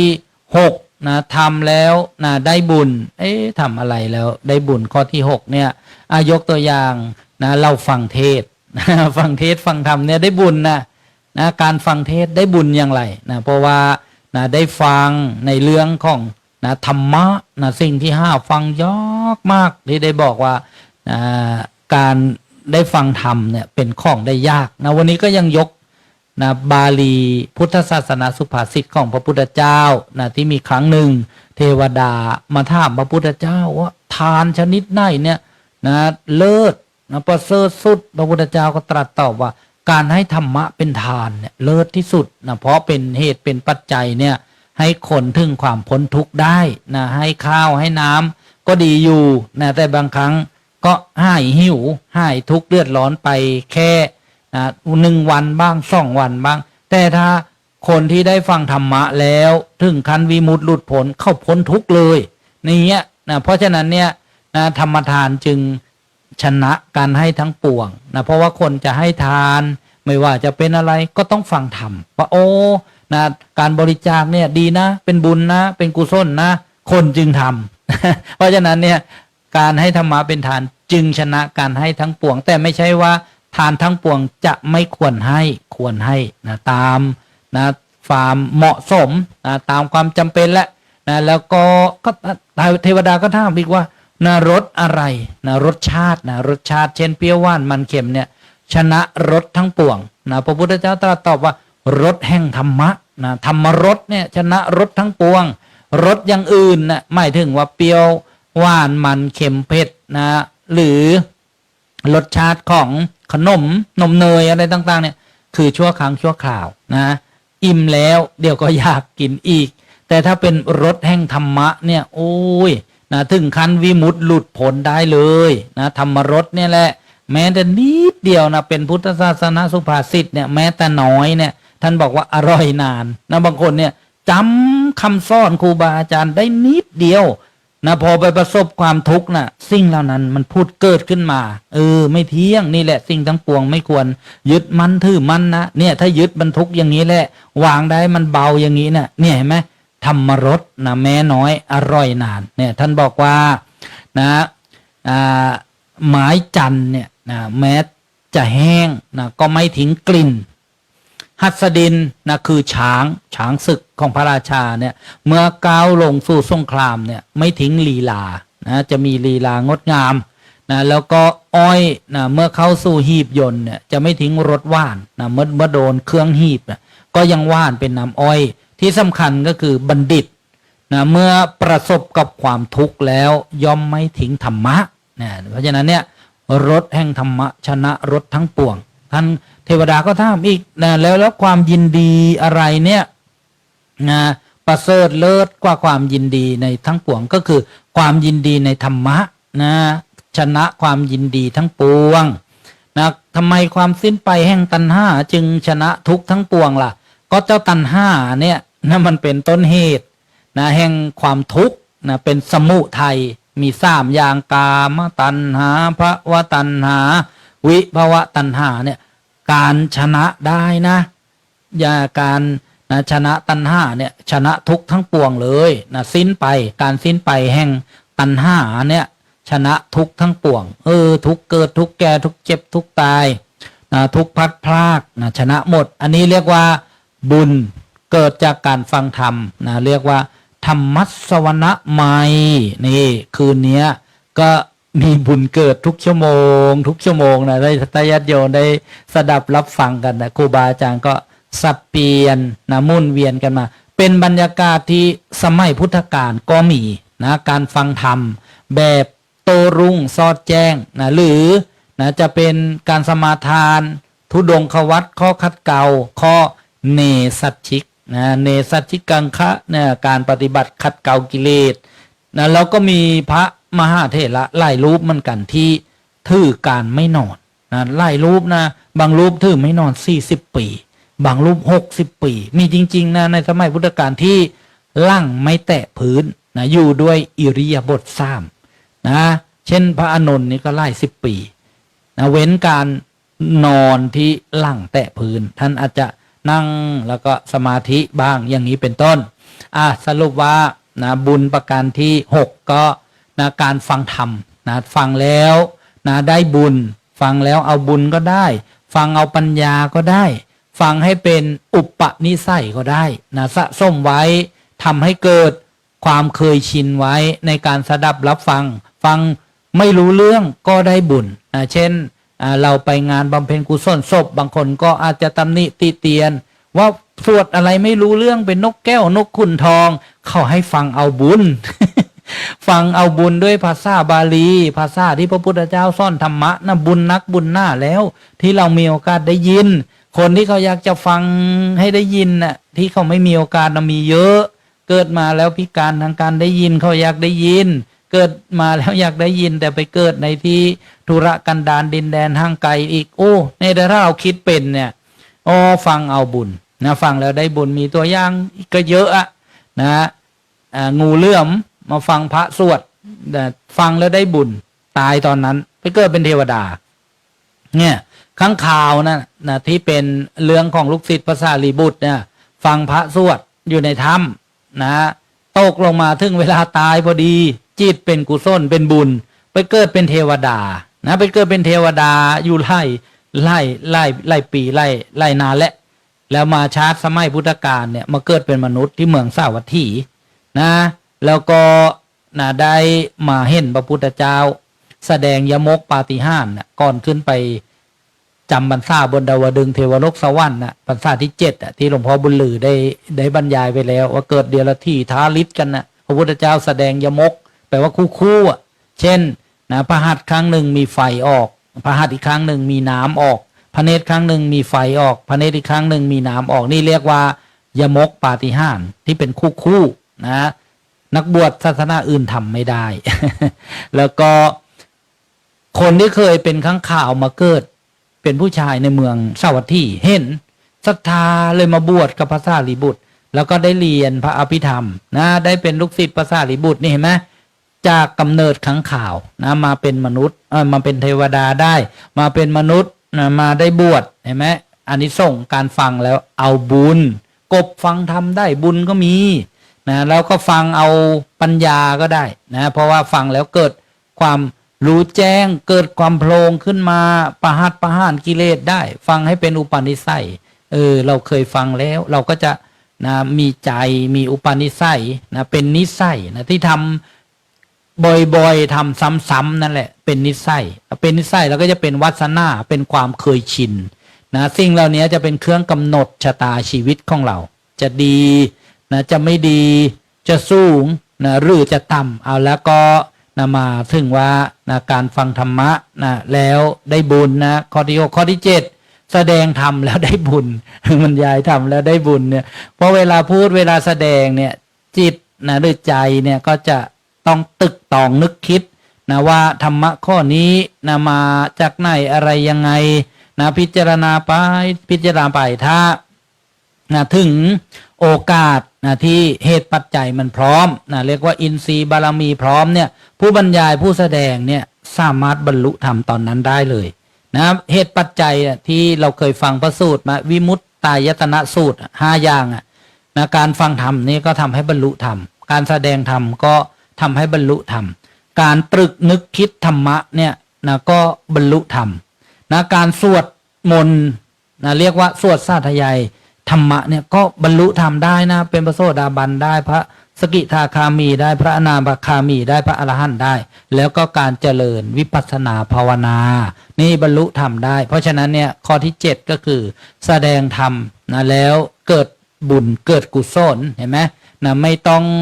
เสียวัตถุปัจจัยแล้วโยมจะแสดงธรรมกับใครล่ะอ้าวก็บอกลูกซ่อนล้านก็ได้นะบอกคนที่ควรบอกคนที่รับฟังโยมก็แสดงธรรมได้นะก็เหมือนคู่สามีภรรยาเนี่ยเขาก็แสดงธรรมได้อัญเชิญคำสอนพระพุทธเจ้ามาเราไม่ได้คิดเองนะโยมนพก็จะพูดบอกอันนี้ไม่ได้พูดเองนะนี่มีหลักฐานนะบางทีก็กางให้ดูเลยอะไรอย่างเงี้ยเนี่ยเราอัญเชิญมาอัญเชิญคำสอนมานี่เรียกว่าแสดงธรรมแล้วได้บุญนะต่อมาก็ ประการที่8นะบุญนะเกิดจากการอุทิศส่วนบุญนะเรียกว่านะบุญเกิดจากการให้ส่วนบุญนะปฏิทานามัยหันธรรมยังปฏิทานคาทาโยพนามาเสเชิญเถิดพวกเราทั้งหลายมาให้ส่วนบุญผู้อื่นเถิด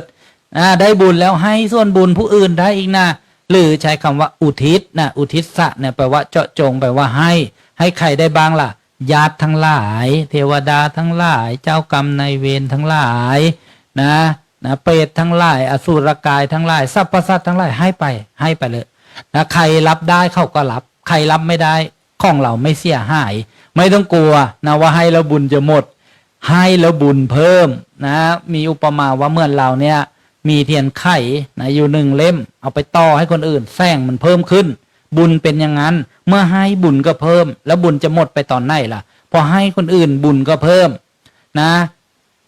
แล้วแต่ฐานะเขาจะรับก็ได้บุญไปก็อนุโมทนานั่นแหละนะต่อมานะบุญเกิดจากการอนุโมทนาส่วนบุญนี่ประการที่9นะเรียกว่านะอนุโมทนาใหม่จะอนุโมทนาอย่างไรแล้วจึงจะชื่อว่าได้บุญมนุษย์ทำยังไงจึงจะได้บุญกรวดน้ำให้กันเป็นเนี่ยถึงไหมไม่ถึงต้องบอกให้รู้มนุษย์เนี่ยนะโยมกลับบ้านยกตัวอย่างโยมกลับบ้านในตอนเย็นวันพรุ่งนี้นะไปเอาบุญมาฝากนะไปให้ทานมาไปรักษาศีลมาไปเจริญภาวนาสวดมนต์นั่งกรรมฐานแผ่เมตตาเอาบุญมาฝากนะพ่อบ้านนะหรือพ่อแม่คนนั้นที่ได้ฟังก็อนุโมทนามีใจยินดีอนุโมทนาสาธุยินดีในบุญด้วยทุกบุญนะจะได้เป็นเหตุเป็นปัจจัยถึงพระนิพพานนะนี่เรียกว่าอนุโมทนาแล้วได้บุญแต่ถ้าให้ไปแล้วเข้าอนุโมทนาไม่ได้นะก็ไม่ได้บุญไม่อยู่ในฐานะเช่นสัตว์นรกนี่ไม่มีเวลาหลับไม่มีเวลาฟันแม้แต่1 วินาทีก็ไม่มีได้รับแต่ความทุกข์โดนไฟบ้างโดนเครื่องลงทันบ้างมารับบุญไม่ได้นะไม่มีการหยุดพักวันเยี่ยมญาติ ต่างจากเรือนจำในโลกมนุษย์นะยังมีพักยังให้ญาติมาเยี่ยมได้ญาติเอาขนมนมเนยมาให้กินได้ถ้าไปพบภูมิของนรกนี่ทุกข์ทั้งนั้นนะมีความทุกข์เป็นอาหารคิดอย่างนี้เราก็จะได้ละอายชั่วกว่าบาปเอาแล้วก็อย่างที่9นะอนุโมทนาอย่างที่10นะทำความเห็นให้ถูกต้องเรียกว่าทิฏฐุชุกรรมนี่สำคัญที่สุดเลยใน10 บุญเนี่ยคนเราเนี่ยถ้าเห็นผิดซะแล้วเป็นยังไงนะ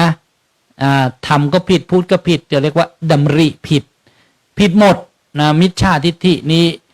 บาปก็หนักยิ่งกว่าฆ่าพ่อฆ่าแม่ฆ่าพระอรหันต์ทำลายพระพุทธเจ้าห่อเลือดอย่างส่งให้แตกแยกนี่นะเห็นผิดเนี่ยนะเห็นผิดเนี่ยนะเห็นว่าอะไรล่ะพระพุทธเจ้าไม่มีคุณเนี้ยพระพุทธธรรมประสงค์ไม่มีคุณพ่อแม่ไม่มีคุณบุญไม่มีบาปไม่มีนรกไม่มีนะทำดีนะได้ดีไม่มีนะสักแต่ว่านี่เนี่ยถ้าใครดิ่งไม่ยอมปรับเปลี่ยนเนี่ยนะเรียกว่าเป็นนิยตมิจฉาทิฏฐินรกที่จะไปเนี่ยนะนู่นโลกันตมหานรกนะไกลกว่าลึกกว่ายาวนานกว่าอเวจีมหานรกนะคุ้มใหญ่ใน8 คุ้มนะพระพุทธเจ้าไม่พยากรณ์ไม่บอกว่าไปตกนานเท่าไหร่นะคุ้มที่ว่าเป็นมิจฉาทิฏฐิเนี่ยนะเพราะฉะนั้นเนี่ยการได้ฟังเทศฟังธรรมเนี่ยก็เป็นเหตุที่จะทำให้เราท่านทั้งหลายเนี่ยเป็นนะสัมมาทิฏฐินะค่อยๆนะสั่งสมอบรมกันไปบางครั้งเนี่ยเรารู้แล้วชาตินี้นะเราอาจจะอินทรีย์บารมีไม่แก่กล้าพอพ้นทุกข์ไปไม่ได้นะเราก็ทำนะอย่างที่ได้น้อมนำมาบรรยายนะเรื่องทานนะเรื่องศีลนะเรื่องสวรรค์นะเรื่องการโทษของการมัวเมาหมกมุ่นอยู่ในสิ่งที่มันเป็น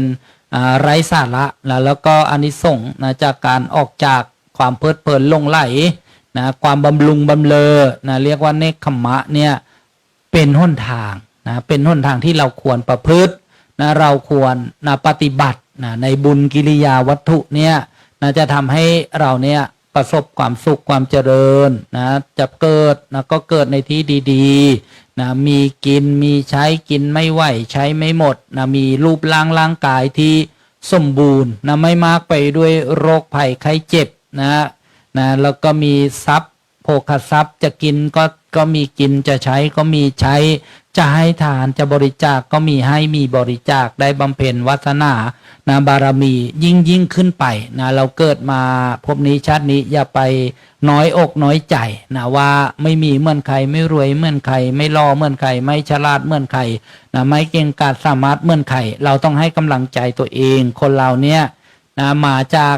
ไม่มีอะไรมากมายเหมือนพระพุทธเจ้าของเราจากปุถุชนคนธรรมดาแล้วก็พัฒนานะมาเป็นลำดับนะเราดูตัวอย่างบุคคลนะในพระพุทธศาสนาในสมัยพุทธกาลมีพระพุทธเจ้าพระอัครสาวกนะหรืออุบาสกอุบาสิกาเอตทัคคะอะไรต่างๆหรือบุคคลในปัจจุบันนะที่นะมีคุณธรรมมีศีลธรรมมีจิตใจงดงามเราน้อมเข้ามาใส่ตัวโอปนยิโกใจของเราเนี่ยก็จะมีแบบมีอย่างที่ดีนะมีนะสิ่งที่เราระลึกในสิ่งที่ดีๆนะคิดตรงนั้นก็ดีคิดตรงนี้ก็ดีนะวางได้รู้จักรู้จริงจนถึงขั้นไปนะรู้แจ้งอะไรที่ไม่ดีก็รู้ว่าไม่ดีวางซะนะให้อภัยซะแล้วก็ปฏิบัติให้พอเหมาะสมที่เราจะไม่นะเป็นทุกข์เป็นโทษนะคิดนะก็อย่าให้นะเป็น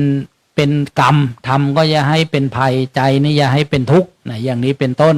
โอ้เดี๋ยวดูเวลาแล้วก็พอสมควรนะญาติโยมเดี๋ยวครูบาอาจารย์รูปอื่นจะไม่ได้บรรยายจะสว่างเสียก่อน เห็นท่าจะต้องลงแล้ว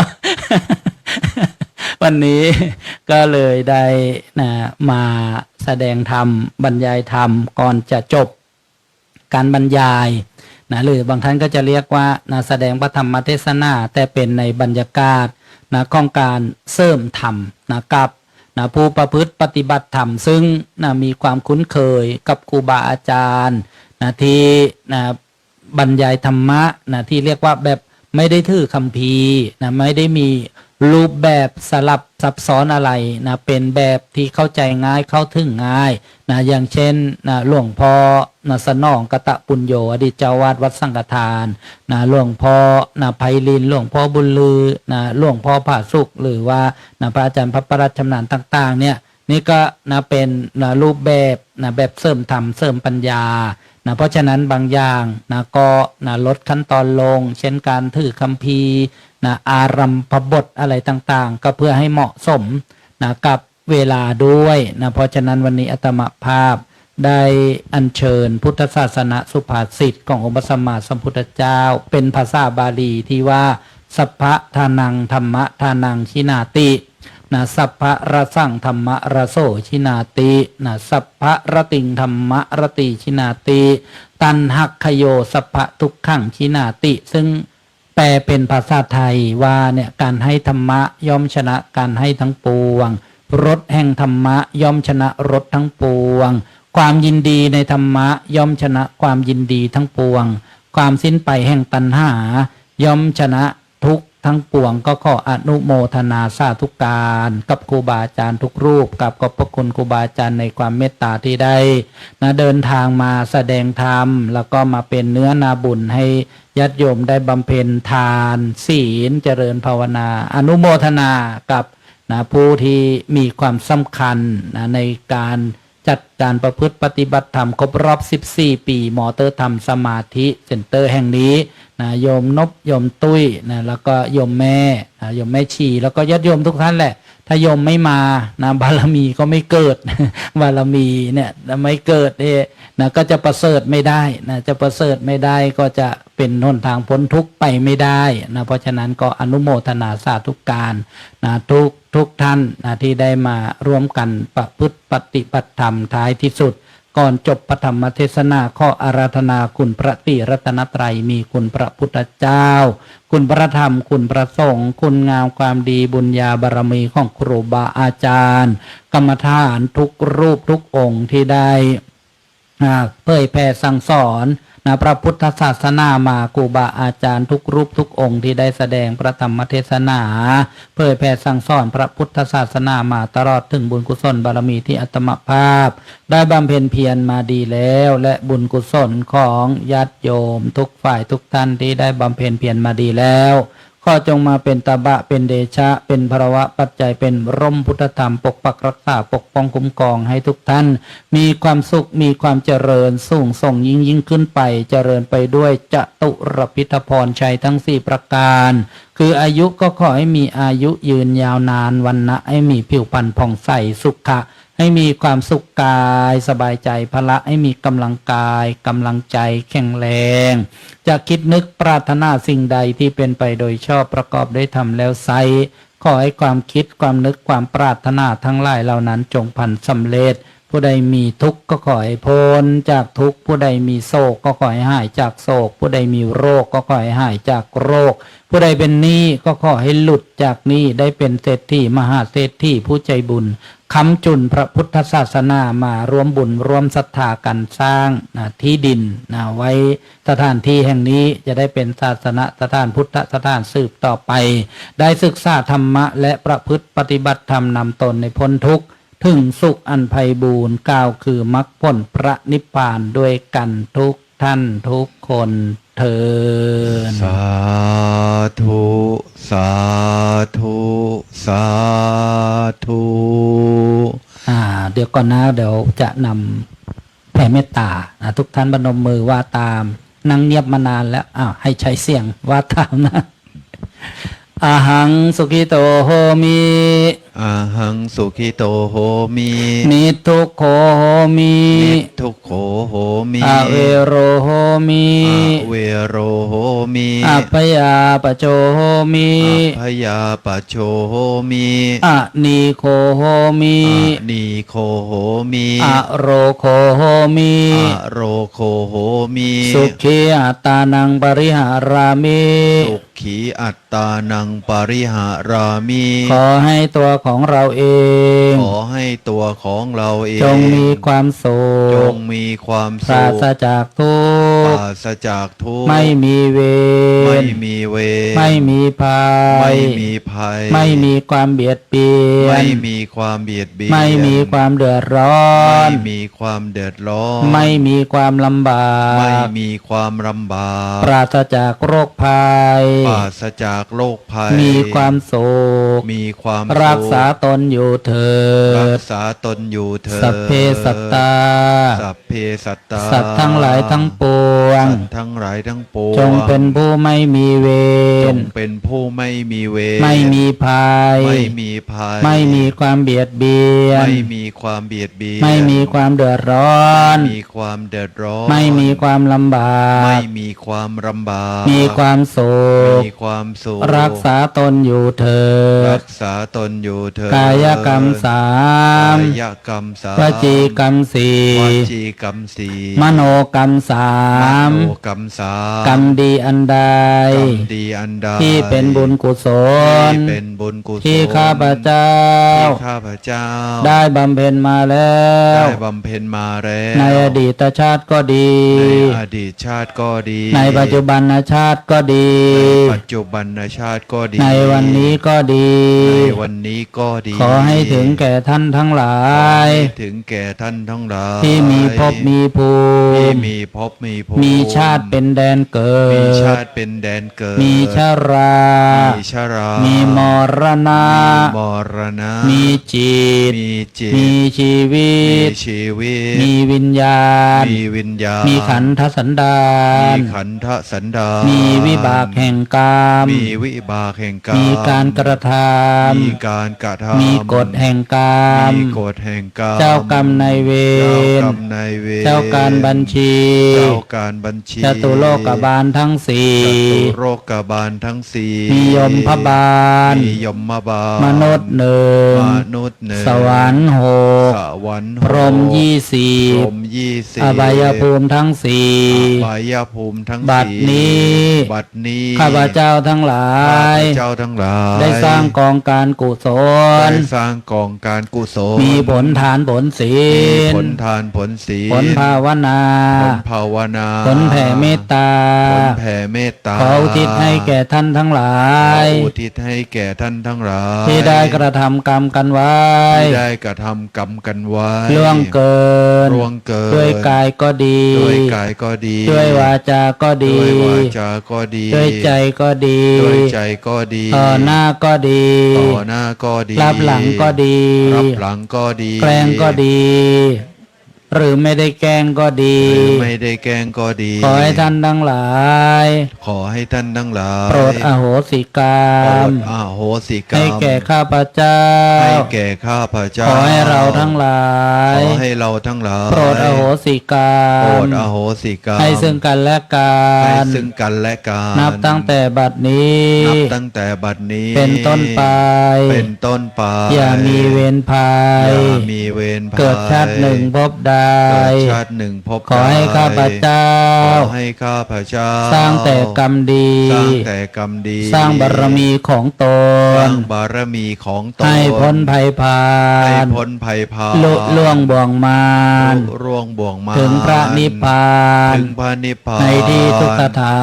น ในที่ทุกสถาน ในการทุกเมื่อเถิ ใน ด การทุกเมื่อเธอ บุญใดกุศลใด บุญใดกุศลใด ที่ข้าพเจ้า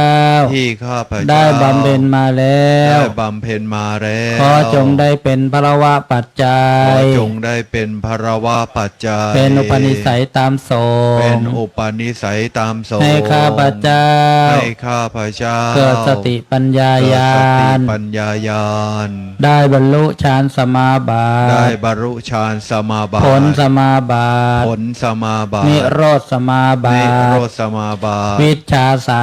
วิ ม ชาสาม ปฏิสัมพิทาญาณสี่ ปฏิสัมพิทาญาณสี่ อภิญญาห อก ภิญญาหก ได้บรรลุมรรคผลพระนิพพา ได้ น บรรลุมรรคผลพระนิพพาน ในอนาคตการ ในอนาคตการ อันไม่ช้าไม่นานนี้ด้วยเธอญ อันไม่ช้าไม่นานนี้ด้วยเธอญ สาธุ สา สาธุ สาธุอานุโมทามินิพพานปัจจโย นิปปะ ตุ จายานะปัจจโยโหตุ มีนิพพานเป็นเป้าหมาย นิพพานปัจจโยโหตุ สาธุอ้าวอย่าทำเตรียมกลับลาท่านพระอาจารย์สรายุทธกลับในเมตตาของท่านพระอาจารย์อย่างสูงได้ความรู้ ความเข้าใจเพิ่มเติมมากขึ้น2 ชั่วโมง มีแต่ความรู้ที่แน่นแล้วก็เข้าใจกระจ่างชัดสมกับที่ได้อานิสงส์แห่งการฟังธรรมทำให้กระจ่างชัดมากขึ้น กราบท่านพระอาจารย์3 ครั้งพร้อมแล้วกราบ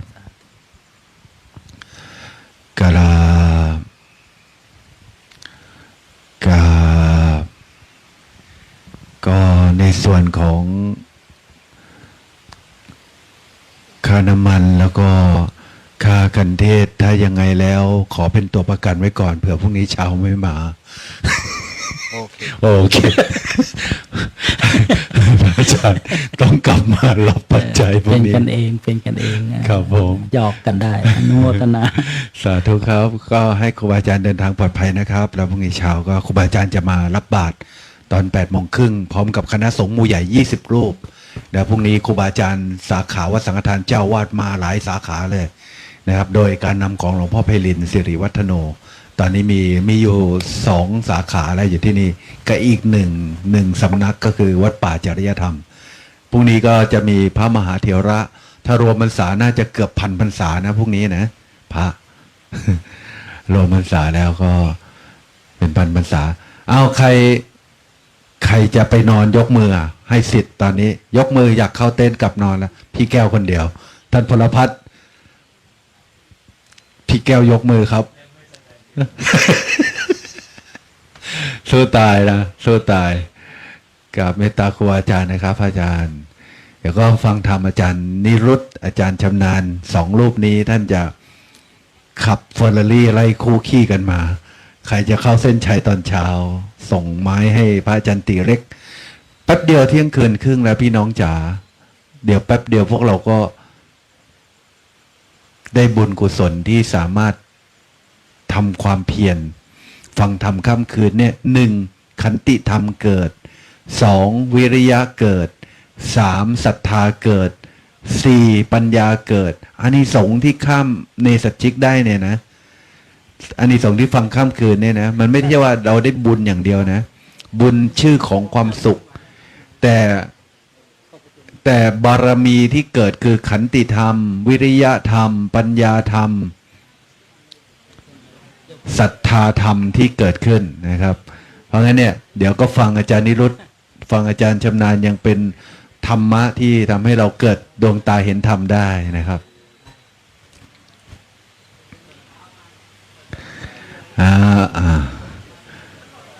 เมืองเลยมารถบัสหนึ่งครับอาจารย์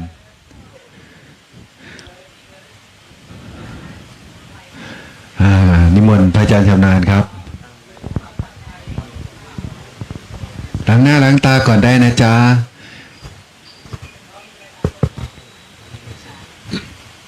ใครง่วงก็หลับในสมาธิได้นะชาววัดป่าเมื่อยก็ไปเอนหลังได้แล้วก็ลุกมาใหม่ได้ชาววัดสังฆทานเอนหลังแล้วก็ออกมาจากเต็นท์ได้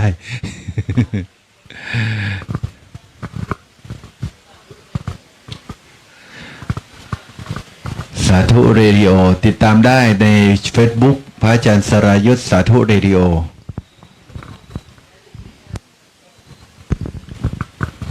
ใครต่อครับอาจารย์นิมนต์ครับก็ส่งไม้ต่อโยมก็ส่งไม้ต่อส่งไมตรีที่ดีต่อกันท่านพระอาจารย์สรายุทธพระอาจารย์ต้นธรรมะเสียงเนอเสียงดีครับ2 ชั่วโมงเสียงไม่ตกเลยนะเทศดีฟังไม่เบื่อเชื่อไม่ได้ต้องถวายสด อันนี้เล่นเชื่อได้เว้ย ฟังไม่เดือเชื่อได้ด้วยถวายพรุ่งนี้เชื่อไว้ก่อนปกตินี่เชื่อไม่ได้แต่อันนี้ท่านสรายุทธนี่เชื่อได้พรุ่งนี้ถวายว่างั้นเดี๋ยวสวดมนต์ในช่วงที่เที่ยงคืนเทวดามาถามปัญหาพระพุทธเจ้าจะสวดสาธยายสวดอิติปิโสแล้วก็ค่อยฟังธรรมนะเป็นช่วงเวลาที่เทวดามาถามปัญหาพระพุทธเจ้าเรียกว่าพุทธกิจเช้าบิณฑบาตเย็นประกาศธรรมคำให้วาดดึกตอบปัญหาเทวดาไกลโรงสังมาตรวจโลกาว่าจะโปรดใครอันนี้คือพุทธกิจของพระพุทธเจ้าทำเป็นประจำกิจ5 อย่างนะเช้าบิณฑบาตเย็นประกาศธรรมคำให้วาดดึกตอบปัญหาเทวดาไกลโรงสังมาตรวจโลกาว่าจะโปรดใครปุปปันเหปินตปาปัญจะสายันเหธรรมเทศนังเป็นภาษาบาลีเอาภาษาไทยจำง่ายๆกิจ5 อย่างที่พระศาสดาทำเป็นประจำสม่ำเสมอ5 อย่างแล้วการกำเนิดเกิดขึ้นของมหาบุรุษประโยชน์3นะเพื่อเกิดประโยชน์ที่หลวงพ่อไปเรียนว่าเกิดมาทำไมชีวิตคืออะไรเกิดมาเฮ็ดหยังชีวิตคืออีหยังให้ถามตนเองบ่อยๆมันจะได้คำตอบเกิดมาทำไมหากใครถามแพะน้อยตัวหนึ่งเดินไปในป่าสงสัยหนักหนาว่าเกิดมาทำไมหลวงพ่อพุทธทาสแต่งไว้แล้วจำไม่ได้แล้วแหละแพะน้อยตัวหนึ่งเดินไปในป่าสงสัยหนักหนาว่าเกิดมาทำไมเกิดมาทำไม จึงเกิดสงสัยจึงเข้าไปถาม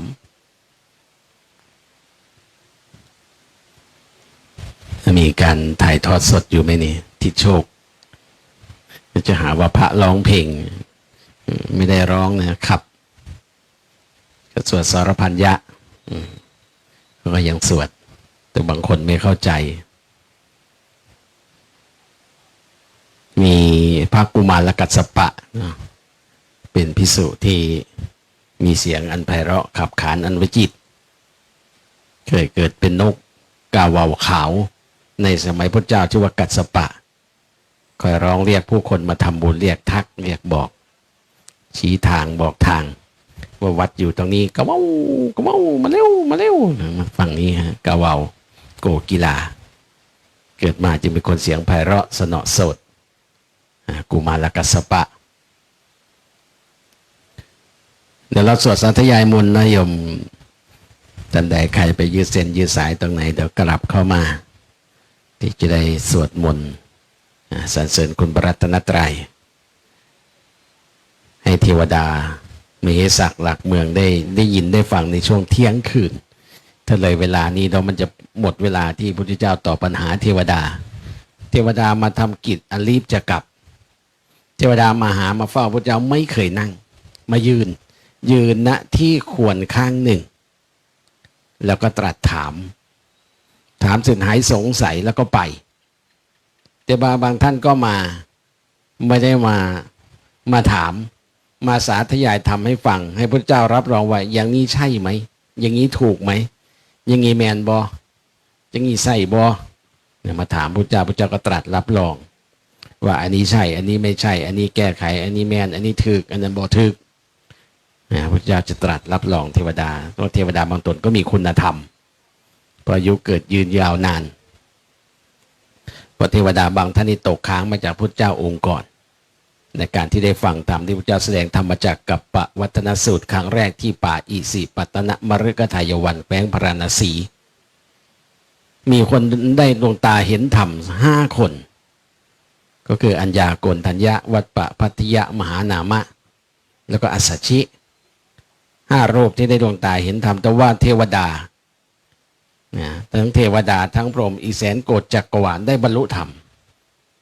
อันนี้คือเทวดาตกค้างจากพุทธเจ้าองค์ก่อนเพราะนั้นเทวดานี่มี1คือเทวดาปุถุชนที่มีเมียหลวงเป็นร้อยเมียน้อยเป็นพันบริวารเป็นหมื่นแย่งชิงทำสงครามแย่งผู้หญิงกันแย่งพื้นที่กันอันนี้เทวดาปุถุชนส่วนเทวดาท่านหนึ่งก็คือเทวดาอริยชนอย่างอนาถปิณฑิกาเศรษฐีนี่เป็นเทวดาอริยชนบรรลุธรรมแล้วแต่ว่ายังไม่สิ้นสุดยังไม่ได้เป็นพระอรหันต์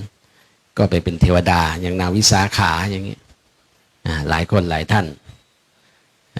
นางที่ถวายเข้าตอกพระพุทธเจ้านางราชะเป็นเทวดาอริยชนก็ยังมาทำบุญอยู่ยังมาแสวงบุญอยู่ยังมาหาบุญอยู่แม้แต่พระอินทร์องค์อมรินทร์พระอินทร์ท้าวสหัสสเนตรมีหลายชื่อพระอินทร์ชื่อจริงๆชื่อมัคคะมานพเนี่ยชื่อเดิมพระอินทร์นี่เป็นตำแหน่งนะเหมือนกับนายกรัฐมนตรีนี่เป็นตำแหน่งรัฐมนตรีนี่เป็นตำแหน่งนะนายกกับนายอนุทินอย่างเงี้ยเนี่ยพระอินทร์ปัจจุบันชื่อว่ามัคคะมานพนี่คือก็ยังเป็นบุคคลที่ต้องเวียนว่ายเวียนเกิดแต่ว่าได้บรรลุธรรมจากการฟังธรรมได้บรรลุโสดาบันเป็นลูกศิษย์พระพุทธเจ้าอายุยืนยาวนานพระพุทธเจ้าองค์ก่อนมาก็ยังเป็นคนนี้อยู่พระเจ้าองค์ต่อไปก็ยังเป็นพระอินทร์ตนนี้อยู่เพราะอายุยืนยาวนานเทวดาจะอายุยืนกว่ามนุษย์เพราะนั้นเทวดาตกค้างก็ยังอยู่มากเดี๋ยวเราจะได้สวดมนต์ในช่วงที่เทวดามาสอบถามปัญหากับพระพุทธเจ้าเราจะได้สวดสาธยายธรรมอย่างที่ท่านสรายุทธว่าการเข้าถึงธรรมการสาธยายในวิมุตตายตนสูตรการได้ฟังการคบคิดพินิจพิจารณาการสวดสาธยายการเจริญกรรมฐานการแสดงธรรมทำให้เกิดการเข้าใจธรรมเราก็เอาทุกอย่างฟังให้หูอื้อไปเลยนะสวดสาธยายก็เอาเสียงแหบเสียงแห้งไปคิดก็เอาหัวพังไปข้างหนึ่งนั่งสมาธิก็เอาก้นด้านไปเลยแสดงธรรมก็คุยกันสนทนาสิ่งที่เป็นศีลเป็นธรรมเอามันทุกอย่างนะหรือว่าต้มยำกุ้งไปเลยแกงโฮะรวมกัน เพราะว่าเกิดท้ายพุทธดอนก่อนพุทธกาลอาจจะบุญน้อยแต่บุญยังมีแล้วก็เอาทุกอย่างทั้งฟังก็ฟังทั้งสวดก็สวดทั้งคิดพินิจพิจารณาทั้งเจริญจิตตภาวนาทั้งแสดงธรรมทำให้รู้อยู่ให้เห็นเย็นได้สัมผัสปฏิบัติเป็นตัวอย่างอย่างหลวงปู่ชาคนก็อัศจรรย์ว่าหลวงปู่ชาพูดภาษาอังกฤษไม่ได้เลยสอนฝรั่งได้ยังไงสมัยก่อนคนชอบไปดูพระฝรั่งสมัยโรเบิร์ตซูเมโทรุ่นแรกๆรุ่นไทโอเนียรุ่นบุกเบิกชาวบ้านก็พาไปดูพระฝรั่งงามเนี่ยสูงเติ้นเทินจมูกยางโด่งไปดูพระฝรั่ง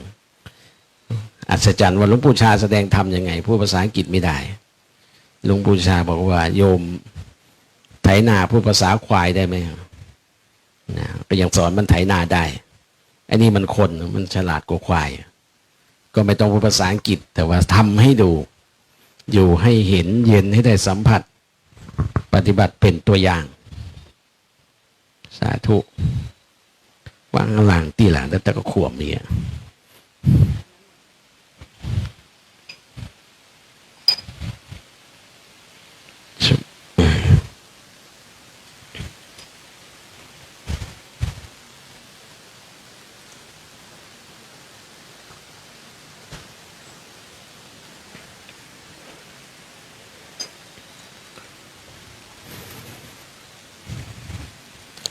สองรูปพระหนุ่มๆนี่คือพระที่มาจำพรรษา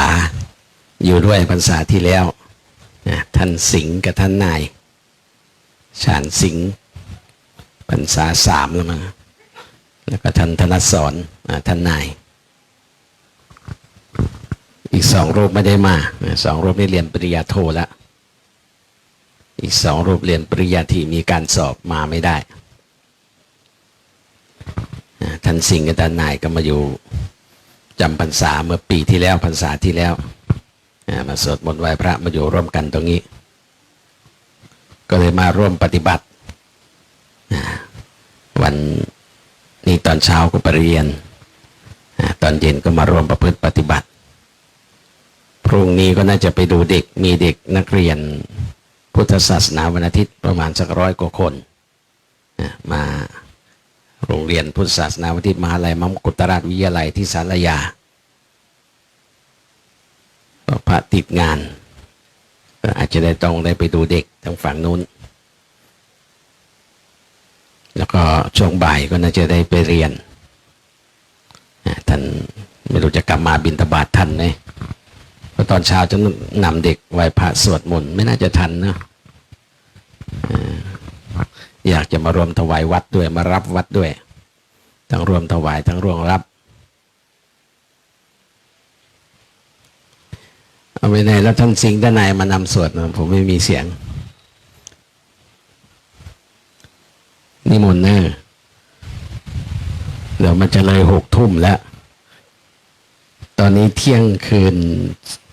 35เทวดายังไม่กลับหรอกโอ้ก็ดีมีหมอนวดให้กันด้วยสาธุเลยได้บุญ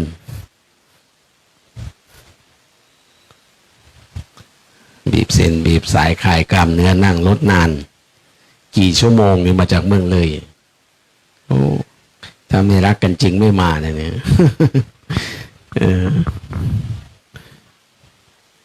กี่ชั่วโมง12 ปาดมาไกลได้บุญเยอะเลยนะได้บุญเยอะเพราะโยมมาไกลเพราะมีความภาคเพียรแล้วมาปฏิบัติยันสว่างยันว่างทำสิ่งที่ทำได้ยากก็จะได้สิ่งที่ได้โดยยากในขณะที่ยากนี่แหละทุกขตะปนาการภูเตเราเป็นคนทุกข์คนยากเราไม่ได้เกิดทันพระพุทธเจ้าเกิดท้ายพุทธันดรก่อนพุทธกาลหาพระอริยเจ้าอริยชนก็ยากดำเนินชีวิตก็ยากหากินก็ยากคนสมัยก่อนเนี่ยหาอยู่หากินไม่ต้องปลูกข้าวถึงเวลาก็ไปเก็บมากินข้าวเกียนเม็ดละหม้อก่อนละเกวียน แล้วไม่ต้องหุงสุกเลยกินได้เลยผู้คนไม่มีศีลไม่มีธรรมสิ่งเหล่านั้นก็เริ่มเปลี่ยนแปลงไปทำไมจะต้องไปเอามากินทุกวันก็เอาเก็บไว้นะมาใส่ยุงใส่ช้างหลังจากนั้นข้าวก็เริ่มหมดไอ้ที่เคยสุกก็ไม่สุกแล้วต้องเอามาหุงหลังนั้นก็แย่งชิงกันในอาคัญยสูตรแบ่งเขตกันจึงเกิดแต่งตั้งผู้ดูแลเรียกว่าราชะแปลว่าพอใจนะแต่งตั้งบุคคลที่มีร่างกายกำยำแข็งแรงคอยดูเขตใครเขตมันพอมีลูกมีหลานก็ตั้งเป็นกษัตริย์กษัตริย์แปลว่าผู้ดูแลเขตเป็นนักรบนะกษัตริย์กับเกษตรนี่มันศัพท์เดียวกันเกษตรกรก็คือผู้ขีดเขียนแผ่นดินกษัตริย์ผู้ดูแลเขตจึงแบ่งเขตแบ่งกันอันนี้ของฉันอันนั้นของแกอย่ามาลุกรานกันลงโทษกันคนไหนลุกรานมาลักมาขโมยมาแย่งมาชิงกันนะศีล 5นี่เกิดโดยธรรมชาติ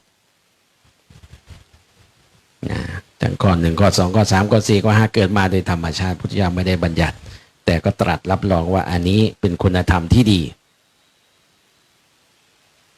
นะไม่เป็นคนโหดร้ายไม่ใจเร็วไม่ขี้ปวดไม่หมดสติเพราะคนมีความโหดร้ายเข็นฆ่ากันจึงมีการลงโทษนารักการัยนรกอันนี้ปนจี้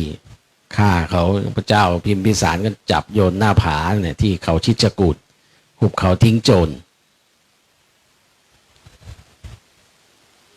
ก็มีการลงโทษกันนรกบนแผ่นดินนี่แหละ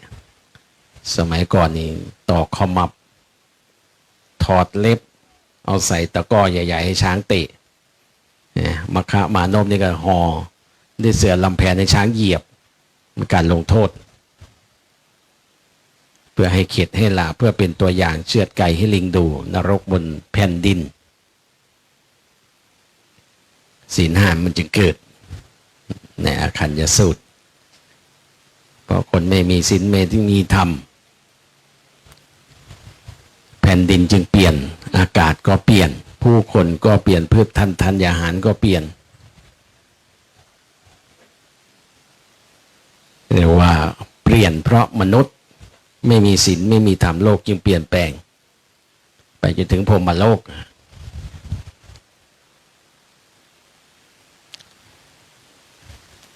เพราะนั้นถ้ามนุษย์มีศีลมีธรรมโลกก็จะร่มเย็นเป็นสุขตราบใดธรรมวินัยยังคงอยู่มนุษย์ในโลกนี้จะมีที่หลบซ่อนมีที่ร่มเย็นเป็นสุขให้อาศัยหอนเข่า3ห่มโพสีให้ขยับเข้า3ร่มโพสีทานศีลภาวนาเข้าร่มโพร่มใสร่มพุทธธรรมไม่งั้นโลกจะลุกขึ้นเป็นไฟไหม้มนุษย์ผีจะผุดขึ้นนั่งบัลลังก์เหลืองเปรตจะประชิดคิดขึ้นครองเมืองหนูคุยเครื่องจะหารสู้กับเสือลายทางเข้าคุกจะสะอาดเกินคาดหมายทางเข้าวัดจะกลายเป็นป่าเสือหินจะลอยน้ำดุดดังเรือสุดเหลือเชื่อน้ำเต้าน้อยจะจมลงเกลือหนอนจะขึ้นจนหน้าเศร้าส่วนหมาเน่าทรงกลิ่นหอมคนตอมหลายค่าของเพชรจะเป็นดังเม็ดทรายหาความหมายค่าของคนจนไม่มียุควัตถุจะเข้าครอบงำความอธรรมอลวาดหนังระบาดบุกปล้นกระดาษจะฆ่าคนให้ปีป่นไปทั้งเมืองหินเหลืองจะมีค่าปลาจะหลงน้ำคนแก่จะแพ้ความงามเพราะหลงรสกามมาคุณเพราะคนไม่มีศีลไม่มีธรรมเนี่ยว่าพระธรณีจะร้องห่มร้องไห้เรียกว่าธรณีกันแสง